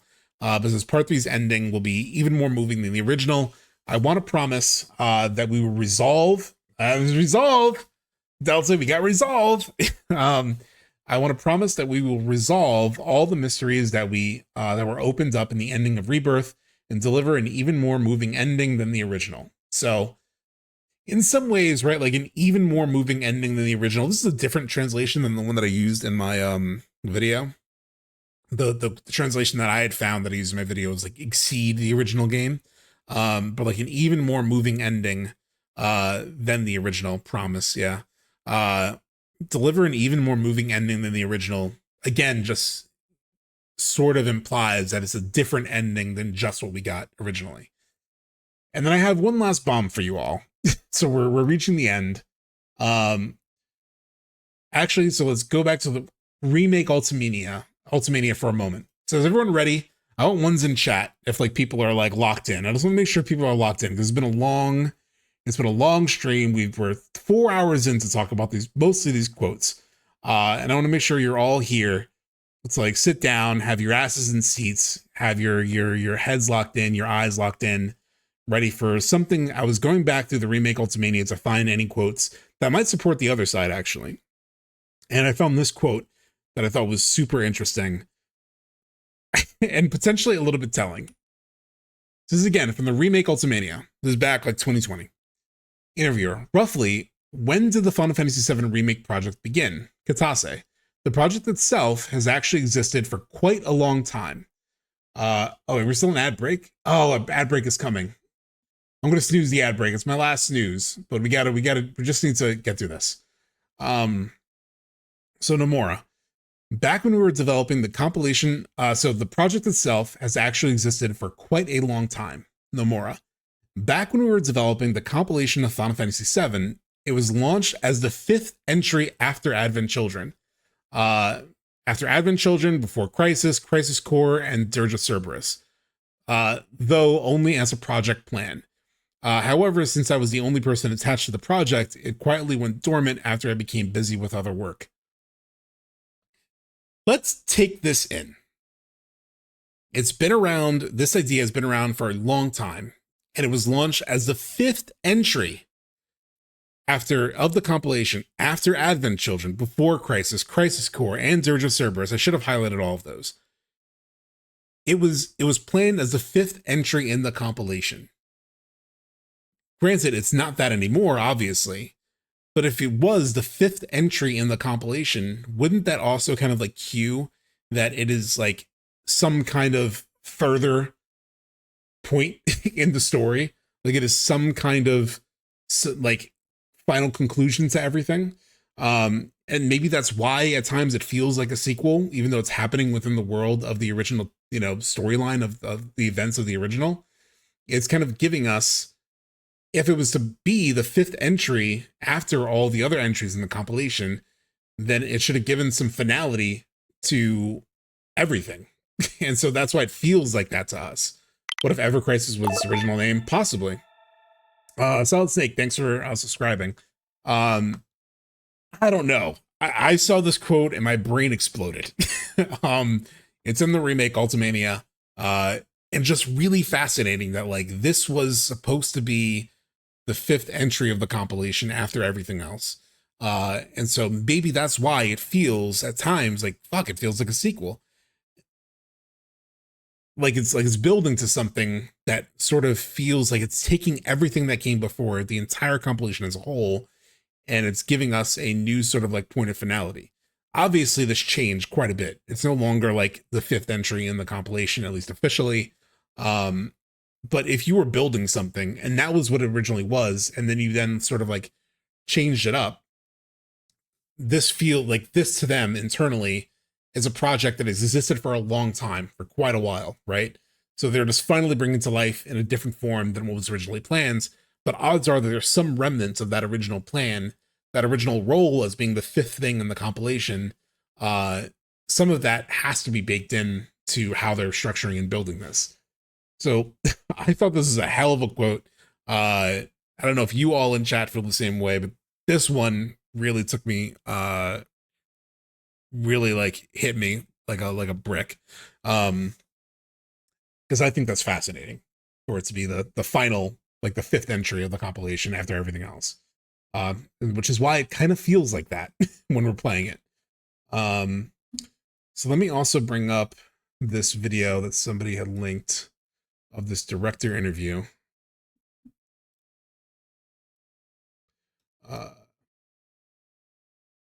So somebody in chat shared this as another quote to listen to. Oh, you're talking about the Re thing. Okay, let's listen to this. Kind of like, similarly. So the question here is, do you know that? Let's see if we can get the actual. Let's get a little bit more of the context here. 中にあったのでしょうか。そしてすでに3部作のサブタイトルというのは決まっているのでしょうか。このタイトルのこうサブタイトルはクリエイティブディレクターがのなったのも結構だったりしたらまだ私は怖くて聞いてないです。So actually, the subtitle for the series was thought of by Nomura-san, the creative director of the series. And I think for Rebirth, this came up around like maybe the 1st or 2nd year of development from him that he'd like to use Rebirth. So as for the 3rd title, like the subtitle, maybe it's in his head already. We don't know. And, I haven't asked yet. So there's Remake, there's Rebirth, there's whatever the 3rd is. Last year, we also got Final Fantasy or Crisis Core, Final Fantasy VII Reunion. I'm a big Zack fan, so I was really excited about that. Titling that Reunion, was that to tie it to this iteration of the franchise and to separate it from the compilation of Final Fantasy VII from before? ですので、そうですね、昨年は、リメイク、そして今回リバース、I got it, so man. クライシスコアリユニオンも出てきていますが、僕自身そのザックスの大ファンです。でそのリユニオンといったようなサブタイトルつけたのはこのリメイクシリーズに関連付けるためのリメイクシーンですけどより Do all the translation. 同じようなフォーマットに合わせているっていうのはあります。So while our intention wasn't to kind of create a direct correlation and sort of ties into the remake series with the reunion. I don't think I've ever watched this interview in full either, actually. And sort of ties into the remake to kind of. So while our intention wasn't to kind of create a direct correlation and sort of ties into the remake series with the reunion subtitle, our belief is that the story is very close and sort of aligned with elements of the remake Rebirth, and that if one were to play it, they would have a much more deeper understanding of the worldview, stories, and characters. So in that way, that was why the title was made in such a way. We've kind of and read then that before. Final Fantasy VII Advent Children is being re-released in theaters in Japan, coming to America for the first time. We're seeing it tonight. Yep. Really excited about this. That obviously is intentional, but how intentional is it? That's an interesting question. So the question is like, you guys are putting Advent Children back in theaters before Rebirth. That feels very intentional. How intentional was また that? アドやアドベントチルドレンを何かこうそこにこうしても、オープンとしてのフランチャイズ人で盛り上がる、皆さんが楽しい雰囲気になれるんじゃないかなっていう思惑があります。So kind of like similarly, Advent Children. While we're not kind of What did he say to a man? Was it while he was speaking in Japanese?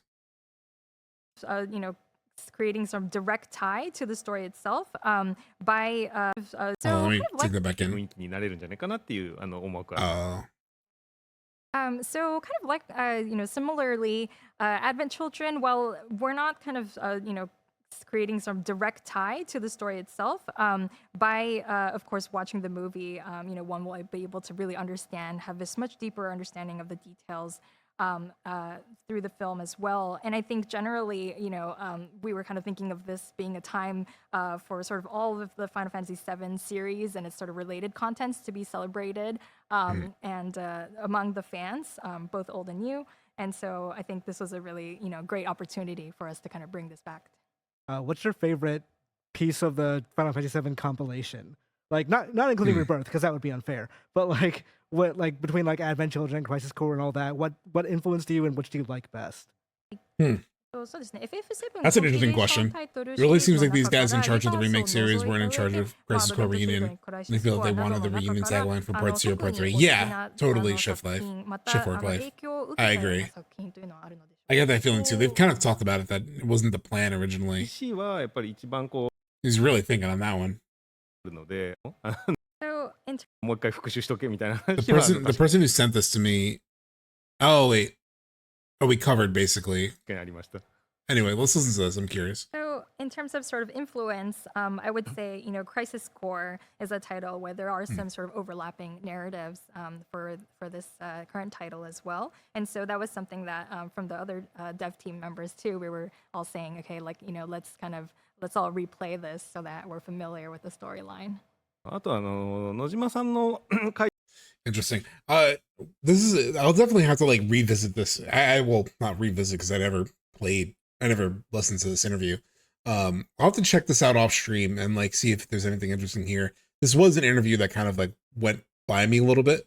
I think I skipped it because it came out around the time of like while I was still playing the game. Yeah, February 26th. So I skipped it because right before the game released, and they said spoiler free, but I was avoiding everything. I was media blackout at that point. But I'll go back and I'll watch this again off stream and see if like or watch this off stream for the first time. See if there's anything interesting. We can talk about it next week if there is. But with that, I'm gonna throw you guys to Yuffie. I'm gonna be right back because I need to run to the bathroom real quick, and then we will play FF7 Rebirth. Finally, 4 hours in. All right, see you in a bit.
Okay, I'm just checking one thing, 'cause I think Delta may have sent one more thing to me. He did. At one point.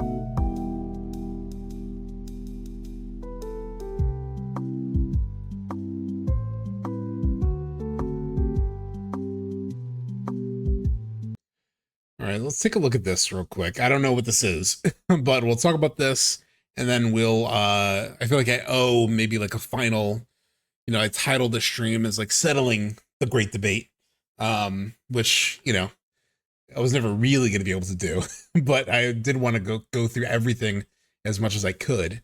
So this one from Shinra Archaeology that Delta sent me, I don't know what this is, so we'll find out together. So the FF7 Remake Ultimania Plus script mentions that images of Zack flash through Cloud's mind when Aerith mentions his name. In a cut line from FF7 Remake, Cloud remembers Zack by saying, "You're my living legacy," and the script note also mentions Zack's image flashing. This is from the script. Nothing, just that you were the same rank. Huh, as who? The first guy I ever loved? What's his name? I probably know him. Aerith says the name of her first love, but her words are drowned out by static. Images of Zack flash through his mind. Cloud is bewildered. And then that line of like, "You'll be my living legacy." Interesting. So he heard this like, "You'll be my living legacy." This seems like so he's talking to Hoja. Mai, are you a soldier? Yeah, no, not quite. Oh, now I recall. My memory is mistaken. My boy, you're not a soldier. You'll be my living legacy. What is that? It's interesting. They put that in through that part of it. That's fascinating. Okay, so in terms of like my ultimate, you know, my ultimate sort of conclusion on all of this, you know, I mean, I think, you know, I can't also admit that, you know, I still do have bias, but I did try to do this where I can look at everything, look at all the quotes, you know, from people who like believe, you know, that it's just the original with like some remade stuff. You know, I try to really look at everything as fairly as I could. I did a full review. I did 4 hours of looking at quotes that were, you know, were following the original essentially. I looked at, you know, quotes that felt a little bit more in line with where, you know, things that I gravitated toward.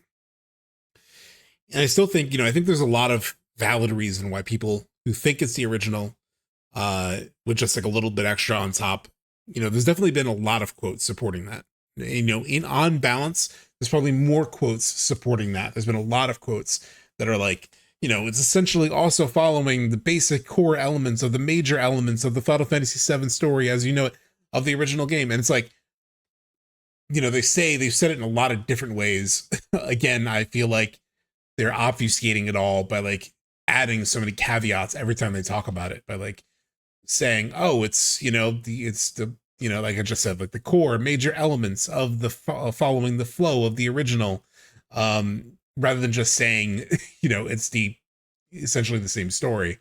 They add a lot of complexity to how they say it. And I think it's on purpose. And I think it's because this thing is building up to more, and they've teased that they are going to do, they are building toward like a big thing that wasn't in the original, and that's been a major assignment for Rebirth, or for Part 3. So all in all, I think that they're, a lot of people may not even be hearing this because apparently I was in an ad break and didn't know it. But you know, I think my final conclusion on everything is, I think there's plenty of evidence to support people who think it's the original, just with some extra flourish on top. You know, and like I said, I think there's even more evidence in some ways, like when just looking at interviews, like if you base it mostly on interviews, I think there's, in like grand total, probably more things that support that side of the argument than support, you know, the idea that it's a sequel, or like some kind of thing that's more than a remake. But there have also been enough things said in interviews and enough things within the games themselves that, you know, I think it's fair that a lot of people expect, you know, that think that it's more of a sequel. And, you know, I'm thinking back on this other line this other quote from Hamaguchi, where was it? Where he said, like, I'll just make it even bigger. When he talked about this aspect of like people thinking it's a sequel, where he said, I think it's like the second point of the original title is work, has a lot of fans and very well-known storyline. So when you're working on it with a title like that, you're implementing small changes, as he described it, along the way. And I do believe this evokes a sense of anxiety in a good way, curiosity in players that might think, oh, I thought I knew the story, but something's a little different. Is that the path the characters lead? Is the path the characters lead going to be different? It evokes that curiosity and wonder. I think due to this point being effectively done throughout the series, that's a big reason why a lot of fans consider it to be a sequel or not a reconstruction. As for how it will play out, because that's how the interviewer framed it to him. As for how it will play out, of course, we want players to see for themselves. But as far as the reactions that we're getting, it's as we expected, and we're happy to hear it. So the question was, you know, a lot of people think this thing is a sequel. You know, what's your reaction to that? And he's saying, we kind of expected that, and we're happy to hear it. So they definitely intended for us to feel this way, you know, even if like you're on the side of the fence that believes it's just the original, with just, you know, reimagined, and you think we're crazy for feeling like it's more than that. You know, I will say that it was intentional that they wanted us to feel this way. Maybe so they can swerve us and, you know, subvert us and actually give us the original, just with like more, you know, with a greater sense of resolution of like what the original was. And then Advent Children comes after, you know, maybe you're right. There's no way for me to say you're right or wrong. You know, we don't have the final game yet. But I do think we talked about this earlier, building this sort of like feeling of like it's building something new.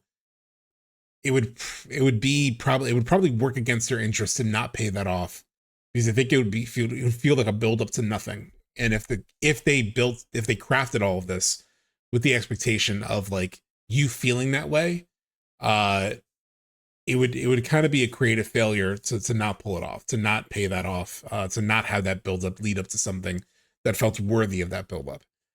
That's not to say it can't happen. And I keep mentioning Squid Game Season 3 as an example of that, where there are a lot of things that were built up, especially in Season 2 of Squid Game, that a lot of people expected to be paid off in Season 3. And in a lot of ways, it wasn't.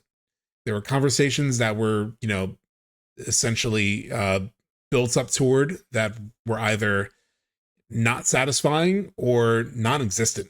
There's one big reunion between characters that's built up and like almost nothing happens. So, you know, a person, you know, a creative person could choose not to pay that off. So, you know, they may choose to like make us feel like it's a sequel and then not pay that off. That's totally possible. But I do feel they keep hinting at things such as this whole thing of like, you know, this like major homework, this doozy of a proposal that will feel different, you know, and that's something they were working toward. And then they just sort of like finalized that, you know, and they've landed on something that they think respects the original while also, you know, giving us this greater sense of satisfaction, right? That's where was it? Oh, this is not the quote. This one. Where it's like the assignment of creating something that not only respects the original, but also delivers a sense of fulfillment beyond what the original offered. I think that's a fascinating thing. I think like I said, they can never, I said this 4 hours ago at this point, but you know, it kind of works out that they crafted the ending of Rebirth in a way that it kind of keeps us both nobody has been reaffirmed completely yet.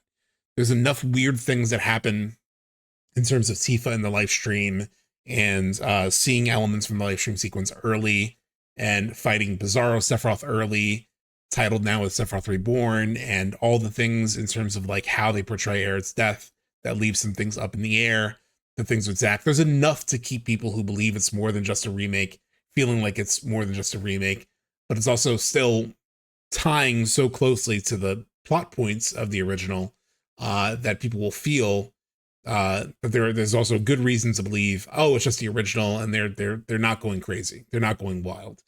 And they've successfully strung us along into part 3, which is why we're still here a year later talking about it with over 50 people. And we can all, jump on and can chat about this and can speculate about it and still not come away with like a full final set answer. But I think that's sort of like settles it for right now. So I'm going to set up the game so we can jump in. I also need to like redo my stream information. Shift work life, no more is homework. Unify the entirety of FF7's fan base by constructing the definitive conclusion to the shipping wars. That is, yeah, no wonder that was a doozy of a proposal.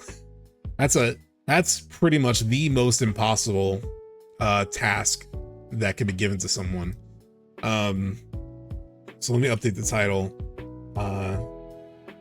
Genova Emergent hard mode.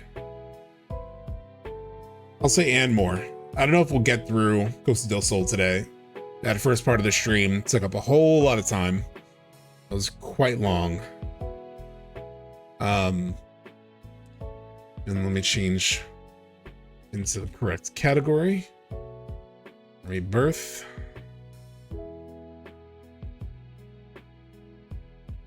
All right. Let's finally close all these windows. Let's open Steam. Hopefully my computer doesn't shit itself now after doing all that work. Thanks for the follows, Sonny says. And let's get into it.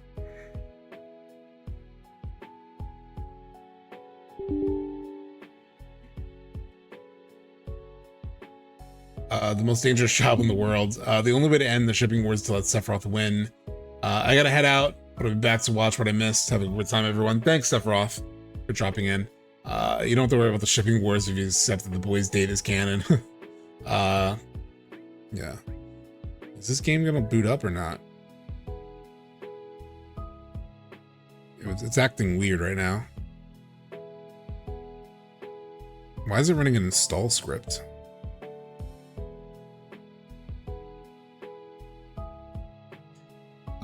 Trying to get the game started, but it's doing something funny. I'm not sure why.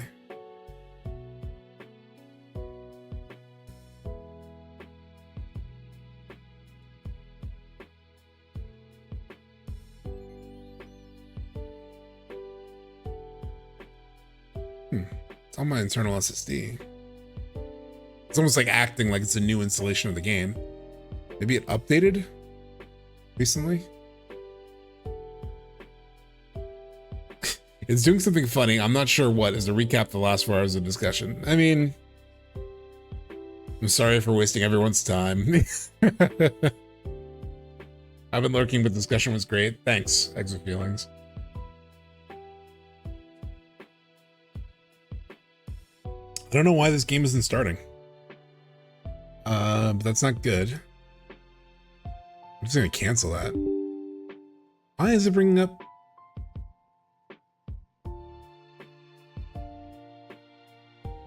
I guess we can talk a little about the Ever Crisis stuff while we wait for this thing to load. I don't know what's going on. Can't wait for them to update Rebirth 1 month before Part 3 releases and edit the ending dialogue. Oh my god, Soulman.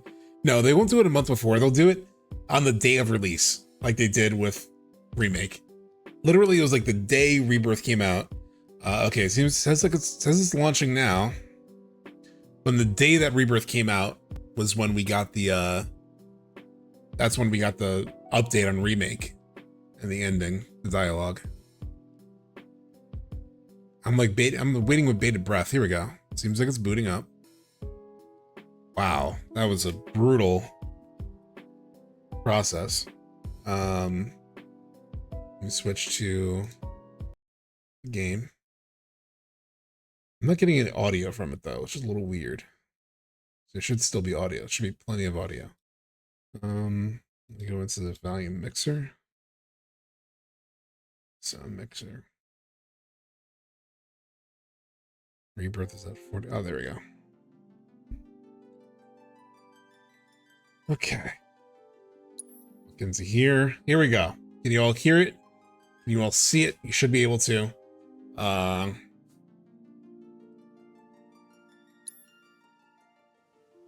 Oh, my controller is not plugged in.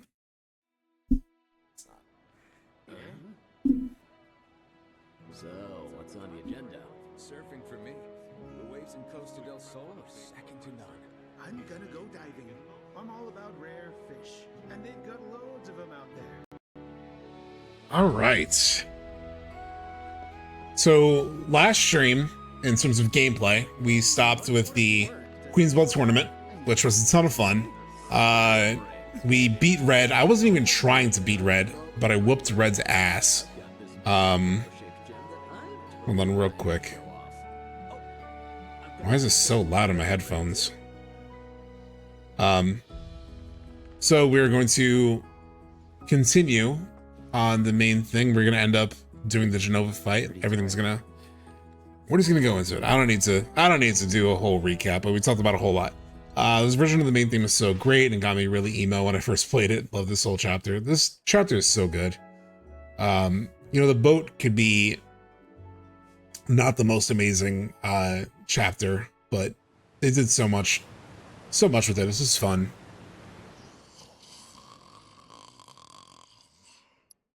Oh, sorry. I did the wrong thing. I just wanted to make sure. I always have to do this also when I first started up. Now it's at 90 FPS. I'm hoping to get my my processor and my new motherboard in this week. I was waiting for one more part. I had one more part related to my cooler that I was waiting for. I needed an adapter for the new motherboard. But I'm getting that on Tuesday. So hoping to update the computer this week. Attention all passengers. We have an emergency on board. Return to your cabins and remain there for the duration. Military personnel are to report to the deck immediately. Military, huh? Guess that's us. Let me just share. Just want to tweet real quick. Lang. Gonna fight Genova. Emergent.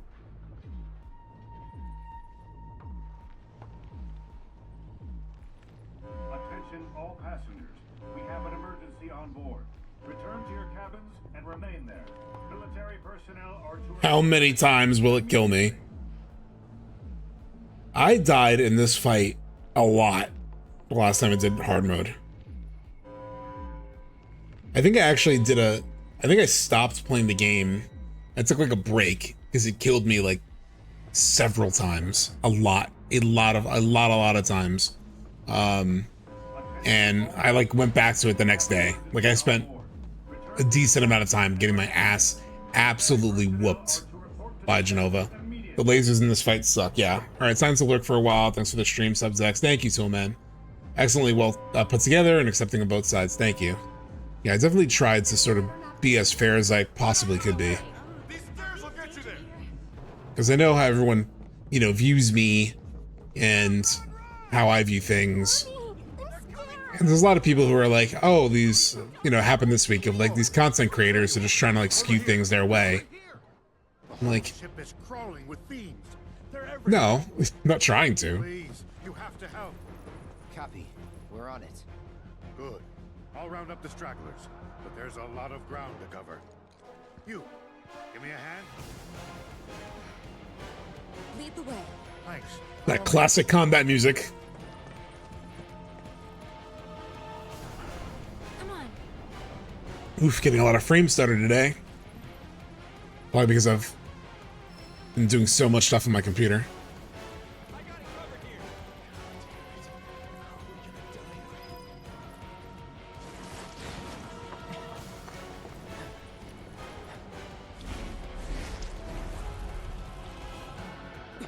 Actually, I want to check one thing.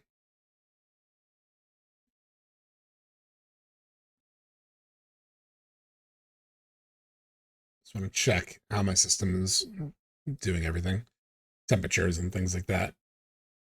GPU's fine. CPU is running a little hot. Not too bad. I was just curious about that. I think a good FF7 content creator should explore both sides. Taking a one-side approach makes it all about you, and that's not how to build an audience. Yeah. I do think, like, there's, like, such antagonism on social media, especially. I think there's, like, a lot of people who want to take sides on things. And even, like, my tweet this week, that kind of sparked a lot of conversation.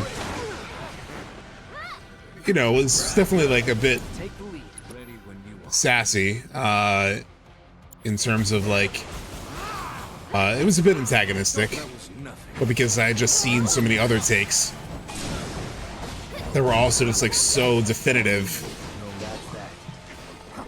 There are a lot of people who are, like, very definitive and, like, it's not just a remake, it's a sequel, and there are people who are like, dude, it's just a sequel, why are you, like, saying it's more? There's a lot of, like, one-sidedness in social media, partly because, like, we don't have, partly because, like, we don't have a,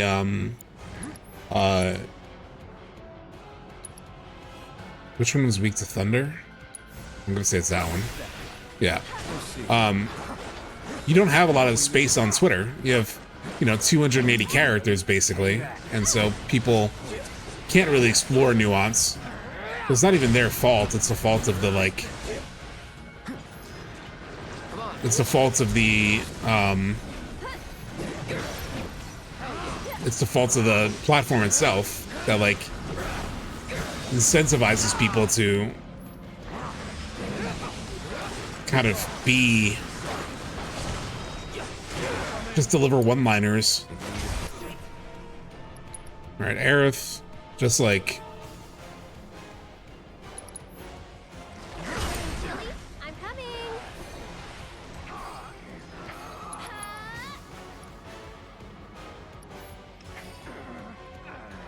I gotta go over there.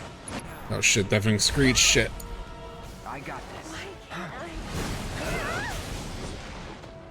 I don't use Twitter anymore, so I have no idea what FF7 Discord is. You're saved from a lot, Eggs with Feelings. I think you see phones like echo chambers, yeah. I always load Twitter for its very structure, as you just mentioned. Incentivized, punchy, pithy, one-liner replies. Yeah. But I feel like places for a lot of nuanced discussion don't really exist that much anymore. I mean, aside from like maybe Reddit, where you have the space for that.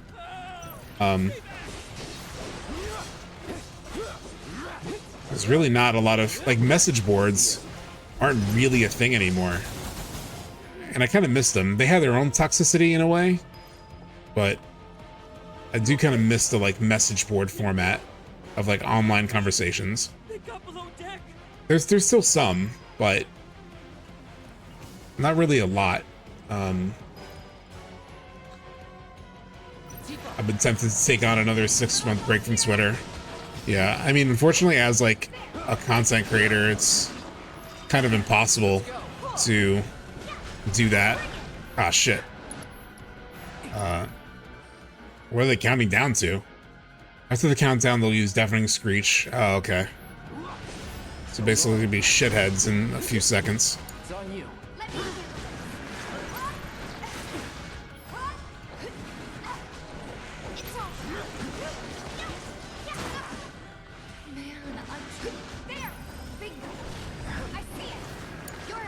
Let's do this.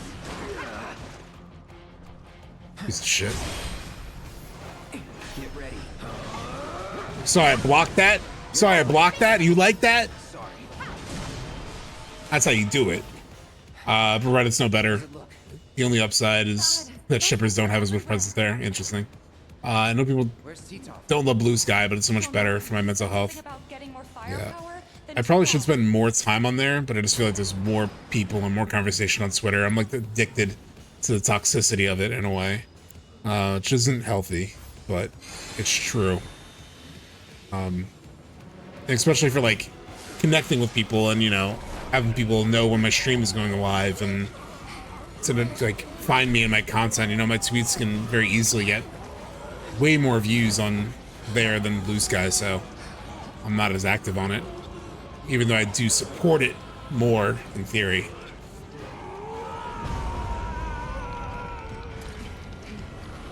Being on Twitter takes like a lot of like self-management and curation. It's constantly trying to feed you crap. Oh, come on.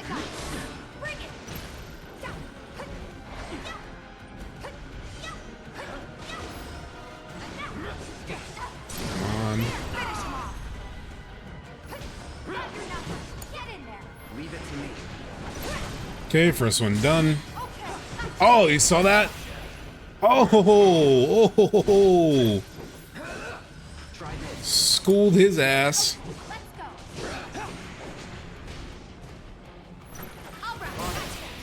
Ooh.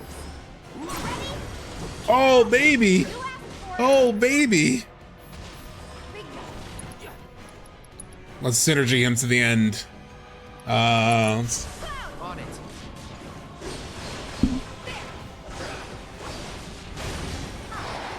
That was fun. Damn, that was nice. That was nice. That felt good.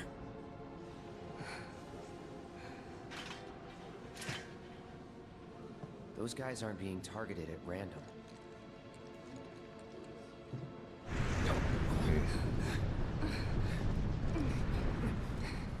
Yeah, I agree. Not done, Rick. The Shinra 8's currently en route to Costa del Sol. Unidentified fiends have surrounded and boarded our vessel. A small contingent of troopers is engaging the creatures as we speak. And? The fiends have merged with some of the Hojo with Chadley #7 behind him, if you know that tattooed men side quest. black robes. I contacted public security, but they said this falls under your jurisdiction.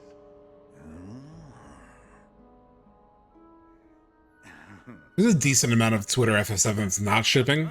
Like most of my algorithm, I don't really get any of that stuff, thankfully. This new mutation. It's easy to fall into it. And one resulting from fusion, no less. The superior genetics producing a far stronger being. How I envy your opportunity to be present for this epochal event. I'm just thinking about this scene. I probably shouldn't have Hojo's face just like all up in your grills. At the very least, It's almost inevitable though. But it's just like talk about the DNA merging. I'm just searching right now if there's anything interesting to say about the scene other than the obvious. I mean, obviously this whole thing of like having Hojo experiments, you know, kind of morph into these things that you fight isn't really in the original story. But it's also nothing major. Or like it doesn't seem like it would have that kind of like impact that it's impacting the overall like where everything's going. It just feels like a reason to have Hojo more present in this part of the story, especially when you get to Costa del Sol, and also to give you some fights to engage with. I muted most of the shipping terms. Oh yeah, I think I may have done something like that too. So what should we do? I'd have to look at my muted terms to remember. I definitely did that when Rebirth came out. I muted like every character name, every location. ensure the experiment proceeds uninterrupted. And in return, you will have pride of place in my lab. And I mostly didn't go on social media. Body to aid in identification. That's so fucked up. It's just like, I don't really care what happens to you. But you know, at least mark yourself. So it makes sense why obviously the captain kind of goes rogue. Come on. I think setting up Hojo being involved with mutating test subjects, even more than just through the Genova Project and reactor shenanigans, helps set up his eventual final form. That's a great point, not done, Rick. Yeah, it really sets up like he's continuing to do all these experiments and even eventually experimenting on himself, right? And we do see Hojo fuse with Genova in a way, you know, in his final form.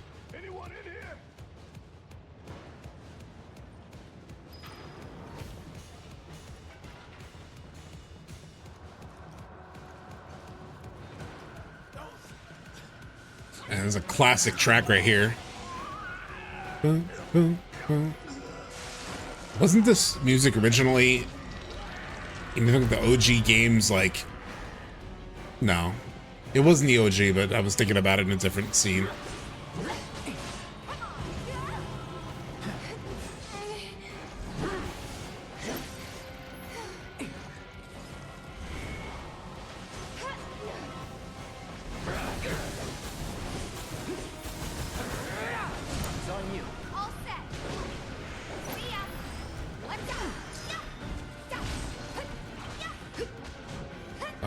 It's a evade onslaught to pressure it.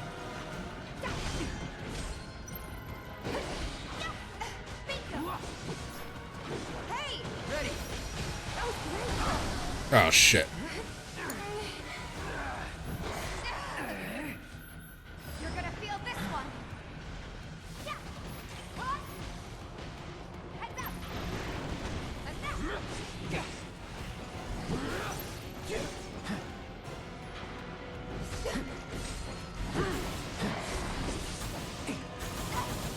Come on, Tifa.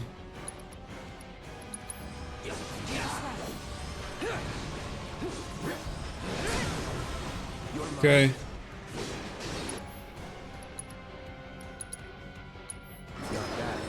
Ah, didn't get to do that. Yeah, that showdown with Hojanova. Yeah, Hojanova.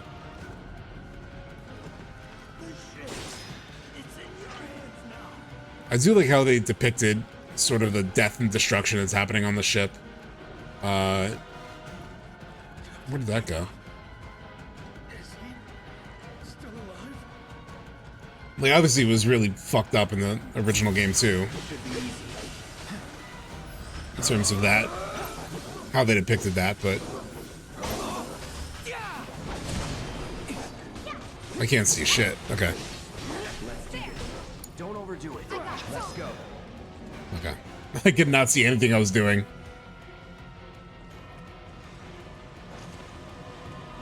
Something I find interesting is how these new monsters look similar to the Blighted Spirit boss in the Masamune Temple in Ever Crisis.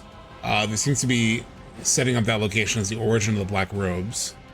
Huh, I'll have to double check that in Ever Crisis. I don't really remember what the Blighted Spirit boss looks like.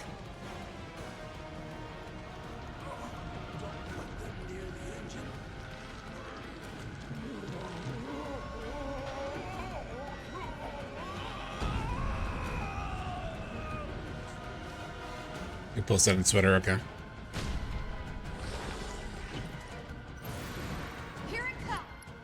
If anything, I actually find it strange in Rebirth how chaotic and violent this chapter finale is, only to have the boat pull up to the docks. Yeah, that's true. It's like, alright everyone, I hope you're alright, and I hope you all enjoyed your... I hope you had a good time. Enjoy Costa del Sol.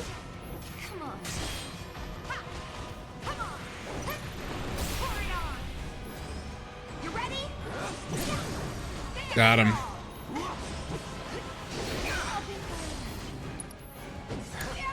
I've got this. So long.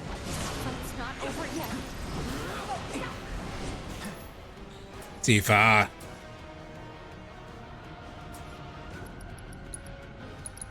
Giving it my all. I'm not going out like this. Brace yourself. All done. All right, that was a bit of a challenge.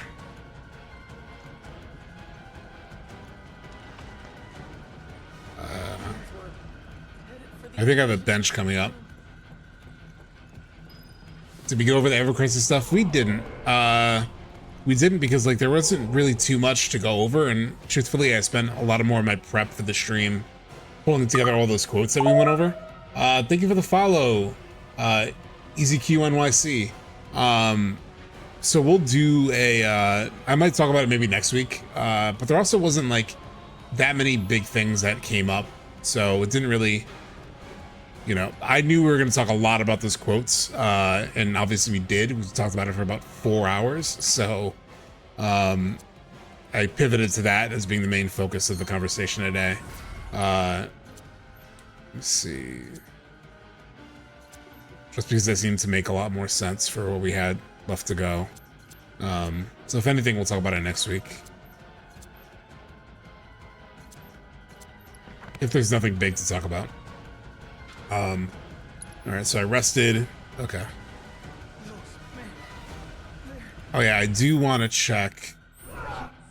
I'm gonna semi-cheat. I just need to get reground. Like, I gotta figure out what Genova Emergence shit was. Okay. Genova Emergence, so it's weak to nothing, which is great. A top secret Shinra experiment. Actually, let's read this. The top secret Shinra experimental specimen. A fragment of its carcass is fused with the robed individuals, granting it its twisted form. It is able to induce hallucinations that warp the very space around it. That's why the whole like battle area looks different. Inflicting enough damage will pressure it, at which point certain portions of its body will become vulnerable to attack. Destroying these discrete parts will significantly fill the stagger gauge. Okay. It's like when its tentacles and arms and shit come out, I have to kill those things in order to fill the stagger gauge. I remember this boss being hard as hell. Actually, there is something in... I keep fucking up. Tifa's combat settings. Whoever had this has... That is... Unified strength. Or unbridled strength. That's not what I usually do there. I usually do dive kick on that. Strike.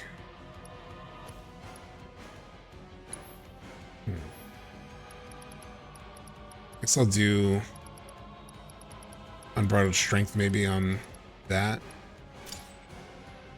I gotta roll out. All right, take care, Chef Work Life. Be ready for anything. Who's in your party in this fight? It's obviously, I think me and Tifa and I guess Barrett, right? Let's see. Fire, Ice Elemental, Healing Magnify, Chakra, Siphon. Tifa doesn't have much. Petrify, Warding. Does she have healing? She doesn't. Let's give her one of the healings. What else would be good for her to have? Maybe some like comet bullshit might actually be good. Ooh, time.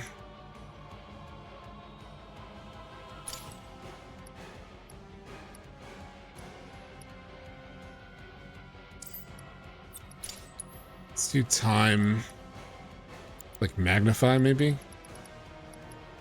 Oh, she has magnify. Wait. No, she has warding. Oh, I only have one magnify and it's on cloud. Damn. Critical hit. Let's do critical hit rate. Just hanging for the boss music now? Yeah.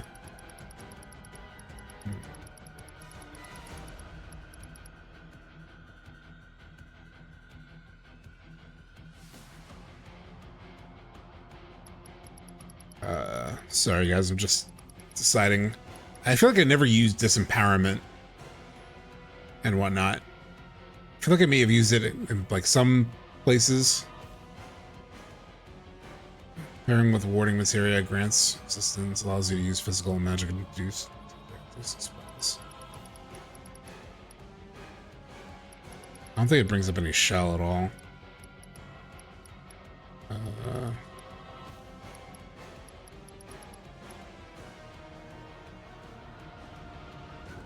That could be interesting. Obviously, it needs to be linked with something else. Ice? Okay.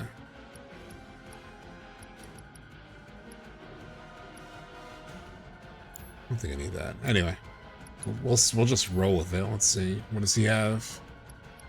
He has healing, chakra, gravity.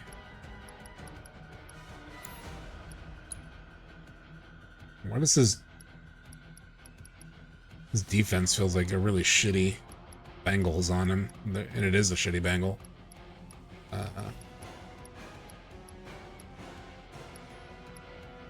Aegis Cell. What does this one do?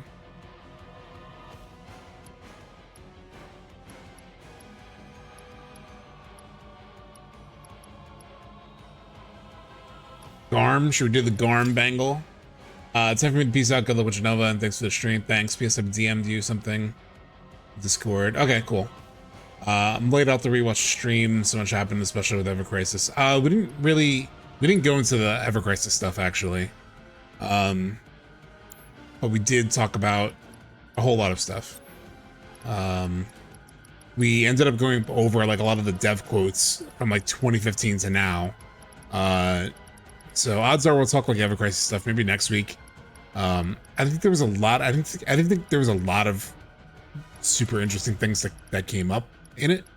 But I also need to do like a more proper review of it to see if there's anything really to talk about.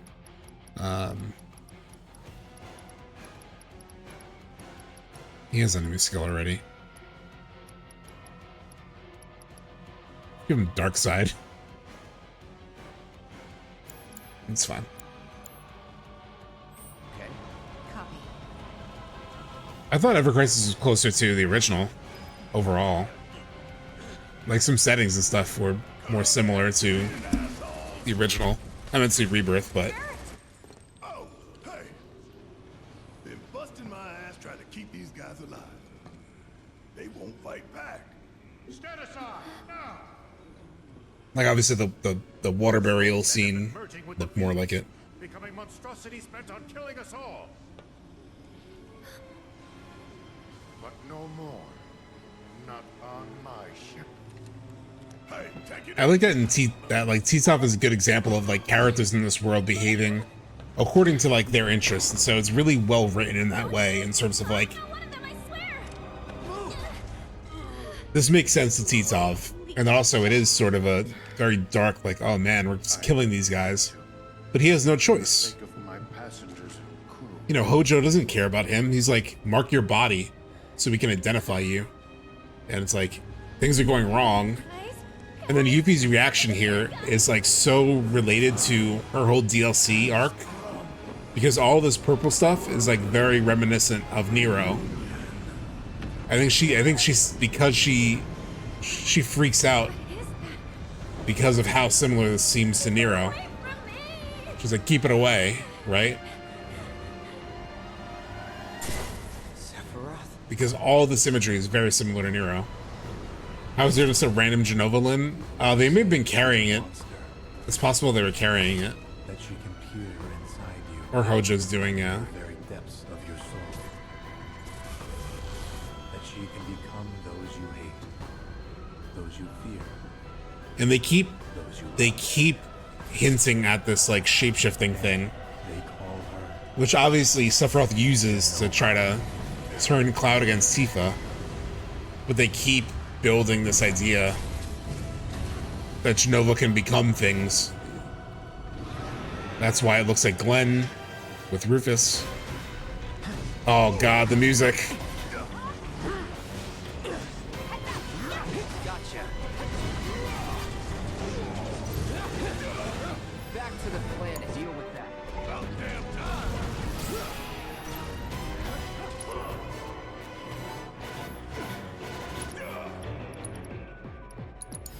Counting on you. Let's go. Here. Yeah. It's on you. Take it over. Staggered, okay. You're done. First step is good. Cloud. Hit him with... There's aerial assaults in the list. I can't. Hit him with Braver then.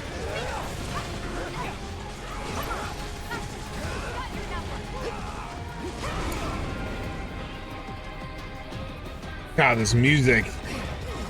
Well, OG to Ever Crisis story is close. The story is closer to OG. They kept the location of the Warrior Burial. Yeah.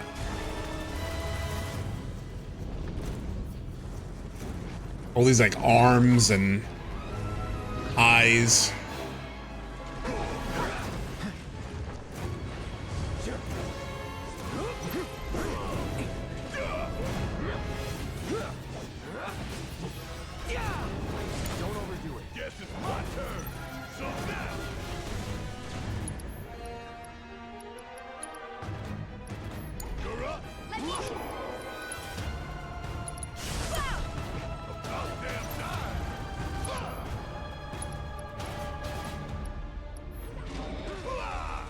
See if that puts it into pressure. It doesn't. I owe you. You're up. Hang back. Pressured.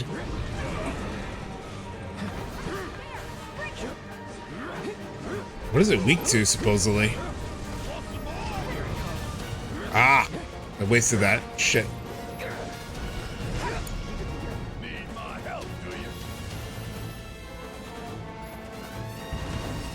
Shit!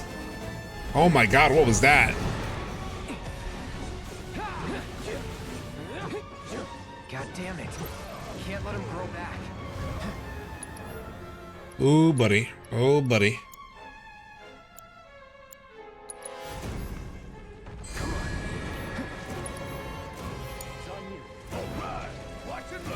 Okay. Arise, Tifa. Okay, we're back. We're back. We're back. United Refocus might actually be good.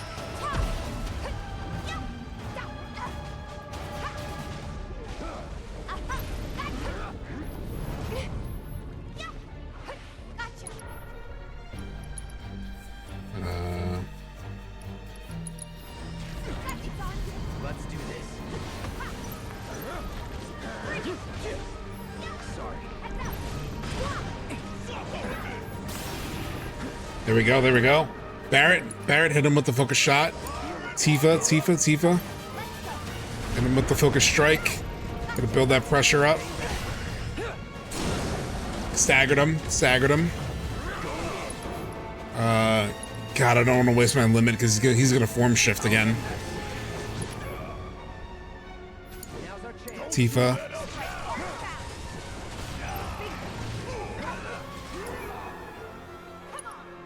Cloud, you could do Infinity's End, maybe.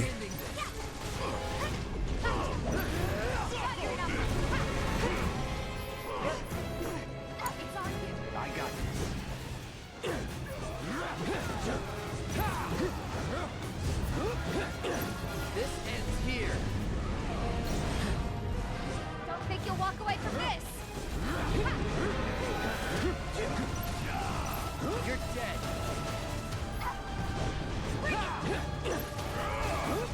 There's all that Advent Children movement we're talking about.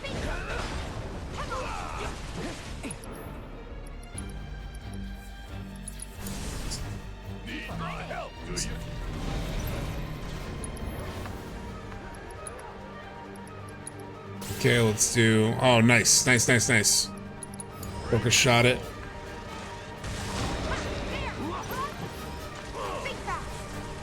Cripple the head. Okay. Next form. Are we in 2077 yet? Yeah, I know. I feel like I'm getting a little overconfident with how I'm handling Genova. Don't panic. We can kill it. Deal with the tentacles first. Pressured. I should deal with the tentacles, I should. But he's currently pressured, and I want to take advantage of that. Yes! Finishing touch.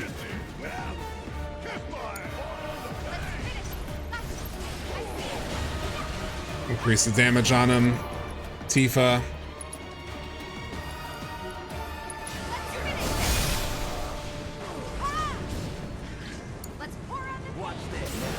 Who died and how? How did Barrett die?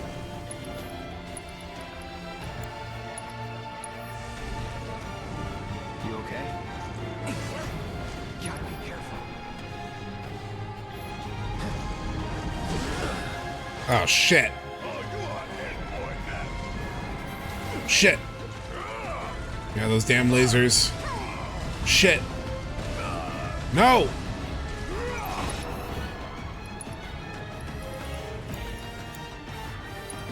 Arise, Cloud, arise.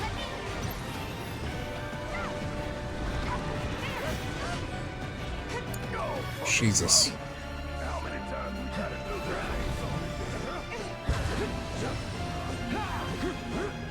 Damn it.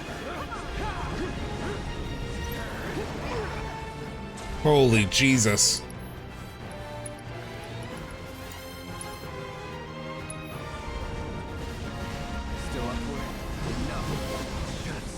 Oh, come the f on, dude. Shit. There's no backline.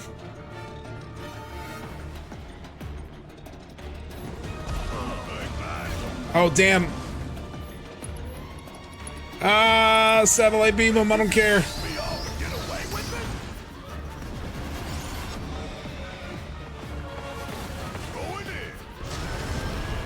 One time, baby! First try.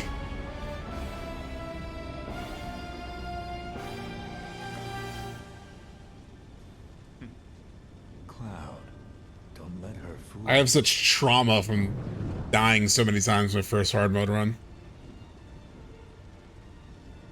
Don't let her fool you. Okay. Can I get some conspiratorial on the don't let her fool you? Obviously, he's talking about Tifa, right? Like, at least in terms of, we've talked about, are there multiple versions of Sephiroth, right? Actually, that's been confirmed that there are multiple versions of Sephiroth. Obviously, I think here, all the most likely thing is that he's building on what he said earlier, right? Of like, don't let Tifa fool you. That like, you don't really know who she is, etc. Like, that's definitely what they're building to. He does it again in Kagaga. But just for the sake of being conspiratorial, you know, and we know how this game loves to, FF7 in general loves to like throw some like curveballs at you. And so when you look back and you play the game again, you're like, oh, maybe it was there a different meaning? This is very unlikely. But what if that version of Sephiroth right before Jenova disappears is the different version of Sephiroth? That's like warning of, don't let Jenova fool you. Unlikely, but just like a fun thought that popped in my head while that played. I was like, huh, what if that's like a little bit of a different Sephiroth in that moment? Because we talked about that before, the different forms of him and whatnot. Spoiler part 3, don't let her fool you. Talk about Aerith. Yeah. Like I said, probably not. It probably is what it is, but you know, maybe. Good evening, everyone. This is your captain speaking. I forget, when was the Sephiroth that said what? Which one? Which thing? Are once again free to move about the vessel as they please. In Calm? I mean, it's not really confirmed which Sephiroth is which at any point. But yeah, he does hints. The one in Calm does hints that Sephiroth isn't who she seems. I mean, that Tifa isn't who she seems because he killed her. All right, chapter 5 done. So we get a little beach time. I'll probably play through this next chapter and then call it for the day, which it won't take long. When I replayed Costa del Sol the second time through in hard mode, it went by pretty quick because you don't really have to do any of the mini games and stuff. So it'll probably go pretty quickly. Also because I kind of want to, if it's nice out, I might want to take advantage of the weather. No, it's mostly cloudy. While this plays, I'm going to take a look at the weather.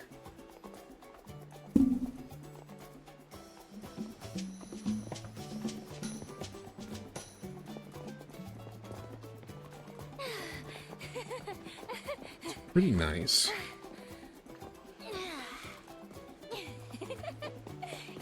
There's a fight club in Coastal Soul that's from before Crisis. Ah, it's a cool little. Yeah, but you can't actually go in it, right? It's that door that they like tease you with.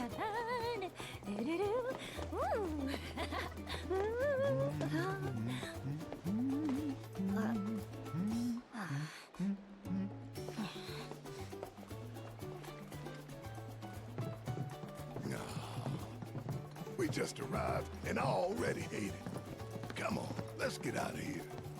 Should probably wait for them. Again, just Claude seeing these people that are very much his fate in a way. So a little sightseeing couldn't hurt, could it? I mean, come on, we're in Costa del Sol, people. Costa del Sol. So, 1 million flan.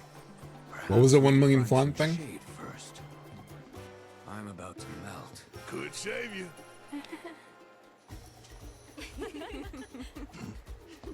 Hang loose. Welcome. You. And you. Greetings and welcome to Costa del Sol. I'm Capono, the mayor here. Go on. Here you are. Perfect. A gift to get you in the mood. Welcome. Thanks. After all, there's nothing like a good play to kickstart your getaway. That color really brings out your eyes. A shimmering seaside paradise awaits you, with only the bluest skies and There's just such like good vibes, you know. So forget your dead-end 9 to 5. I hope he gets to buy that resort, right? Help to buy that building. Remember, in the original, you could buy one of the buildings. I don't know what you would do with it, but One for you. Hey, you see that? it'd be cool if they bring that over from the original. First, then we can go. You better not be suggesting we all hit the beach. Oh, in Crisis Core, there's a mission where Zack fights a bunch of I flans. saw that. Don't go thinking I didn't. You two said it with your eyes. So we start to see Barrett get a little agitated because he's obviously a little bit closer to Corel in a way, like physically, like he's closer to it. So you start to see the agitation start a little bit. The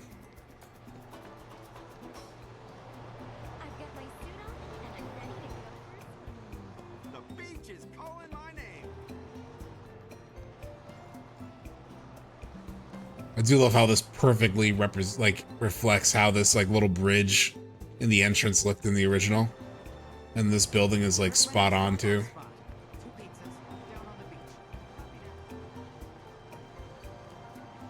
Then of course we can just cause chaos. Not everything is hittable. Ah. Save your aching feet and ride a wheel Shit. instead.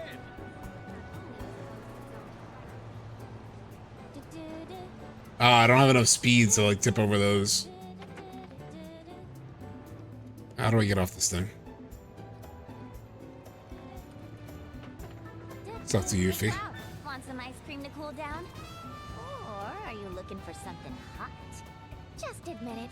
You're obviously captivated by my bodacious.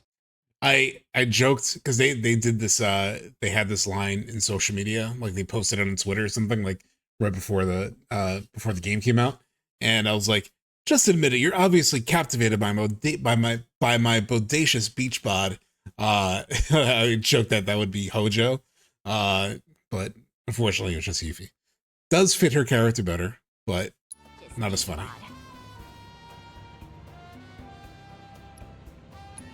Yeah, obviously. Obviously. Wait, you are?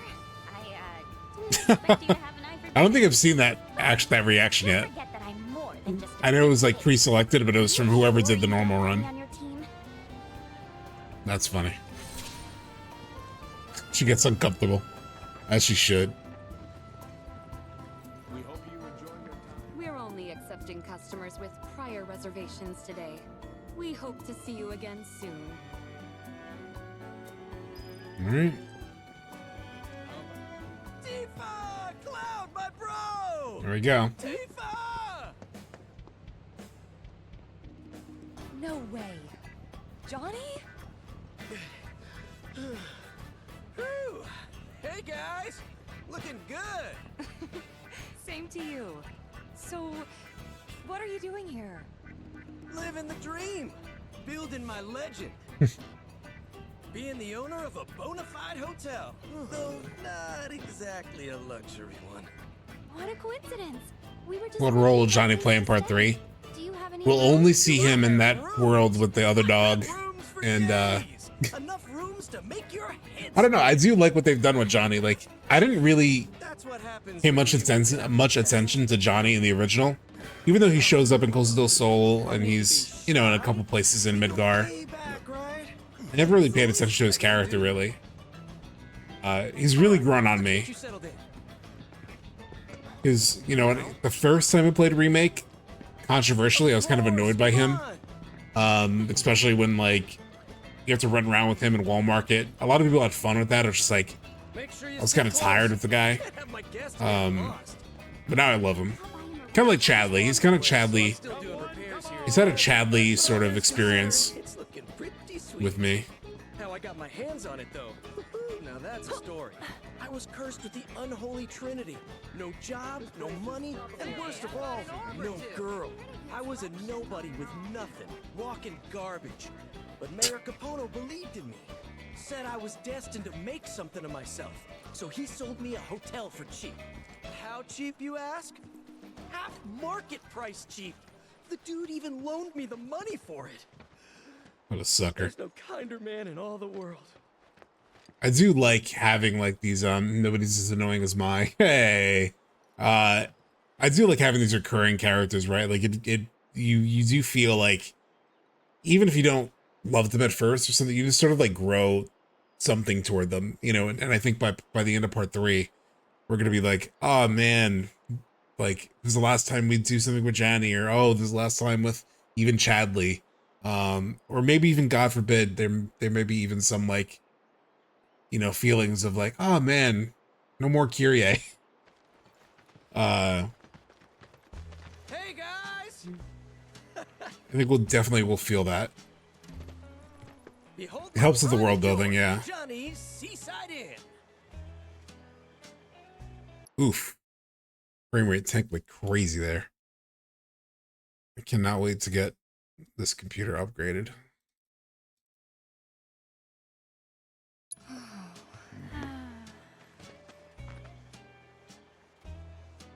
Wow. It's, I don't know. Great.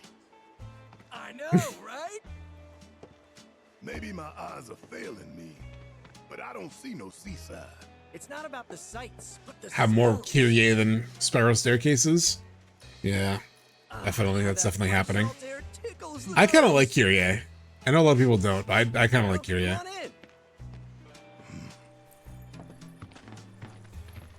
She's sort of like just goofy, silly, you know. She's one of these Johnny characters. She's female Johnny.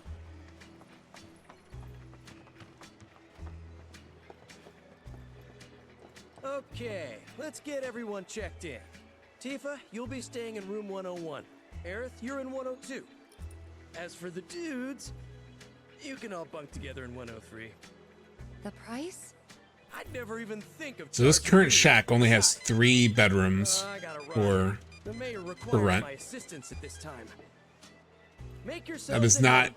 a great Not business like there's model. anyone else here To anyway. run a hotel, they can only book You guys 3, better not head to the beach essentially looking 3 like guests to 3 parties at once. Don't even think of bringing those weapons with you.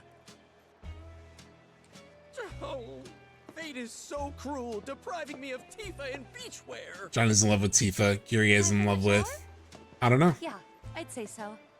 See you guys soon. I have mixed feelings about the trio coming back in part 2, like all the Midgar.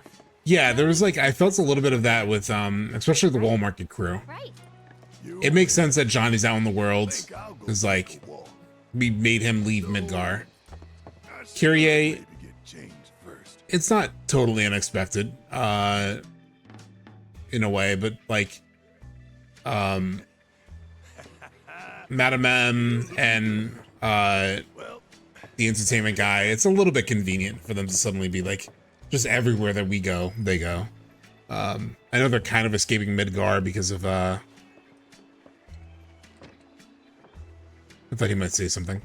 Like, I know they're kind of escaping Midgar because, you know, it's all torn up with the storm and everything. So they kind of give a reason for it. But, yeah. Hold down the fort till I get back.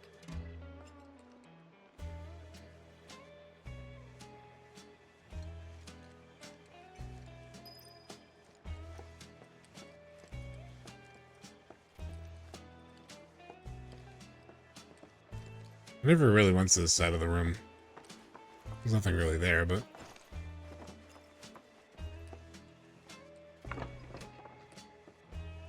Come on. Why you gotta do me like that, Shower? Then Tifa's like, this thing's gonna break. This looks like it'll collapse if I try to sit on it. Much less sleep. Quality mattress.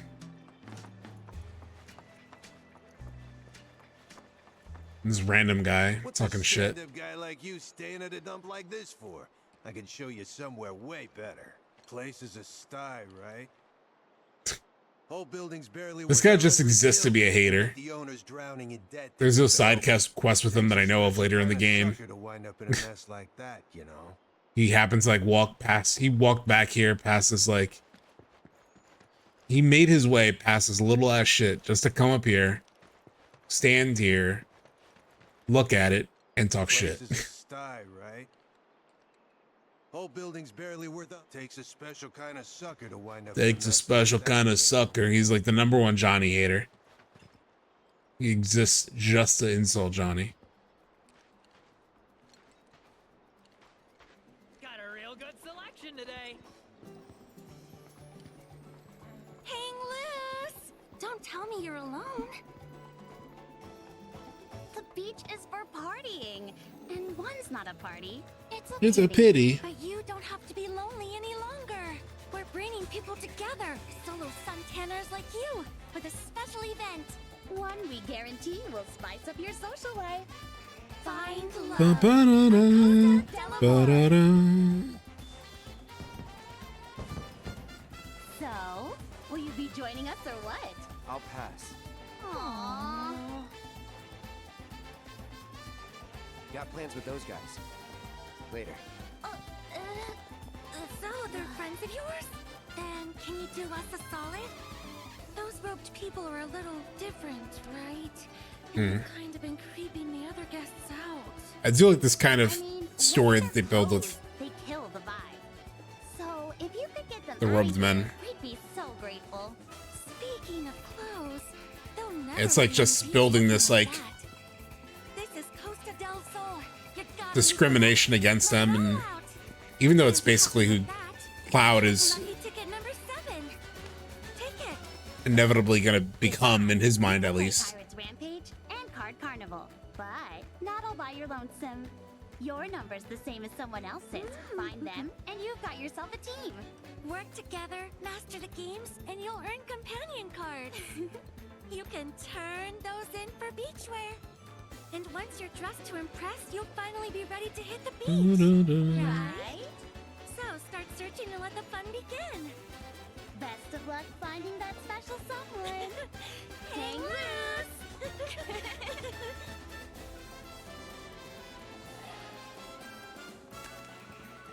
Right, well this does this. I need to run to the bathroom real quick because I just need to go again. So I'm gonna mute this real quick and I'll throw it to Yuffie. Be right back.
down the road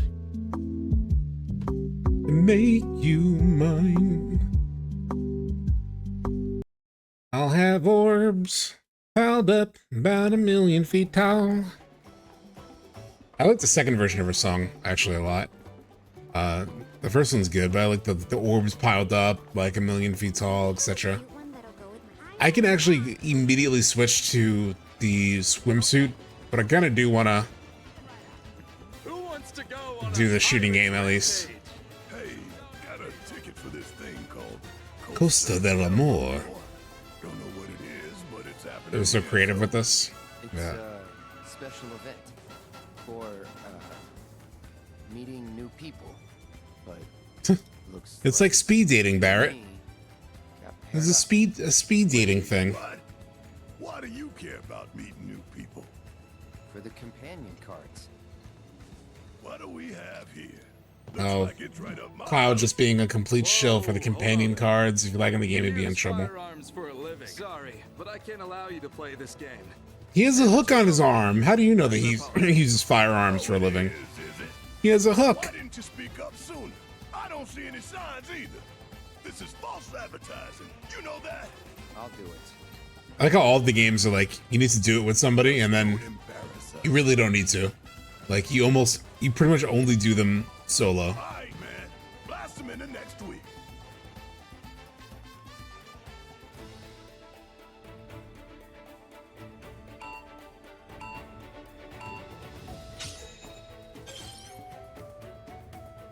Oh my god, I forgot that you control it with the left trigger.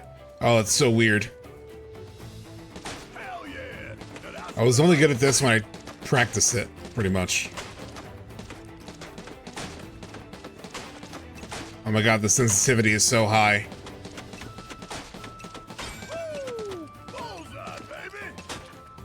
Oh my god, the speed is crazy. That's better.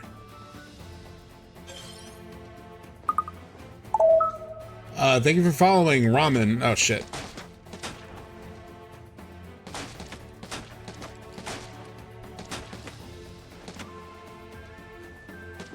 Ah. Very nice. Beautiful shot.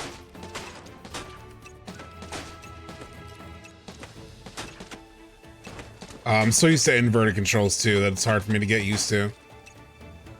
Down, up being up, and down being down. Oh, it is inverted, actually. It's just on the left. It's so hard to aim with left stick. It's so weird and unnatural. Hell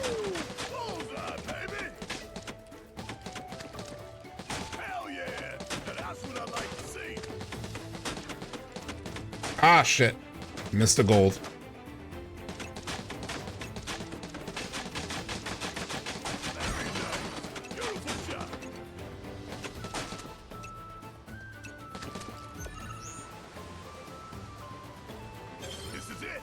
Considering I haven't played this game in forever. I know you're gonna flip.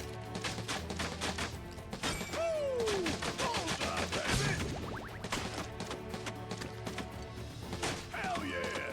That's what I like to see.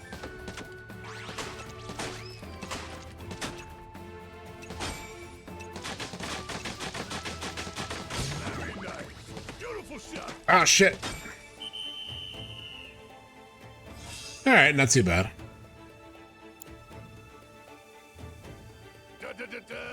Definitely tricky. It's definitely tricky to aim. Especially not doing that in like a year. I already have the companion card. The shooting and the shouting was a sight to behold. Was that the teamwork? Was him shouting at me? That was the teamwork? I'm like, how did what just happen? How is that indicative of our teamwork for years? I did all the shooting. He yelled at me. How is that an example of our incredible chemistry and teamwork? I'm off to enjoy the beach. Don't leave me hanging too long here. Don't worry, I won't. I'm about to change right now for you, Barrett. I'm gonna change right now. I'm gonna get sexy for you, Barrett. I'm gonna get sexy.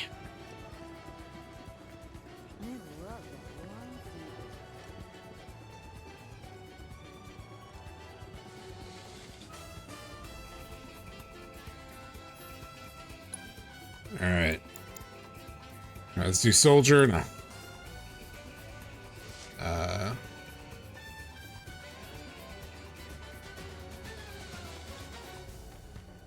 All right, ladies and gentlemen. We have a beach cloud. He's ready. He's been dieting. He's been exercising. More than ready to enjoy the beach. He's not been tanning. That's right, Growlin. He has not been tanning. So this would lead us to the Aerith White Materia scene also soon. But first, there is this scene where Maybe later. with the robed men. What's with them? Talk about killing the vibe. I love how Barrett gets really defensive of them. And Hey, what's up? And then, like, in replaying this game, you know, the second time I played this, what really stood out to me in this scene was, like, when Barrett gets defensive of Cloud, it feels like he also identifies that, like, oh, these ex-soldiers, you know, Cloud is a former soldier, and so this is what happens to soldiers. And, you know, he's seen Cloud have some mental moments, right? Like, he mentions in the Mythril Mines at one point, he's like, I hope the boy can keep it together. Right? Like, he's aware that Cloud is having some moments. And so I think he feels defensive of the robed men, not just because he's a good guy, which he is, so that's definitely part of it, but I think he also feels like a little bit protective of, like, you know, that's who Cloud could be, you know? And so it's like him standing up for Cloud and people like Cloud, which also just shows how much their bond has grown over time. They're getting some sun too, huh? Yeah. Just can't help but feel sorry for them, you know? Poor bastards ain't done nothing to nobody. But we treat them like monsters. And they're also like, because of Shinra, right? So this is like another victim of Shinra, which bothers Barrett. Freaking everyone out. For real. You know, they've done nothing to anybody. It's not their fault. You leave them alone. It's not their fault that they're this way. This is Shinra's fault.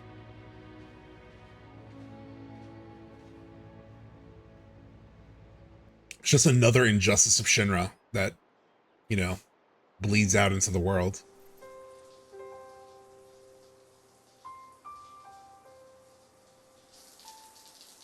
I used this song in my video at one point. I didn't realize it was from this scene. Only be a sec. Take your time. Well, the water won't turn off. Johnny sure found himself a real fixer-upper. Kinda reminds me of home. Are you almost done? So a big scene is coming. Aerith? One thing that I asked myself in Medial, in OG, everyone leaves Tifa, but I don't see what's happening in part 3. Yeah. I'm very curious how they handle all that. We talked about it a couple streams ago.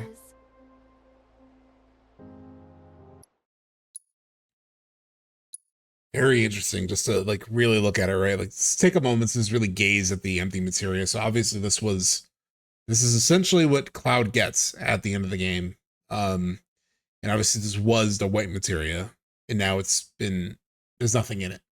And it's similar to, you know, how the memories were sucked out of Aerith's head, basically, at the end of Remake. But also, it just shows how malleable materia is, right? And why I think, you know, the Gi, for example, talked about being like praying to the purest of materia.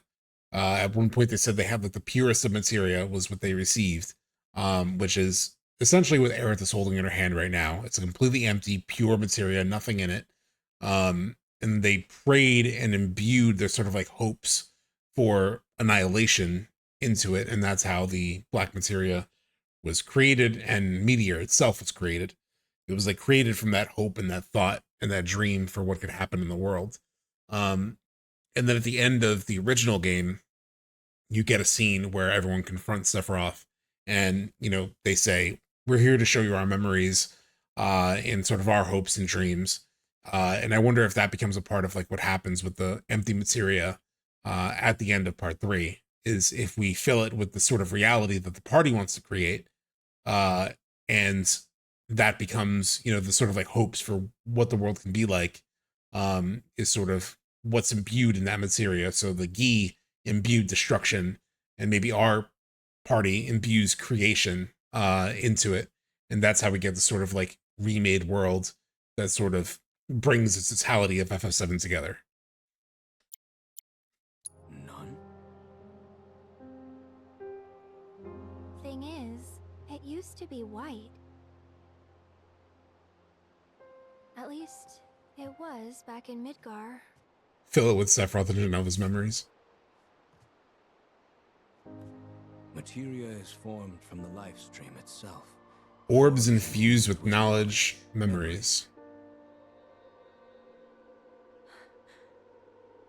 The whispers. They took all that from mine? These memories were precious. Yes. Hmm. Extremely. So again, this conversation around like the memories that they took out were precious. It does remind me of the conversation at the end of the highway, right? Where Aerith is like, we'll change more than just fate itself. We'll change ourselves, you know? And the sort of like memories and knowledge that you carry with you are, you know, what make you who you are in a lot of ways. And we talked about how in chapter 2, she talks about, you know, maybe that stuff was erased, not just taken from her, but maybe even erased. And so the big risk at the end of Remake was sort of like removing those future memories that she says is precious to her, right? Like she can't recall exactly what it is, but it will change ourselves, right? Rollins speaking to that right now. And so these memories that were precious to her, but memories pretty clearly established from the future, those are gone, but they're precious because she, just like the original is precious to us, right? The original game is precious to us. So if we lose the original, there's a fear of that, right? Like, oh my God, this precious game that we've loved for so many years, for decades now, that being gone is a frightening possibility. And it's what, you know, Nomura talked about when he talked about that trailer, the 2015 trailer of like, you know, whatever it brings, you know, embrace whatever it brings. It may bring joy, it may bring fear. And a similar thing happens here as we look at the prospect of like losing what was. And I do think that is an implication of like that materia ending up empty, is like something new fills it. And so I don't know, it's just really interesting. A new fate for the entirety of FF7. Nojima has impressed me with his writing once. I can't wait for what he wrote for part 3. I know. And this has been stewing in Nojima for a couple decades now, right? So if he can put together, like we did that whole, we did that reaction to the last Elixir video a couple streams back, where we, it was actually before the OG stream, where we watched how Zack became part of the story in the original. And they threw that together super fast. The creation of Zack and the entire Zack storyline came together in like a month or so, very quickly in the whole development of FF7, and it was late breaking. Like they didn't really have it. And so if that was essentially Nojima's first draft of things done in a few months, I'm hopeful that now that he's had a couple decades to stew over it and think about it, that he's been able to craft something that will wow us even more, you know? Right, you're in the way. Wandering around alone would be ill-advised. I insist you take to have that moment we had in OG where Zack was revealed. Yeah, I mean, obviously they're gonna bring Zack around in a big way. Oh, I gotta get Tifa. But it's gonna be very different, you know? Like, it's not just gonna be the revelation of who he is. For some fans it will be. For new fans it'll be a big revelation. But for us it's gonna be another revelation. But hopefully the feeling will be similar. Ready. Now, let's find us some resort wear. And then we can finally hit the beach. Yeah. The one side quest I do want to do on this, I do want to do the Tifa, Tifa piano. I think is fun. And then I want to do, maybe I'll do the red game for the hell of it. Yeah, I'm looking for that holy shit feeling, which I think is what they're trying to create. I think they're outright trying to create that holy shit feeling. That's the purpose of like building a new mystery, is to like give you that feeling again. That feeling is so, that feeling of that holy shit feeling is so critical to the experience of Final Fantasy VII, especially the original for all of us, that I think they want to give us that same exact feeling in part 3. And if we know everything, they can't give us that feeling. But if they reveal something new and something different, then they can give us that feeling. Delta's in the part where Tifa falls into live stream in OG and she hears the machine guns. I wonder if she was at Zack's last stand. She said she doesn't remember whatever it is she's seeing. Huh. Shit, Delta, that's interesting. I remember I talked about that earlier of like, I think they're going to do something with that scene where they couldn't depict it originally. That's interesting. A special event that'll make your time here unforgettable. And don't worry, your pet can join too. Well, in that case, sign me up. Perfect. Then here's one ticket for the two of you. And one for your doggy. Sasha could see beyond the veil. Yeah. Tickets of yours. You can run wild on the pet playground, ride around on wheelies, or... Oh, there's also the photo contest. And you can't miss the piano Oh god, the recital. photo contest. So go out there and be sure to have yourself I did not really enjoy the photo contest, even though I like Shinra Middle Manager. hang loose. I was not about the photo contest. Yeah. Stupid cactuars.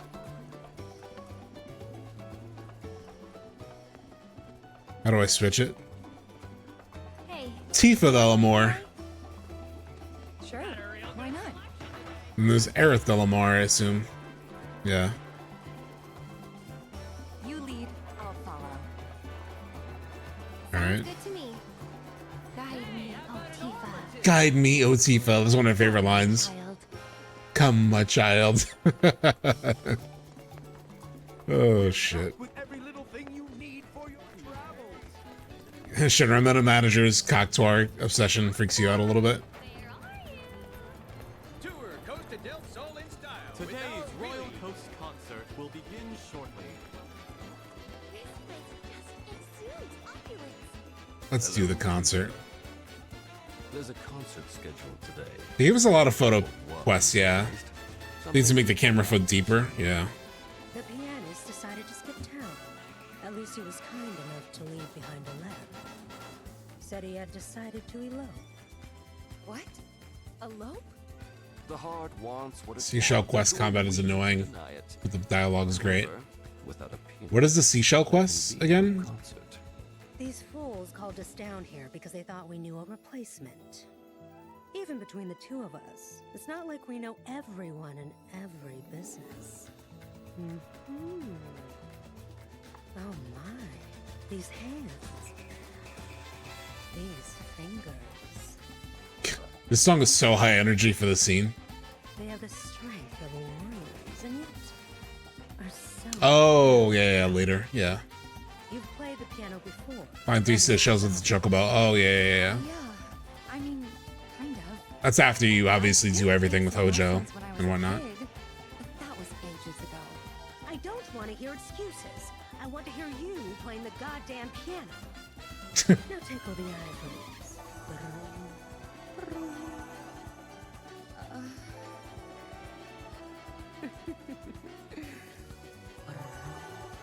She does have a magic touch. Madam M does have a magic touch. Look at that.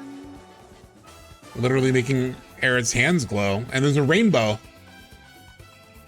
Otherworld Tifa plays the piano. This is not even Tifa that plays the piano. It's Tifa from another dog world. Ah, I see. It's not her hands. I think it's only appropriate to... Oh, there's only one song, right? It's this Tifa song, I think. I was gonna choose Tifa song anyway. But they make you do it at slow speed, I think. Like, I can't adjust the speed. Which is annoying. It's so painfully slow to me.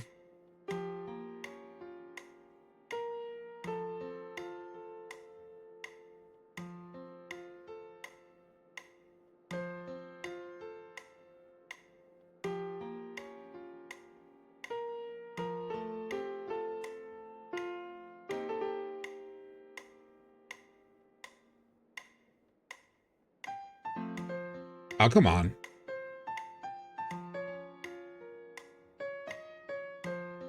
That's why it needs to be faster.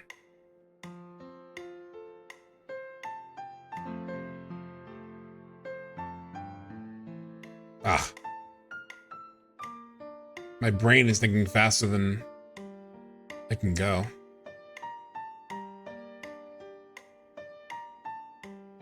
Ah, come on.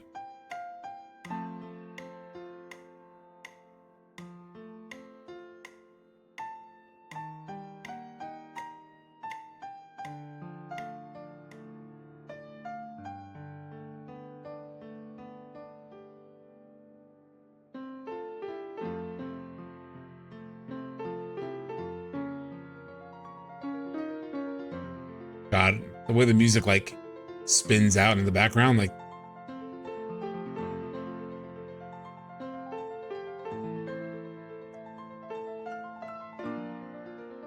all those keys that you don't play in the background are so good.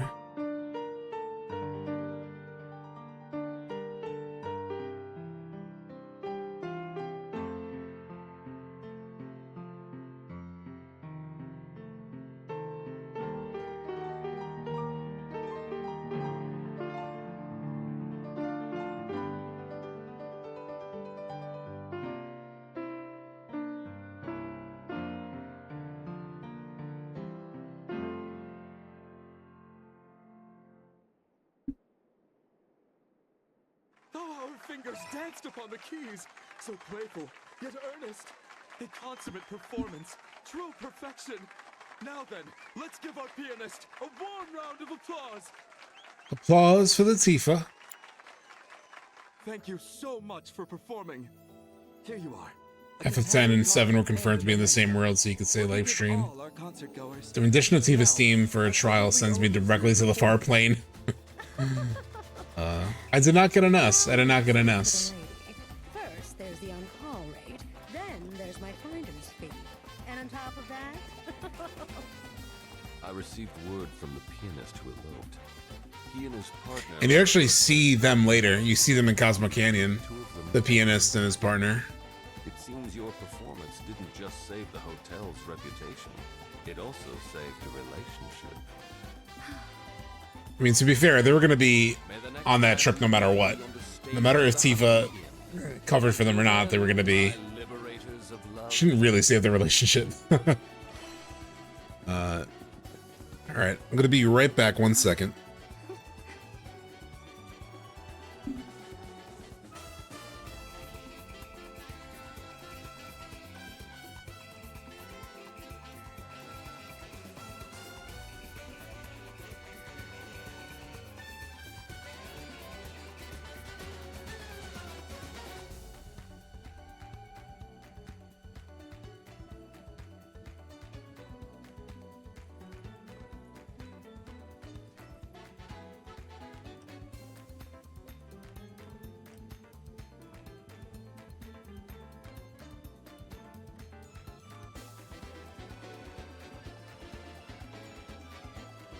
So usually when I stream, I let myself starve until stream is over, but pretty hungry and I was craving Taco Bell of all things, which I haven't had in a while, so got myself some Taco Bell.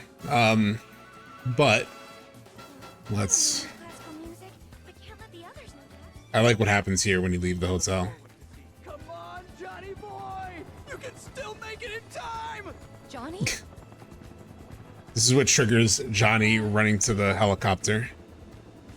Which is also where you get one of the cooler Easter eggs in this whole thing. So if we go there... What is this arbitrary rule? Can't you make an exception just Oh, damn. Oh, or you. Oh, it triggered. Would that be okay? I couldn't avoid him. I couldn't avoid him.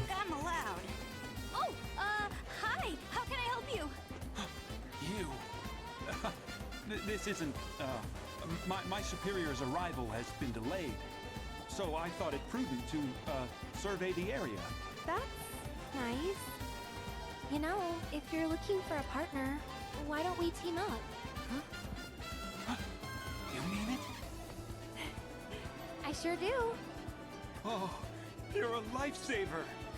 In that case, I'll go on ahead. Those cactuars can't hide from me. Oh, the party animal. Okay then. Just take this camera and find the 4 cactuars hidden around town. All right, let the capers commence. Register here for the Great Cactuar Caper.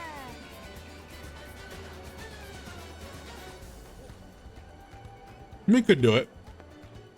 I can't just point and shoot. The composition. I kind of know where they are too. There's like one down here, right?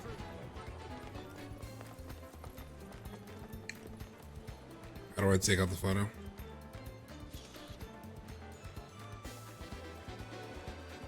Oh my god, the stick sensitivity is so crazy. Oh wait, hold on. I did it wrong. Let's zoom. The zoom needs to be at 25%.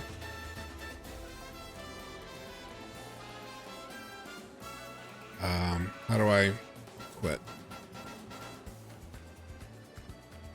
Or 10%?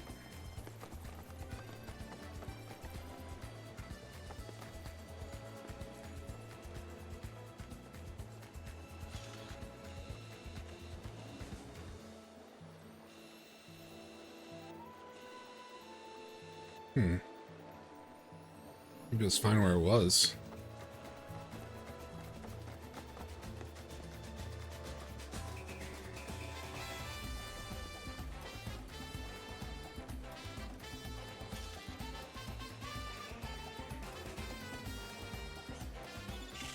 It's green, so I'm gonna accept this fine. Depends on how close you are. That didn't count.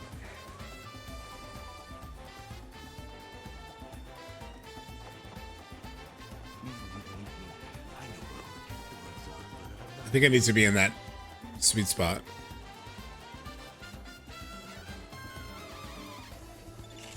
It doesn't count, right? It's so stupid that it doesn't count. It's like, dude.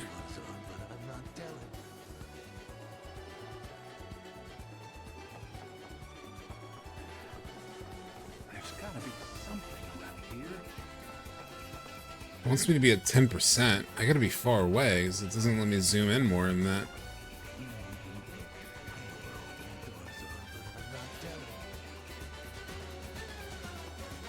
Maybe I gotta be closer then.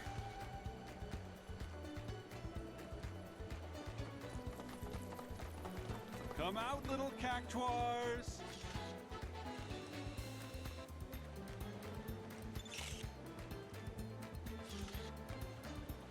How did that not count? To your left.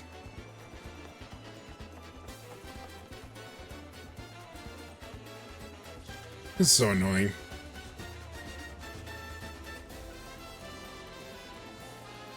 That's the wrong cactuar? Really?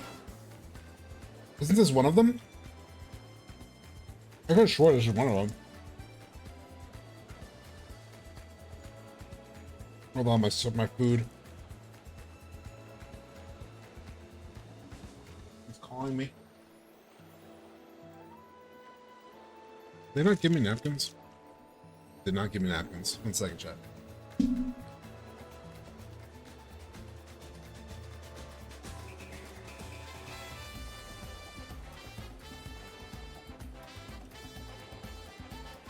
What those concrete things are?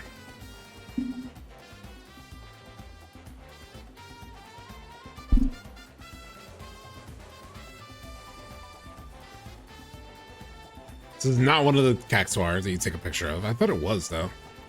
I really did. Oh, this one.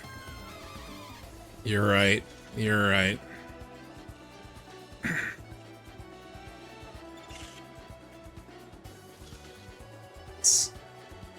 Set your zoom to 70%.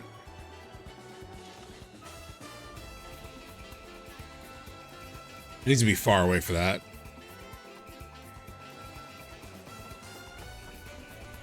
God, they got my ass. They got my ass. I needed the party animal one. That's what I needed. I needed the party animal one.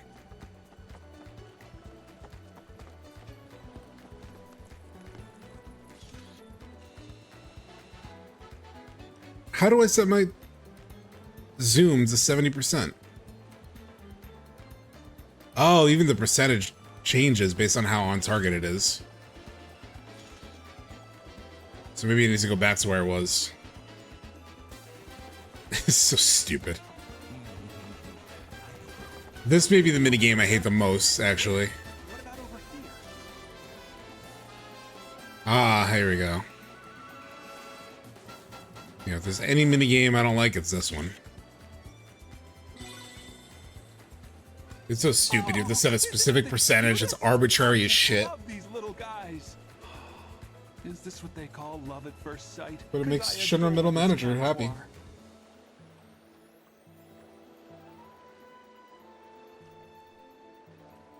Sorry, Chad, I'm so hungry. What was everyone's favorite minigame in this chapter? If they have one. Was it collecting the scooters?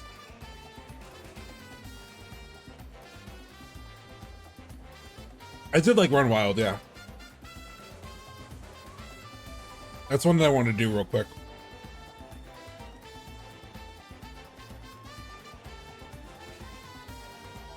That's why you don't have the spiral staircase. You need to embrace the minigame. Absolutely diabolical, Roland. That is diabolical.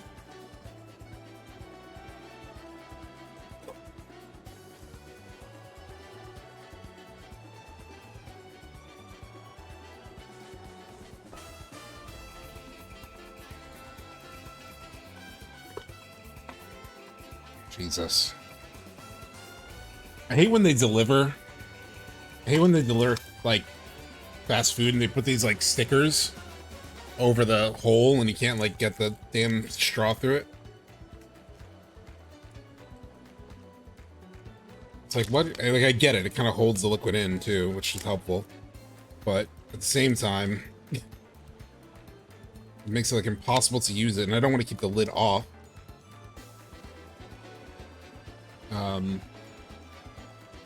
Is that if it spills, I'm fucked. I really hope Tifa plays an even more important role compared to OG. Supposed to make sure the driver doesn't tamper with your drink. Oh, that's a good point. That's a good point. That's a good point. Very valid. But it also makes it very hard to use it. Of course, a drink from it. Could switch it to another cup, but...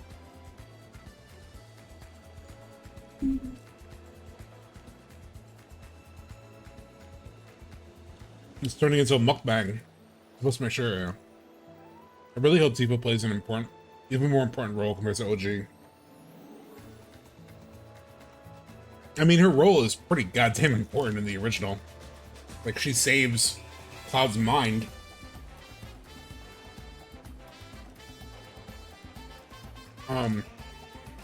But I guess she is sidelined a little bit. You know, when she stays in Medial. Like somebody was saying earlier.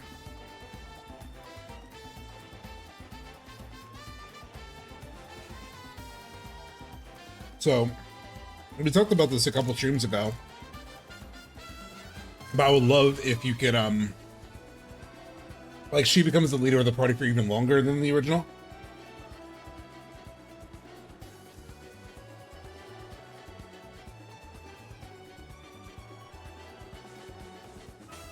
Because it also would really help flesh out her arc in terms of, like, we talked about it, but she's very cautious about, like, stepping on toes or, like, upsetting people. You know, she calls herself a people pleaser in the Nibelheim chapter.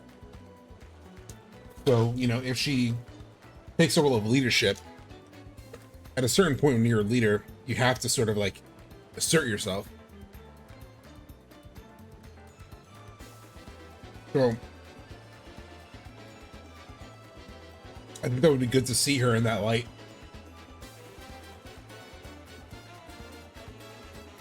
In a true leadership role. Maybe she needs to wake up before she wakes up Cloud. I do think they've like tied Tifa's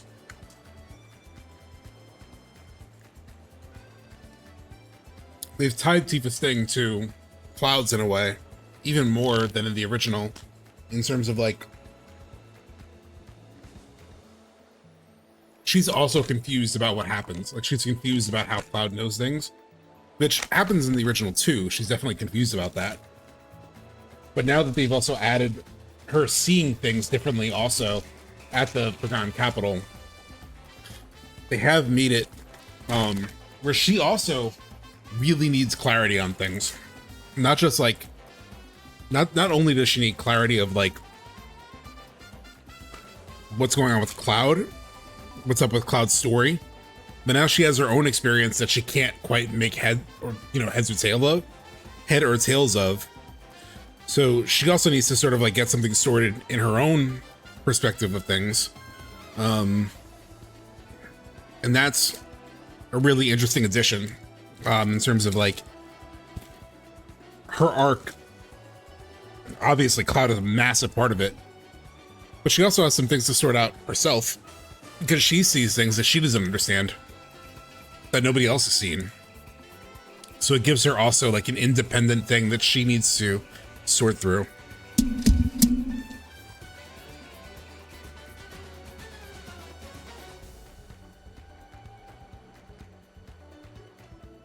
Yeah, the live stream sequence is definitely expanded, and it has to because they already covered, you know, the Cloud trying to stop her from going up the mountain. So there's definitely more to cover than just what was already in the live stream sequence in the original.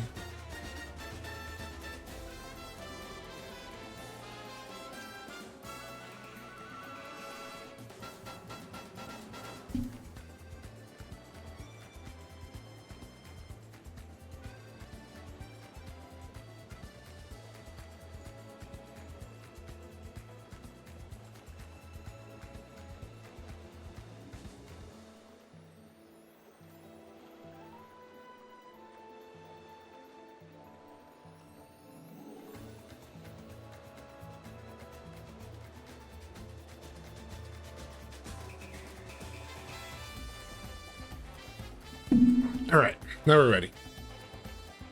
Sorry for that interruption. I just really needed to eat. Does he talk here? No. Wow, you're such a good picture taker. I don't know where the cactuars are, but I'm not telling.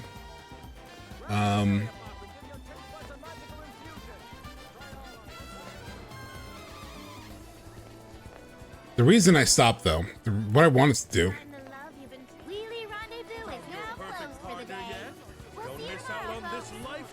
what I really wanted to do is I wanted to follow Johnny to the helipad, because there's a really fun Easter egg there.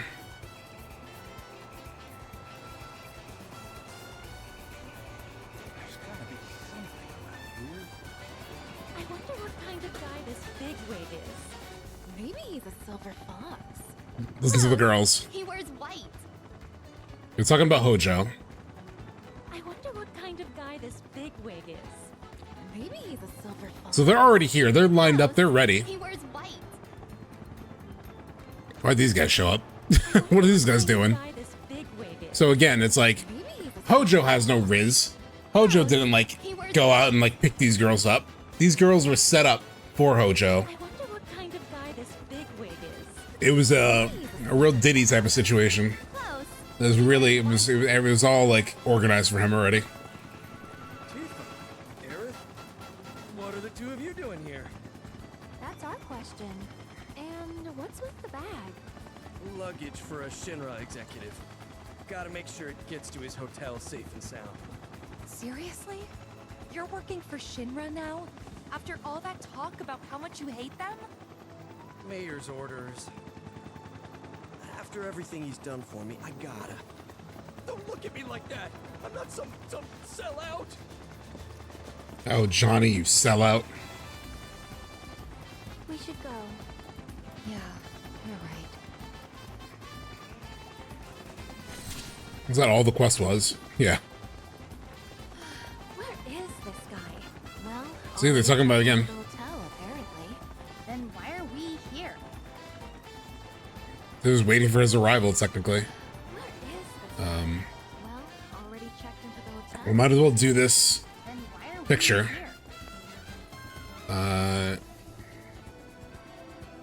Where is it again? Oh, it's on the thing. There it is. Maybe over there? Wait, what about over here?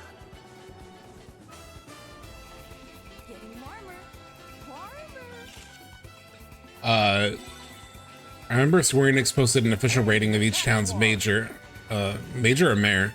I think Costoso's mayor got the worst score, second to worst from Com. Let's go find another. Dude, how much I sucked of the Shinra. Yeah, it must be mayor you're talking about. Ads coming up if you want to miss them, if you want to skip them. Obviously, you can subscribe or use your Prime to subscribe.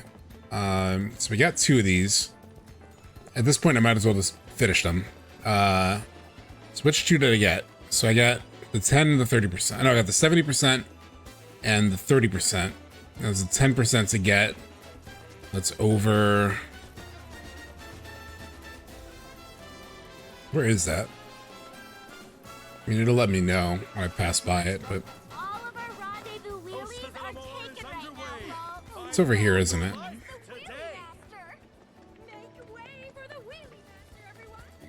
It's the Wheelie Master. Shoot, where is this? Not here.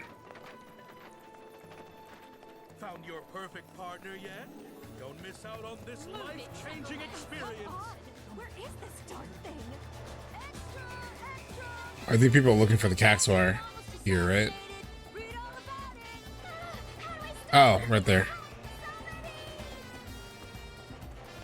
Come out, little cactuars. Maybe over there?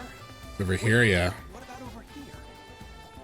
The sauce.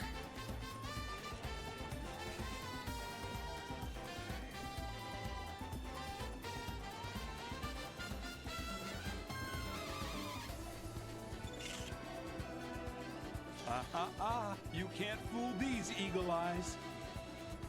Oh, there it is. Oh, The sauce. Hid yourself well, didn't you? At this point, I can't imagine life without you.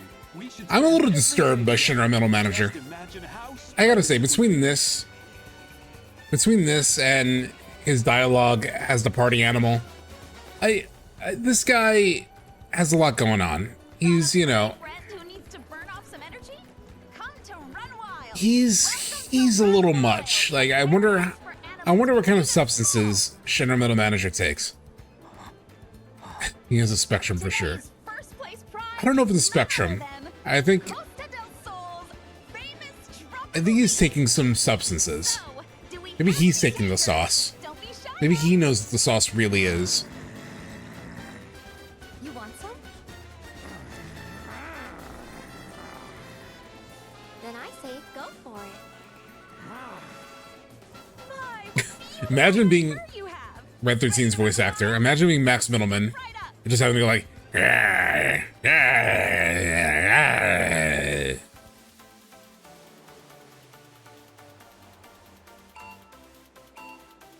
look at these shitty ass animals that I have to fight against. Like, come on now. Ain't shit.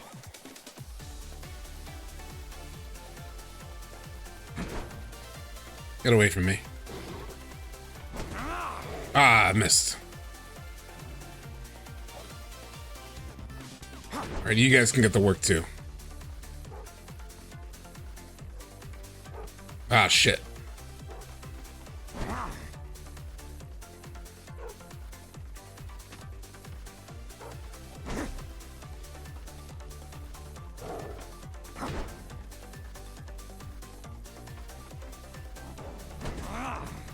Got one.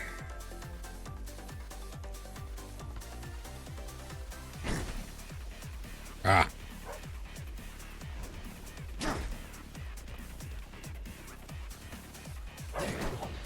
Ah, son of a bitch. This chocobo is like, you guys can do all the work. Oh shit.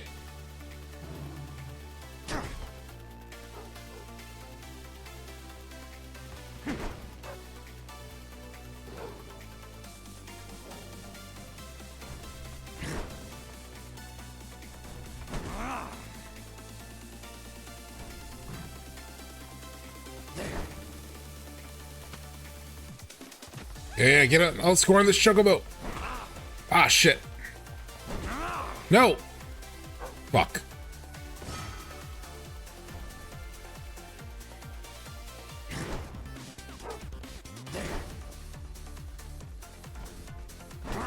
Oh, shit. I almost scored on myself.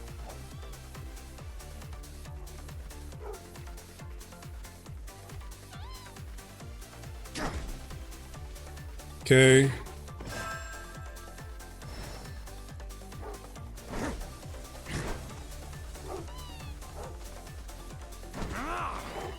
Got one on yellow.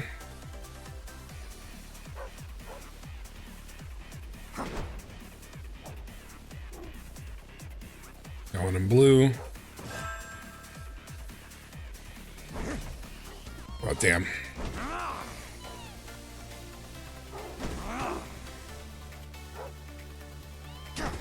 Ah, shit. Where's the other one? Where's the other one? Where's the other one? Actually, yeah, just score on blue. Ah, goddamn.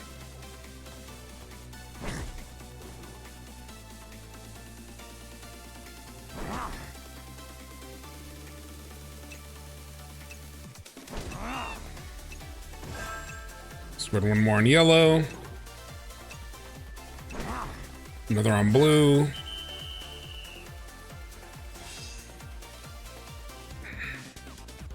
I was second. You're like going so fast, it starts to control. Yeah. That was amazing. And for your owner, a companion card. Make sure to come back soon. Was it just as good as you were hoping? It was the finest meat I have ever tasted. Thank you. Oh, let's stand up. Feeling a little like I need to stand a little bit. Oh, okay. So we did 70%, 30%, and 10%. We need 40%. Where is that cactuar at? It's saying it's to the side of that. It's saying it's over here somewhere. Is it up in this thing? Is the cactuar up here somehow? No. Is the cactuar down here?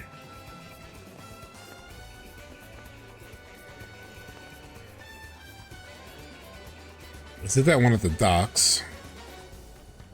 It's 10%.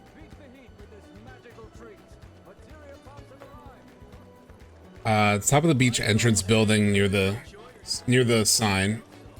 Okay.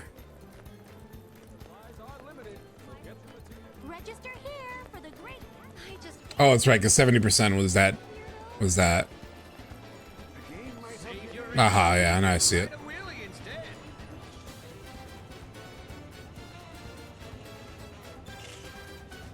Perfect. Thank you.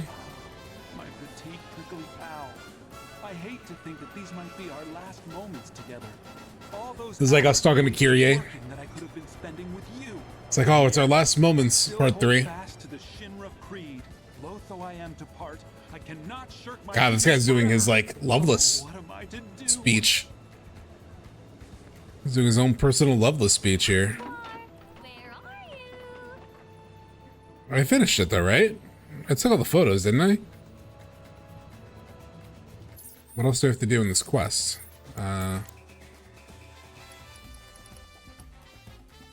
Oh, does it not show up there?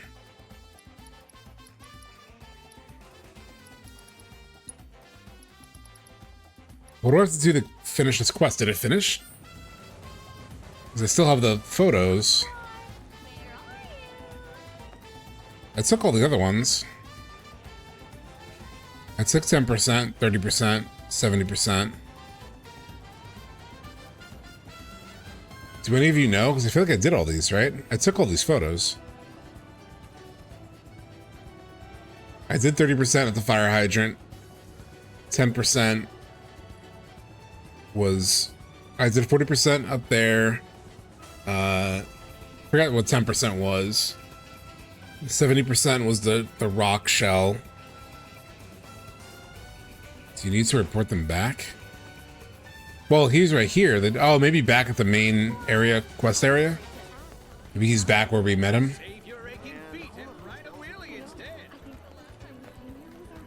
Which is around here, I thought. Find all the cactuars hidden around town, and you'll be capering right along with them in this fun contest. Hmm. I can't just point and shoot. Cactuar donut is cute. How do I close this quest? Hold on. I'm gonna look it up.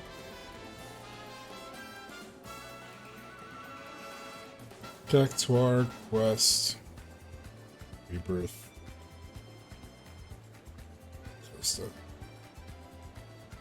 She's there to keep you passing. She's there, you keep passing her. Oh. Was it a girl I had to talk to?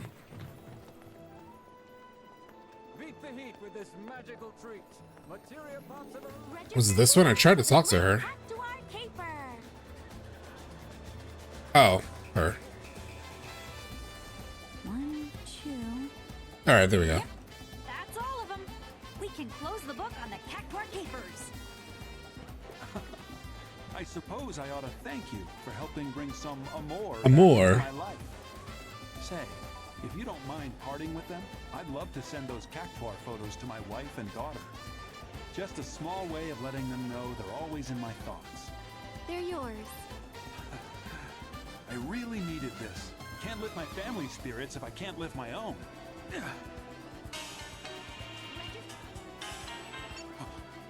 Yes, sir. Oh, forgive me. I'm on my way. Of course, what is a caper? Kind of like, sort of like a bandit that you can't, that's like hard to find sort of thing. I'm pretty sure. It's like, oh, we gotta catch the caper. Usually it's like kind of used in that way at least. Okay, so I did pretty much everything, right? What is the other thing? I might as well just do all of them, I feel like, because I did. I guess there must be an Aerith thing. I took the images, I took the pictures, I did the... I think I did all of the things you could do. I know there's also the, I guess it's the parking, the wheelies. Isn't the Aerith seashells thing like after Hojo and all that? Oh, you taking part in Wheelie Rendezvous? This Wheelie Rendezvous. We like just stopped our wheelie rentals for the day. You're kidding me. What should we do instead, Tifa? Tifa? You're not from Sector 7, are you? In Midgar? Huh? I kept saying, oh, I'm not going to do all the side quests, and then here I am doing all the side quests. My light, my love, nay, my everything. You're not quoting Johnny, are you? What a disappointment. See, I was expecting someone very different. Someone metropolitan And chic. who lights up every room she walks into. I have no idea what he sees in you. Really? Excuse me? Stow the tube. Of course you do. It's fine. Of course you see what he sees in her. Come on now. That's some kind of humble brag. Maybe I should maybe you should switch into the bathing suit, and I think you'll see what Johnny might see. Don't tell me what to do. Oh, how come everyone here thinks they're better than me? I'm just giving you word. Screw this. I quit. Should have known this would happen. Anything Johnny related. Her, right? Since she quit, would you mind picking up the rest of the wheelies for me? Yeah, sure. No problem. You gotta respect a certified hater like her. And just like the Johnny hater who's like, oh, look at this piece of shit. Only a sucker would fall for this piece of shit. Given him back something. Taking on this crappy place. This shack. Let's get those wheelies. Who hates Cloud again? Sephiroth? I don't know. Len. Alright, so we gotta bring wheelies back. So there's a kid on that one.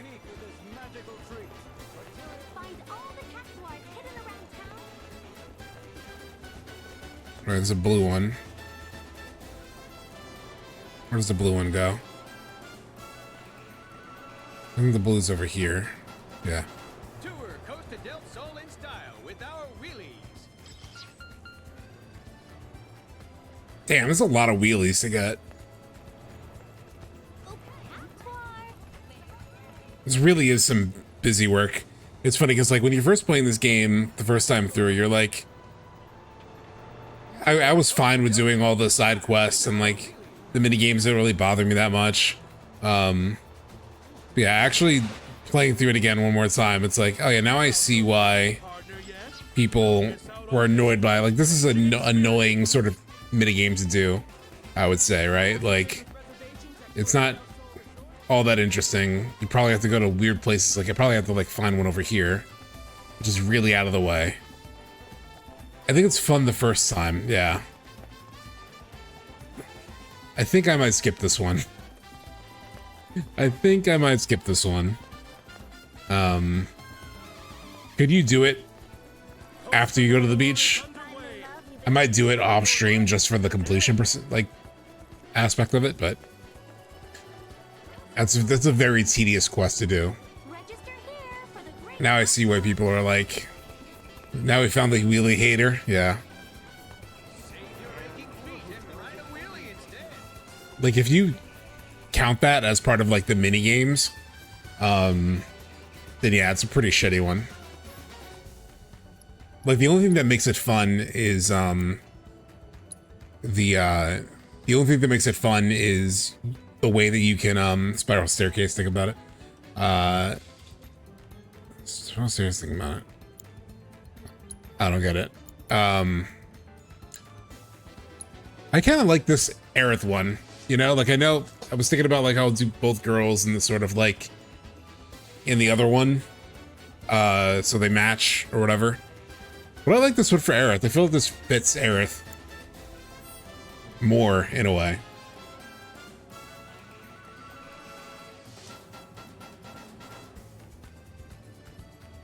All right, beach time. Nice touch. I can tell you're just dying to hit the beach right about now. Let's do it. Ready to rock? Do you even have to ask?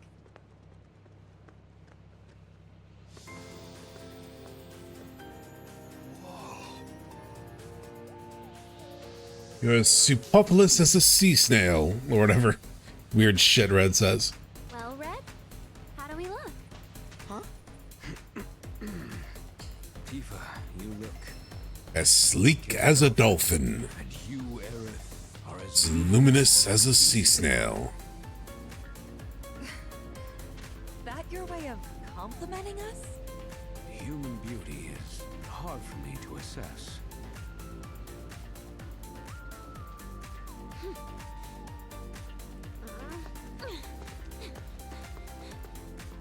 Totally my type. How's it going? Like, seriously. Who in chat wishes that they were complimented as looking like a sea snail? Amano, are you a sea snailer? would that work on you? No, nothing. Rollin? In the sun. Speaking of which, you guys should probably put on sunscreen. I'm super sea snail. Here we go. Here we go. Back it up. Hojo and his OnlyFans girls. These Instagram models that he hired. Hojo. What a wonderful surprise it is to see you again. Rest assured, I'm not here for Aerith. Though, were she to offer her assistance, Now this makes a whole lot more sense than, let me show you this, than in the original. When you talk to Hojo, again, it's the funniest thing. When you talk to Hojo, obviously he has the girls in the original. But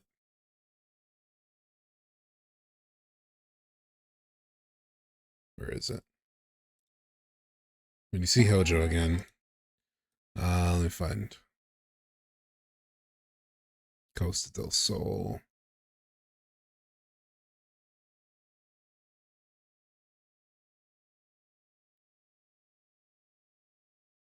Costa del Sol. When you find, let me bring this up real quick.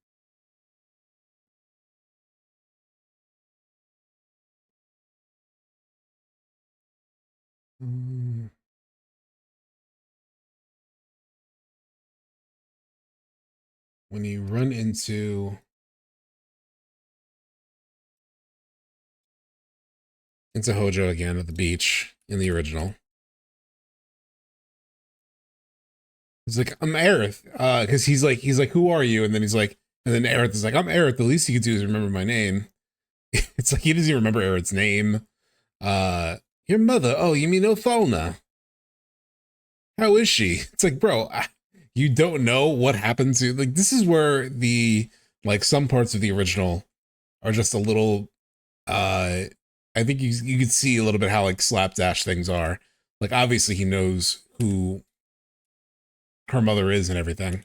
But it's just like, inexplicably certain things just, like, are not understood by certain characters, even if they should. He's trolling? Maybe. You're right, maybe he is trolling. at any rate, a very special show is about to start.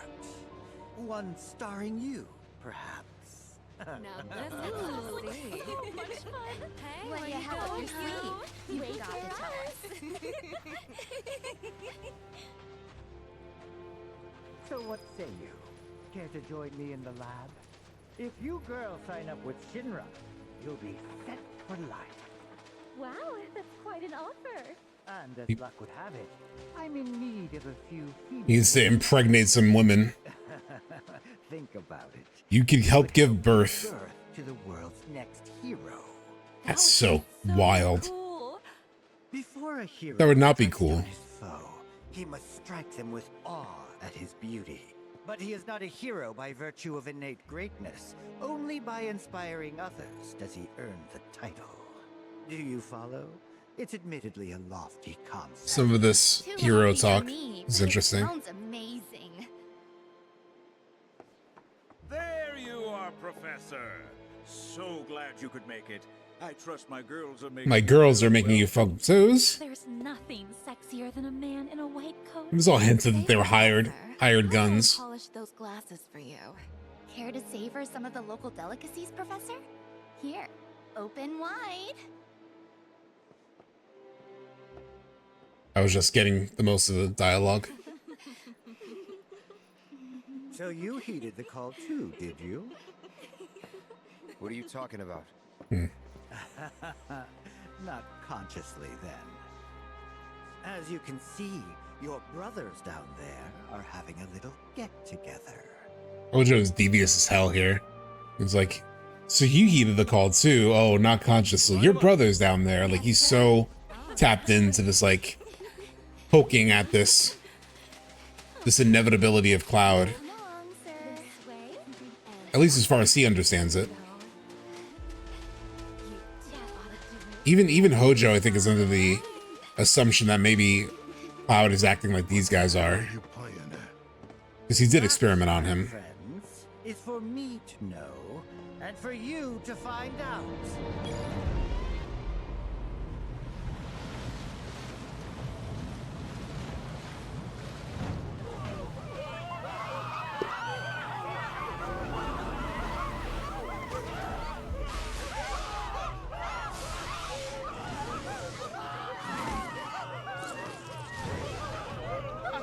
I don't remember Johnny was a part of this. Johnny's a big part of this, yeah. As you'll see later during the actual like big boss fight, Johnny plays a pretty big role. I love how they do the cinematics mixed in with the battle in this boss fight, as you'll see. I really need to scratch my ear. There we go. At long last, I have specimens worthy of my attention. Sick bastard! I'll kill you! Barrett! Now's not the time. Look, us. There's a nice song in the background. Here we go. I got some Crisis Core in my Final Fantasy VII.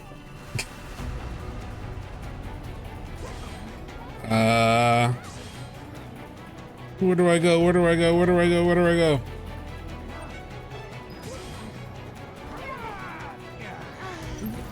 Gotta stop him here. We will.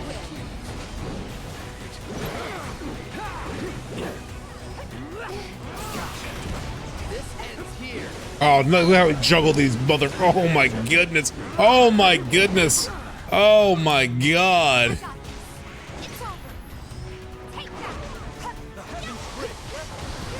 Ah, damn. Follow my lead. With me. Copy. This cannot stop.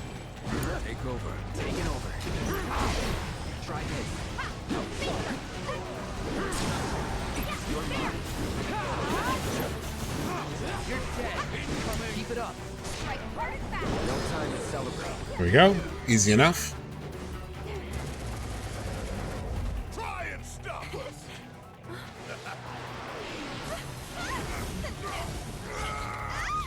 I remember this fight being like, see, this is what I mean about like the, I love how they mixed in a lot of the cinematics with the fight here. It really makes everything like so dynamic.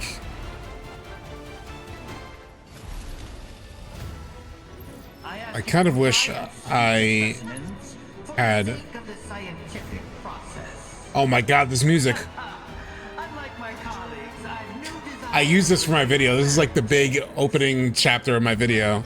God, this song is so good. Listen.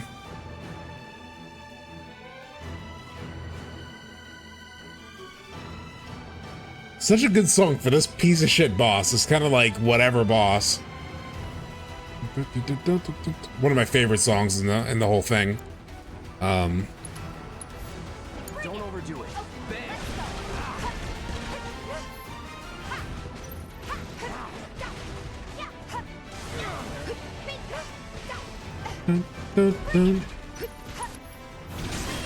Ah, shit.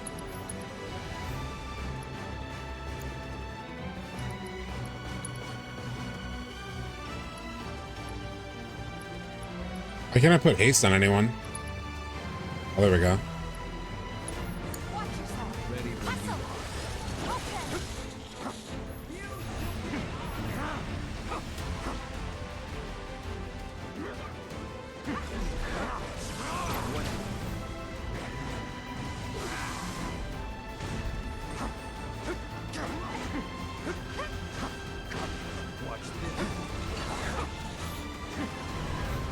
That toxin away.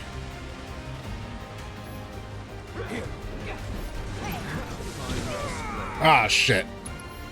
I love that in the whole lead in from the previous fight, yeah. Silencing solvent. Go to hell.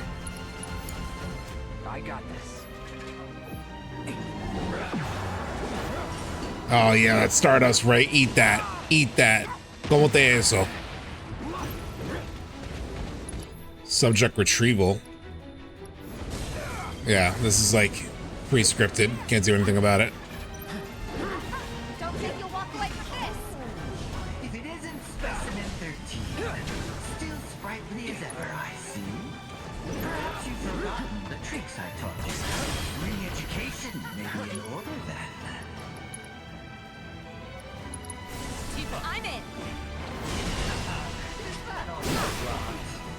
Nice. Take him down.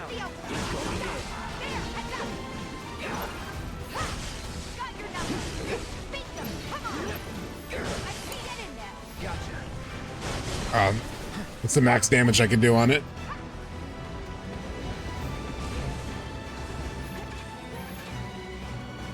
I don't have ATB boosts.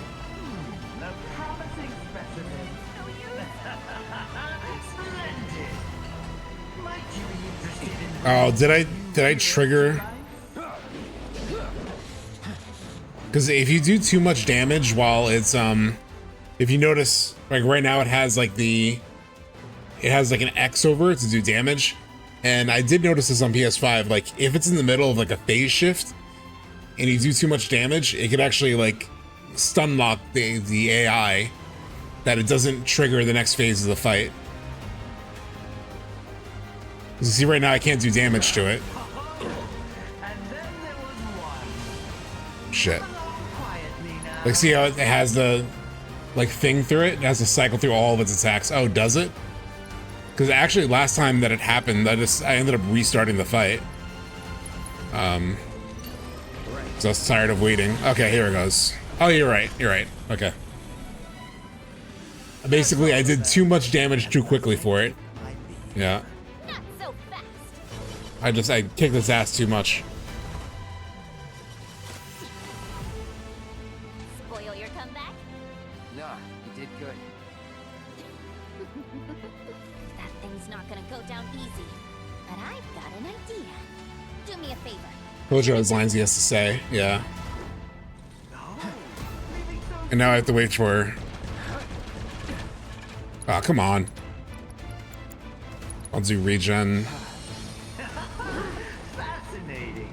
Come on, do your thing, do your thing.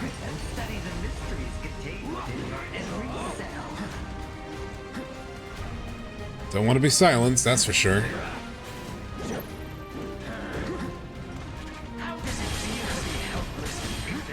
Nice.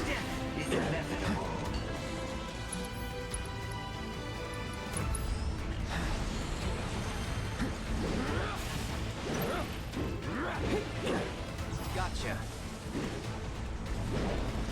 If you truly cared about my pet subjects, give yourself Shit.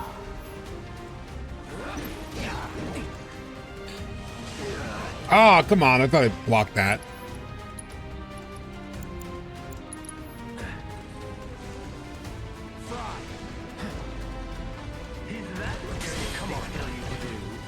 Damn. Have a good day. Thank you, Serendipity. Thanks for hanging out. Oh, shit.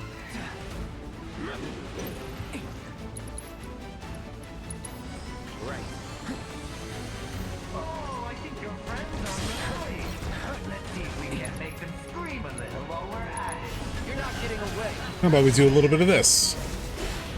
I think the locked health bar is the thing I hate the most, yeah.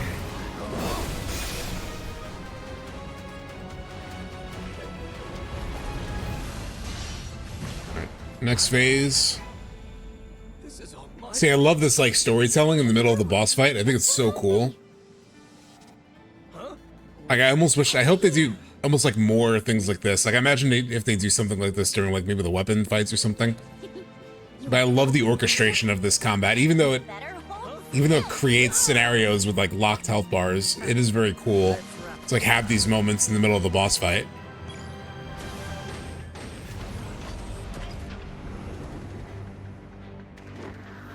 You're beginning to bore me. How much longer do you attempt to drag this out? Shit.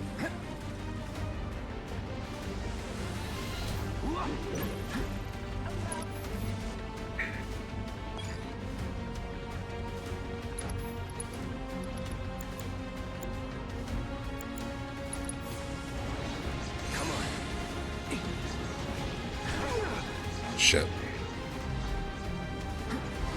Could have swore. There we go. There we go. There we go, baby. There we go.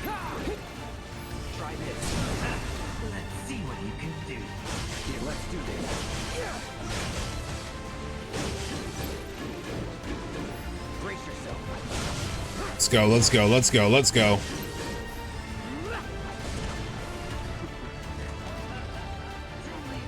Sonic cannon.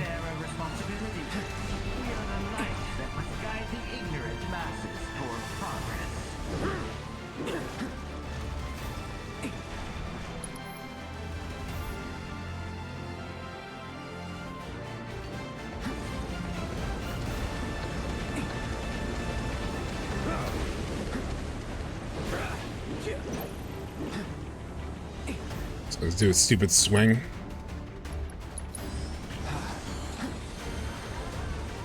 Breakneck spin.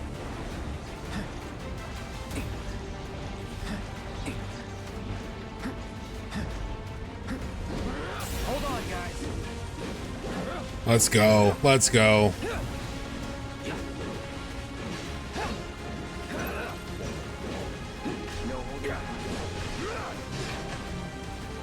Let's get that up. Let's get that up. Let's get that up. Kiss my ass.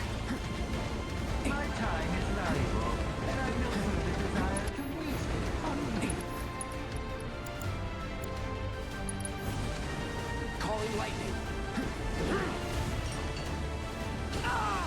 Shit. I perfect blocked that drill run so many times in my playthrough, but not happening here.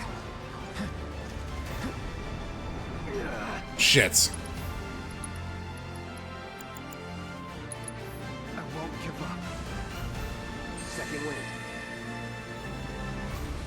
Come on, come on, come on. Ah, damn. Alright. I think the first two chapters will be tame on the funny parts after the end of Rebirth. Yeah. Johnny? The music's so good, it reused bonds of friendship. This part is so great. Bringing in the, like, her, like, I guess not clones, but I mean, kind of clones, yeah.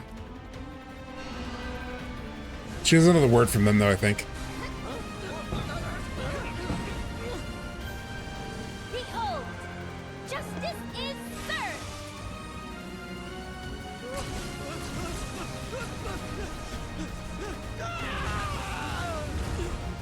Victory. God, it's so good. To take the Hojo part of the original, although that's bullshit. Let him go. Aerith. Aerith, what? No, you get his ass. What are you talking about? So one part of that scene is like, no, let him go. We've done enough. Are you kidding me? Doppelganger, yeah. But to take that Hojo scene from the original and like do all of that with it, it's just like, fucking chef's kiss, man. Like, weirdly enough, I think I was a little annoyed by it the first time I played through. I'm not entirely sure why. I think it was like, I just felt like it was like a little bit of pacing wise. It was just like, oh man, we're really making a big thing out of like the Costa del Sol thing. Like, do we need to? Like, I think I was just like anxious to get to like new things in my first playthrough. And so I was like, oh, this feels like it's dragging a little bit. My God, look at this scenery. Holy cow. Look at this, everyone.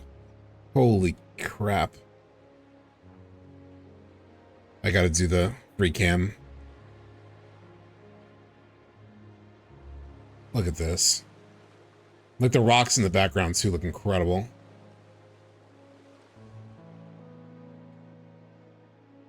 Look at that. Are we in Death Stranding suddenly? Because it looks gorgeous, the environment.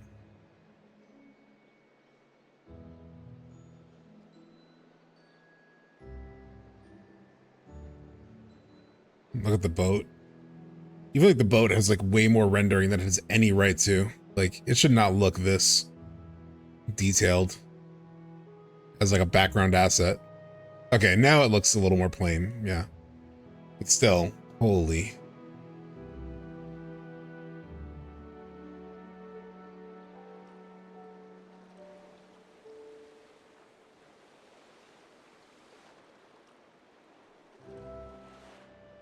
Oops. Ah, don't go underground now. Hey, welcome in, Richard Montreve. We're just doing a little free camming around this environment real quick. At first we're looking at the environment, now just checking out the characters.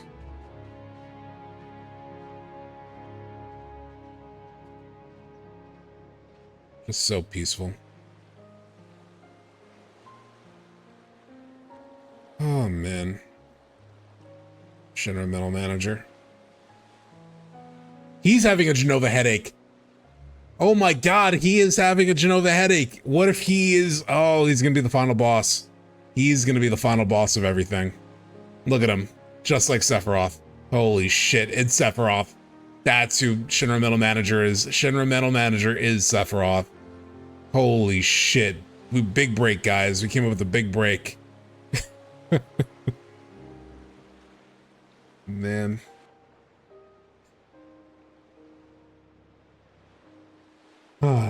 Okay, let's talk to Tifa.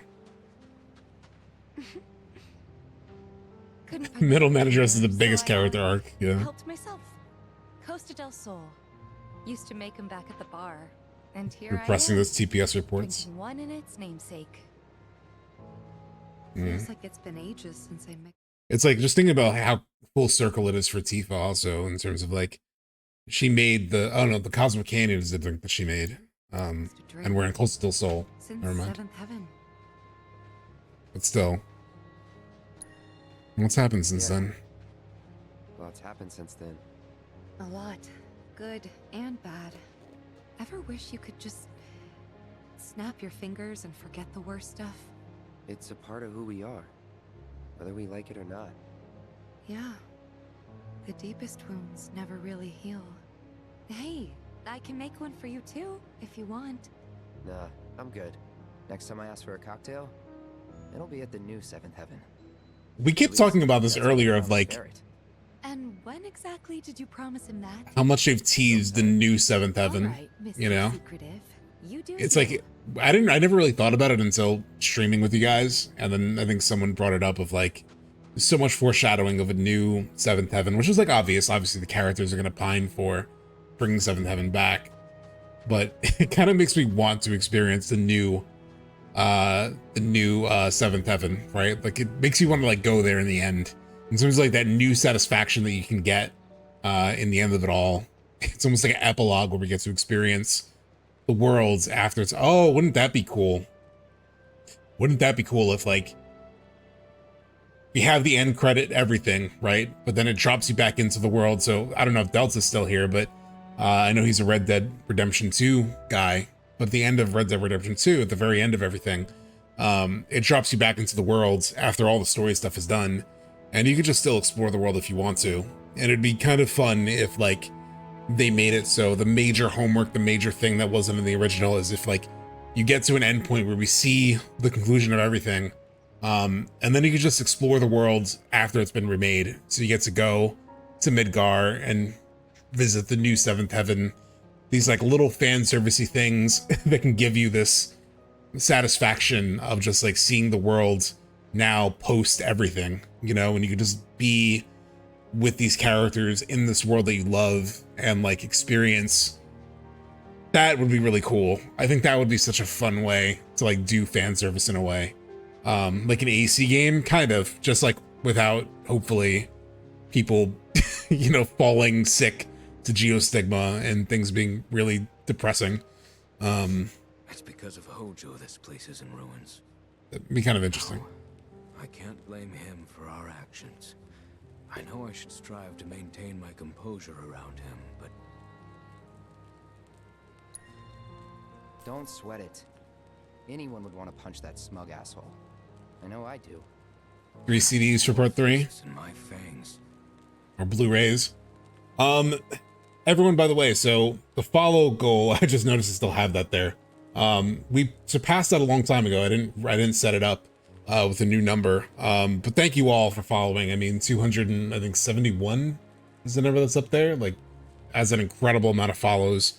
for a pretty new streamer, especially. And if you aren't following, it'd be great if you could follow. If you want to subscribe, that would also be a great way to support. Also, I have never really talked about it, but I did set up a Patreon, as you can see the link down there. I need to add stuff to it, but if you want another way to support, and you want to, support me on Patreon, that can also help with, creating all this content. I never really talked about it on stream before. I'm sort of uncomfortable talking about that stuff, but it would be pretty nice. Let's talk to Sephiroth over here. Late to the party once again. Why do I Look at him. He's so sus. I'm finished. No. The company can't fire me if I fire myself first. You hear that? I quit. Hey, Rufus! Take your Mako and shove it up your ass! Look at him. He's locked in. He's not having it. Oh shit. Screw you, Shinra! Screw you! Goku posing over here.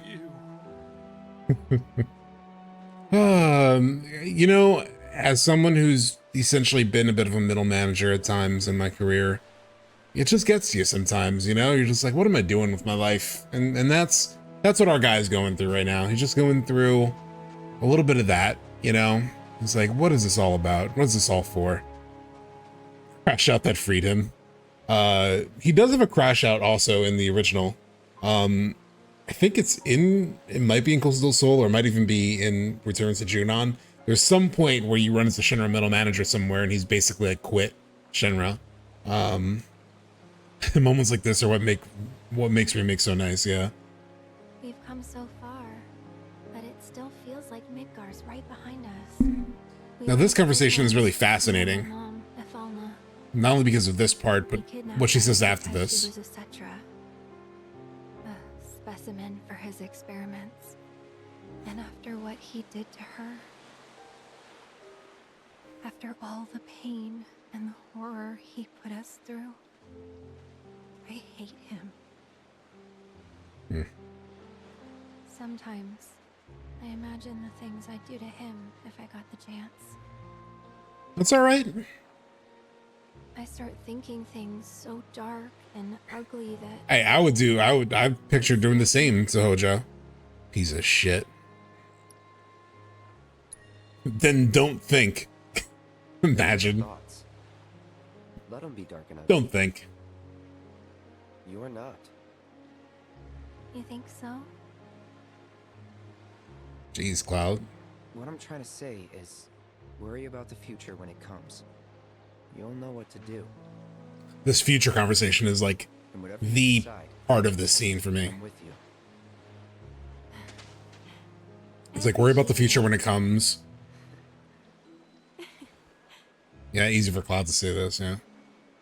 Shall we? Yeah, he hasn't been through what Aerith has been through. But this dialogue right here. No need to worry about the future till it No need to worry about the future until it comes. Not until the moment arrives. Just like, again, like that, like, stop focusing on the past, focus on the future, focus on what you can control. She talked about that in the playground. She might be repeating Cloud a little bit here, but she did say those things in the playground in Remake, where, it's like, you can't change, you can't control the past. The past is what's happened to you. Can't look forward, gotta look back. The future isn't set in stone. And I don't know, just interesting here. And when it does, I'll be counting on you. And here she's talking to her future self. On the Aerith. She's talking on the Aerith. That was to her, my future self. They do it in a very cutesy way, but I think there's something to it, I right? can't say when you'll meet, but trust me, you'll love her. Just you wait. It's just a cutesy line too, right? It's like, in terms of like, oh, the future me, she'll be great. She doesn't actually have to know what future on the Aerith is like. She could just say, oh, she's gonna be great. It's like, you could playfully say that to someone regardless, right? Like, it's like, oh, wait till you meet the future me, who's, gonna be have his shit together, da-da-da. Like, you can project what that future will look like in a way. It doesn't have to be forethought, but or foreknowledge, but it's a little sus. It's a little sus. It's moments like these we have to hold on to. Hear that, chat? It's moments like these we have to hold on to. Definitely moments like these to hold on to. I mean, look at this. God.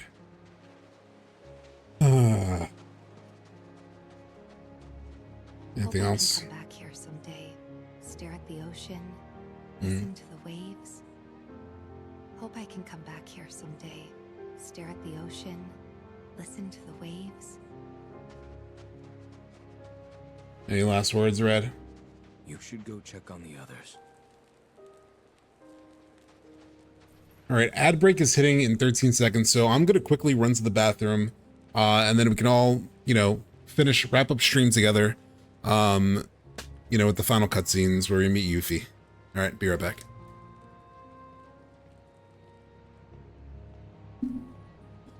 If it lets me.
All right.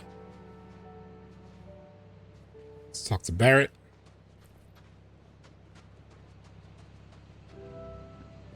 Hate to say it, that girl really came through for us back there. Unlike me, I couldn't do a damn thing for those poor bastards. You try, that's all you can do. That's all you can do. And all that matters if you ask me. You? Trying to cheer me up? Now I see everything. Hope I get to bring Marlene here someday. Oh man. Speaking of seeing what they could be, right? Speaking of that future world sort of thing, like if it's post story, post credits, and we get to explore the world together with everyone.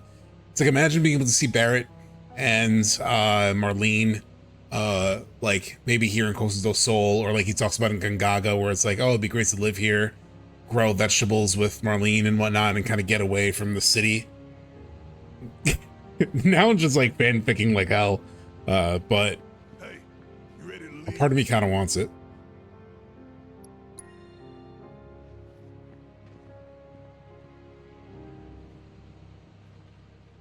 It's just like the future that they live in, Advent Children and everything. It's just so bleak.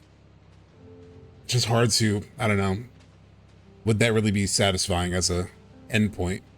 And we've talked about that a lot, but I don't know.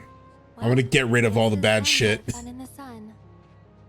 Aerith doesn't have to come back to life, or Zack doesn't have to come back to life, but at least seeing these characters happy, like Katase talked about, Johnny's famous would just feel nice. A very sepia world. Yeah. It doesn't have to be outrageously perfect, like I said, Aerith and Zack don't need to be brought to life or anything. But just seeing all the bad shit put to rest would be very satisfying to me. What's up, guys? Johnny, are you all right? Never felt better. You're the man of the hour. I don't know. You see, a few kind girls who saw what happened on the beach gave me the lowdown. On the hotel and Mayor Capono. I don't know if this is a PC thing, but the lighting and everything in the scene is so good. Even Johnny's beat up face. Money from him, right? Will you be able to pay it back? I don't know if it's that different from PS5, but it looks really The good. girls told Capono, keep leeching off our hero and we'll smear your name so bad Shinra'll kick you to the curb. And the crazy thing is, it worked. He caved. I am footloose and debt-free, baby. That's great. As you said before, not even the creators themselves are very satisfied with the ending of AC. Let's see what they will do in the next game. Yeah. Soon to be 7-star resort hotel. That actually brings up one last thing I would like to talk about. I kind of we'll bring the stream back around to to those dev quotes that we talked about, right? All right, for anyone who's like stuck around for 7 hours, there's one fun thing to touch on to end this whole thing, to end this whole conversation. I thought about bringing it up earlier and then I forgot, so I'm actually glad that Kaio Comic said that because it reminded me of something.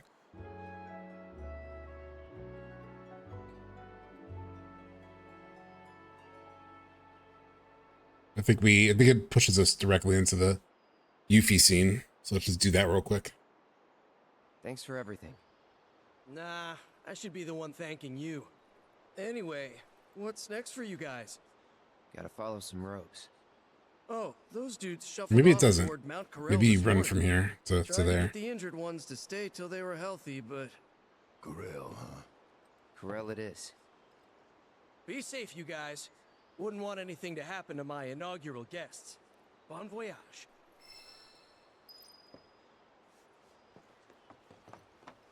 Perfect. Can I change?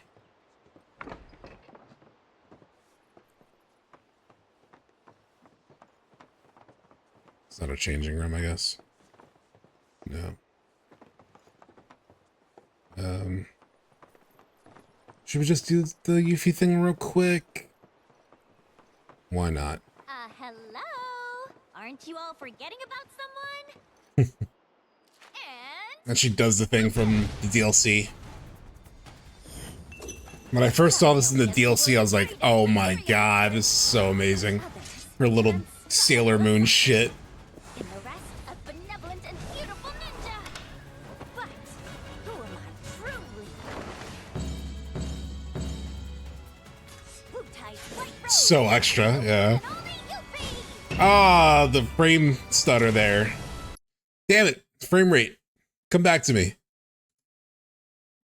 130 FPS, you're not looking like it.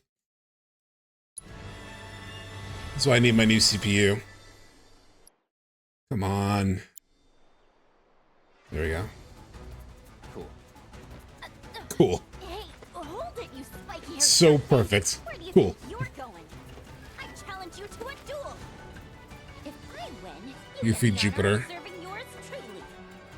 However, if you manage to somehow fluke your way to victory, this amazing ninja will agree to join you.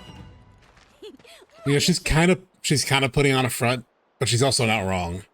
Yuffie is a hell of she's one of the best damn fighters in the entire game. Wait, seriously? If not the best. I mean, we don't have She's to OP as hell. fight.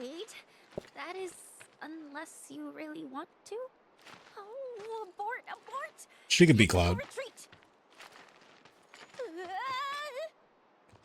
She is squishy though. The hell is her deal?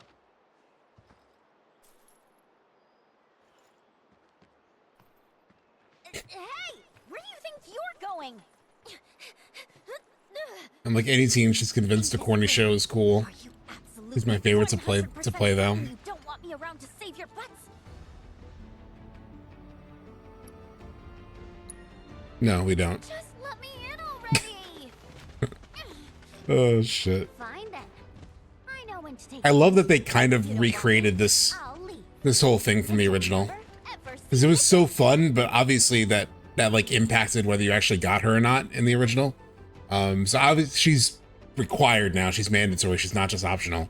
But to at least recreate some of this is so great. No, don't go. Don't go. The delivery from Cody there, perfect. Perfect. Yeah, don't go. Welcome to the team, Yuffie.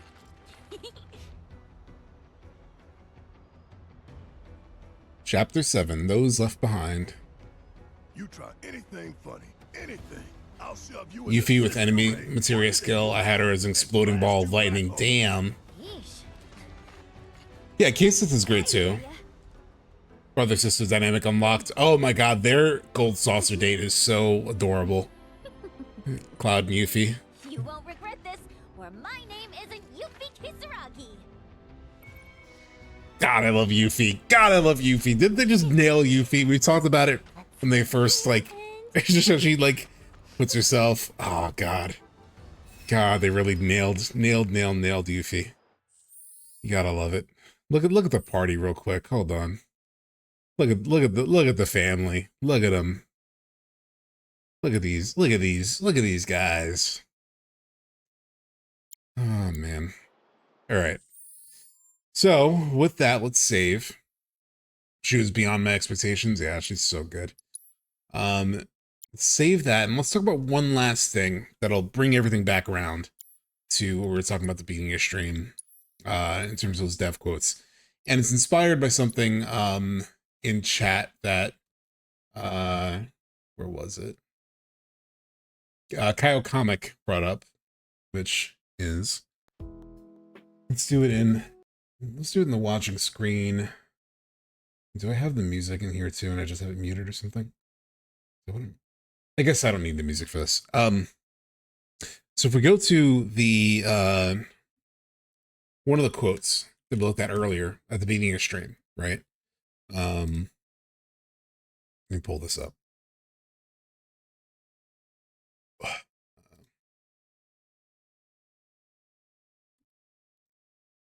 If we look at the quote, the last one that I mentioned, of this is Nomura talking, right? So remember, this is Nomura, and Nomura talks about now, and this quote just really knocked me on my ass. Chat was kind of quiet when I read it earlier, so I don't know if they felt the same way, but for me, it was really kind of mind-blowing. So this is from the remake Ultimania, and Nomura talks about, the interviewer asks, right, like roughly when did the Final Fantasy VII Remake project begin? Katsushi said the project itself has actually existed for a long time.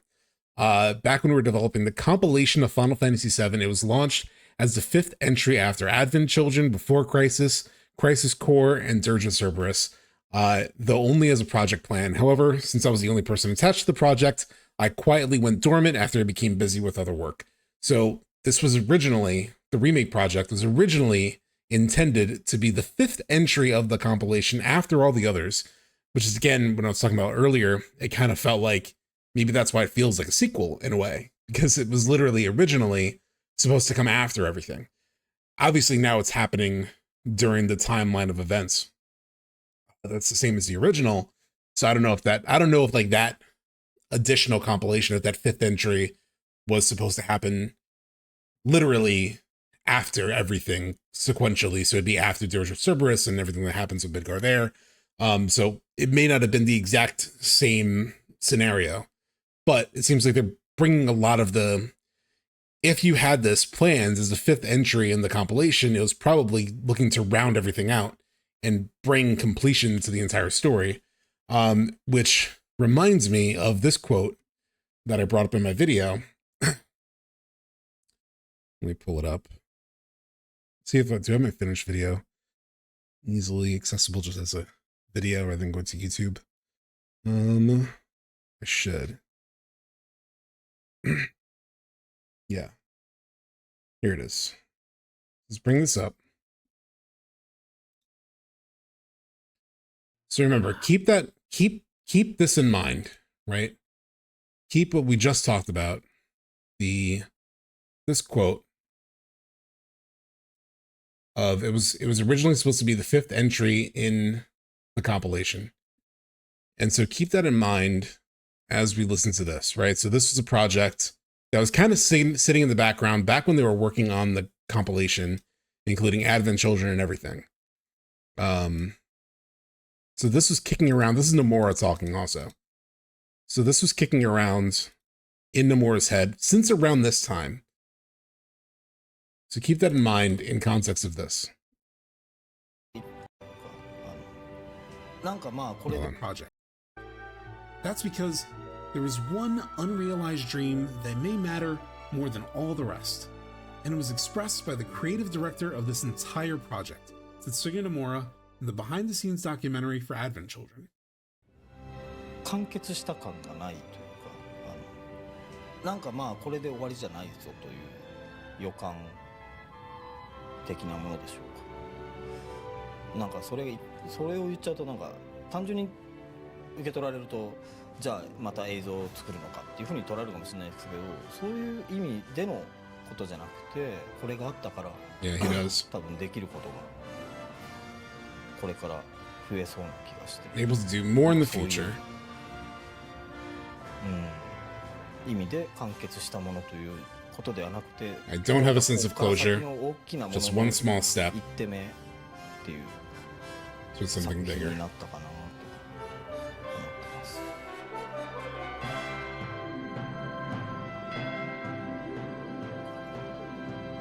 And in those original plans, right? In those original plans, that something bigger included this project in the very end.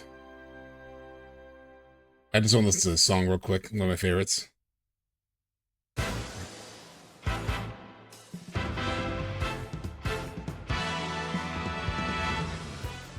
Ooh. All right. So that's a good way to end things, especially a stream where we talk so much about these dev quotes and what they could mean, the potentially bigger meanings within them. But, you know, that will bring us essentially to a close. I do plan to raid. So let's get the raid set up so that we could sort of do a proper goodbye. We'll be back on Wednesday. So let me go to the ending soon screen. So you can see that Wednesday, July 23rd is the plan. We'll be playing the original, the second installment of playing the Shinra Archaeology cut, which is really fun. That's the the final, that's the most accurate translation to date. But I want everyone to say goodbye to everyone else here. I want everyone else to say goodbye to Tifa. Stick around. We will be rating someone else. I just have to see exactly who I want to read. Let's see. Anyone I'm following is on. I think we might raid Marignetic. I think she's ending stream fairly soon. But I met her in LA actually during everything for Summer Games Fest. So it'll just be good to say hi. So with that, a little bit of hollow, and then let me set up this raid. How do I raid? Raid channel. Here we go. Let me just search real quick.